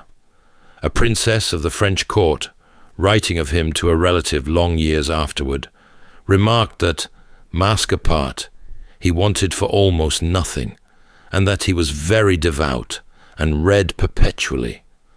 So there he was, behind the thick walls, turning the pages of his books and saying his prayers, a faceless figure at his reading by candlelight, keeping company with the only things his keepers would allow him. And yet it was a prison still, in everything but its comforts. The mask never left him whenever another living soul might catch sight of his face. Soldiers stood always near, understanding orders to act at once, should he ever lift the cloth and show his features to the world. He might have his books and his music and his good white linen, but the one thing that cost nothing at all was kept from him, which was to be known. He could not say his name. He could not tell a single person who he was, or how he had come to be there, or what he had been before the door closed upon him. So the years went by in a gentle, dreadful sameness. The meals arrived and were carried away again. The linen was changed. The same few books were read and set down and taken up once more. Then back to the room and the door and the long hours, while the world beyond went on without him. And the strangest part of it was how ordinary it must have looked from the outside. No screams came from behind that door, no chains, no darkness, and no horror that a passing servant might have whispered about. Only a well-kept room, a tray of good food, a few books, and a courteous prisoner who happened to wear a mask and never spoke his name.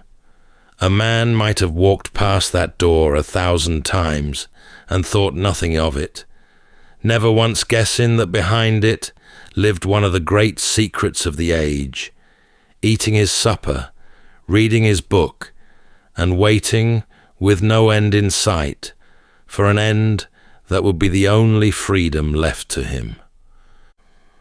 300 years of patient digging through letters and ledgers turned up no shortage of guesses about the man behind the cloth. The names lined up over the centuries, like figures in a dim and crowded gallery, each one stepping forward in turn to be looked at, and each one fading back again into the dark, unproven and unconvicted. The one the soberest historians came to favour was the plainest of them all. His name was Eustache Dauger, a man arrested in that same year of 1669, taken near the northern town of Calais, and bundled off in secret to the mountains. The surviving letters called him a person of no rank, a mere servant. He was the favourite, for a simple reason. The very dates fitted him, the movements fitted him, and the long secrecy around him fitted him better than it fitted anyone else. The next to step forward wore far finer clothes. He was an Italian, a smooth and clever diplomat named Ercole Antonio Mattioli, who had dealings with the court of the Sun King, and then played that court false over the sale of a fortress town. He was seized for his treachery and shut away in that same chain of fortresses, and his case had one curious thing in its favour. The name carved into the masked man's burial record was close enough to his own that it tempted believers ever after, as though the grave itself offered a clue. Grander figures pressed their claims too. Some pointed to a wayward son of the king himself, a young man born outside any marriage, the Count of Vermandois, whispered to have struck the heir to the throne in a fit of temper, and to have been hidden away forever for so unforgivable a blow. Others reached further still, across the sea to England, and put forward, with a perfectly straight face, a son of Oliver Cromwell, the grim soldier who had cut down one king and ruled in his place. Why such a man should end his days masked in a French fortress, no one ever quite managed to say. And these were only the front rank of the gallery. Behind them stood others, dukes and generals, and unlucky men of every kind, each fitted to the mask by some clever argument, and then undone again by some stubborn fact. For every candidate there was a date that did not quite line up, a letter that said the wrong thing, and a death recorded in the wrong year. One by one they were brought forward into the light, turned this way and that, and set back among the shadows, still wanting their final proof. Some of the guesses were wild, and some were careful, and a few came close to convincing, yet not one of them ever closed the case for good. But the records themselves had been made to defeat exactly this kind of question. The man had been hidden so well, his name kept so far from every page, that the very thing the centuries most wished to know was the one thing his keepers had taken the greatest pains to destroy. And so the figures went on standing in their dim gallery, the servant and the diplomat, and the king's wild son and all the rest, each with a fair claim, and none with a certain one, still waiting for an answer that might never come, to call any of them by name. Where the hard facts ran dry, the old stories rushed in to fill the gap, and one of them earned a place by the fire above all the others. It was told for generations along that southern coast, and it began on the island of Sainte Marguerite, in the days when the masked man was kept in the lonely fortress that stood above the sea. The story went like this. One day, so the tale ran, the prisoner could bear his hidden life no longer. He found something to scratch with, and he took a plate, a dish of metal from his own table, and into its surface he carved a message. No one in the telling ever agreed on what the message said, only that it was a cry for help, a few desperate words from a man the world had forgotten. And when it was finished, he carried it to the narrow window of his cell and flung it out, down the rocks and toward the water, in the faint hope that some passing soul might find it and carry word of him back to the living world. And someone did find it, a fisherman mending his nets or hauling his catch along the shore below, came upon the plate where it had fallen and turned it over in his rough hands. There were the scratched marks, the secret message, and the one thread by which a buried man had tried to pull himself back into the light. The fisherman carried it, in some versions, straight to the governor of the fort, an honest man, returning a strange and curious thing he had found. And here the story turned on the smallest and gentlest of hinges. The fisherman could not read. Not a letter of it meant anything to him. The marks the prisoner had laboured over, the words that could have undone a king's great secret, in a single afternoon were to that weathered man no more than scratches on a dish. The governor, so the story went, asked him fearfully whether he had read what was written there, and the fisherman answered, in all innocence, that he did not know his letters and had not understood a thing. And so his life was spared, for in the telling, a man who had read those words could never have been allowed to live. The pewter became silver as the years passed and the story travelled, the way a tale always grew finer in the retelling. The window grew higher, the sea grew wilder, and the message grew more tragic, and the unlettered fisherman became a small hero of the legend, the one who held the whole secret in his hands for one short hour and never knew it. Almost certainly, none of it ever happened to the masked man at all. The bones of the story seemed to belong to another prisoner on that same island, a preacher locked away for his faith, who really did write upon his shirt and upon a pewter plate and cast them from his window. The end came for the masked man on the 19th of November, in the year 1703, within the walls of the Bastille that had become his last home. He had been a little unwell after returning from Mass the day before, nothing that anyone thought serious, and then, late in the evening, he simply slipped away, without any great struggle or any long decline. After decades of being guarded as the most dangerous secret in France, he died as gently as any old man in his own bed. There were no last words anyone thought to write down, no deathbed confession, and no final lifting of the mask. He was carried out the next afternoon and laid in the ground of the parish cemetery, close by the fortress, and here the long habit of hiding him held firm even past his death.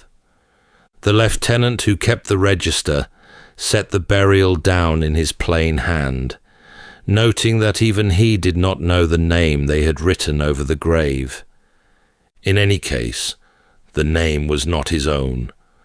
They had written something close to Marchioli, a borrowed, meaningless thing, chosen so that not even his grave might whisper the truth of who he had been. There was one last detail in that record, and it was the saddest of all. Beside the false name, they had written his age, but it was only a guess, about 45, for by the end, no one truly knew. They had hidden him so well that even the count of his years was lost. They wrote it only to fill the line on the page, for there was no one left alive who could have told them the true number. A man had lived and died among them for decades, and at the end they could not even say with certainty how old the man beneath the mask had truly been. Then a stranger thing was done. The few small things the prisoner had owned were gathered up and burned. His linen, his clothes, and every soft and ordinary object that had shared his room were put to the fire and reduced to ash. And then the men set about the room itself. The walls were scraped down, and fresh whitewash was laid over the bare stone, as though the very plaster might have soaked up some dangerous word, as though a secret could hide in the grain of a wall and had to be painted out of existence. Even his furniture, it was said, was broken apart and destroyed, so that nothing he had touched should remain to be turned over by curious hands. They left no thread, no scrap, and no mark behind.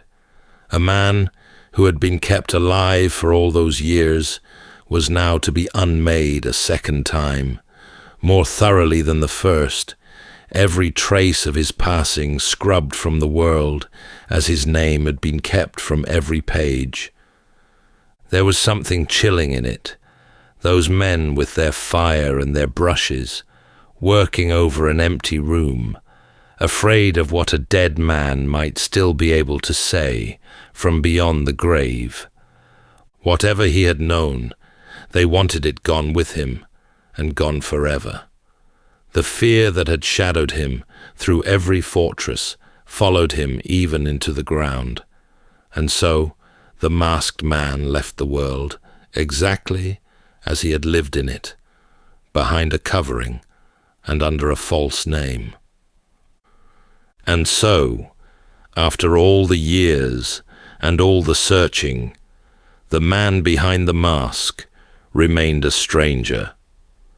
3 centuries of careful hands turned over every letter, every order, and every dusty page that might hold a clue, and not one of them ever forced from those pages his true name.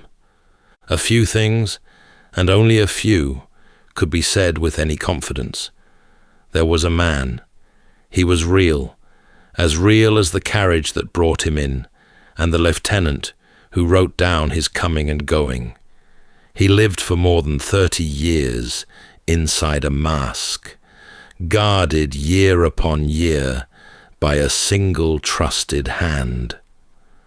A king of enormous power went to extraordinary lengths to keep this one man hidden from the world, and whatever it was that made him so dangerous, he carried it down with him into a grave that bore another man's name.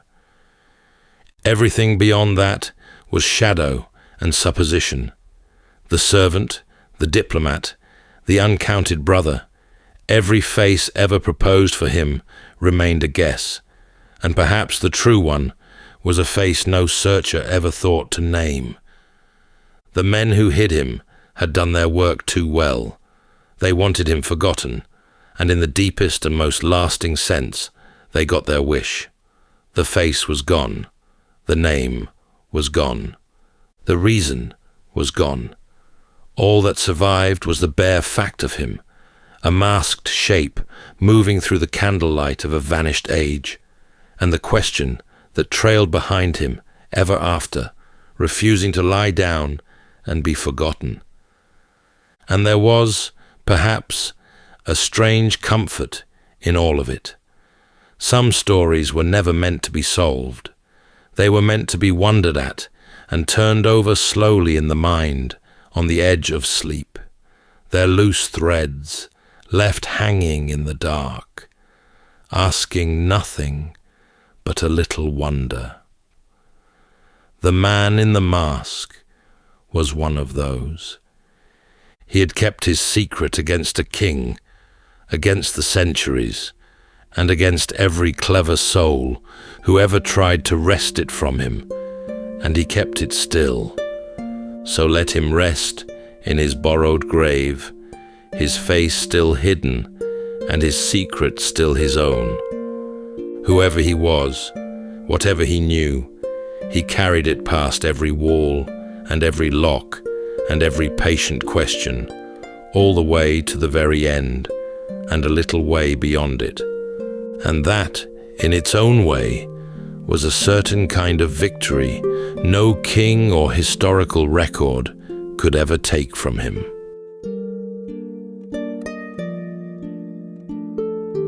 That's all for tonight's journey through history. If this was your first time listening, let us know where it is you're tuning in from. And if you like what you hear, please consider subscribing or rating us on your preferred podcast app. And for those listening on Spotify Premium, did you know that in select regions, you can now skip ad breaks entirely by switching from audio to video? In fact, watching us on Spotify Premium Video is the best way to help us create more stories, just for you. You can also get early access to our newest episodes by joining us on Patreon. And whether you're fast asleep or still drifting there, Thank you so much for listening, and rest well.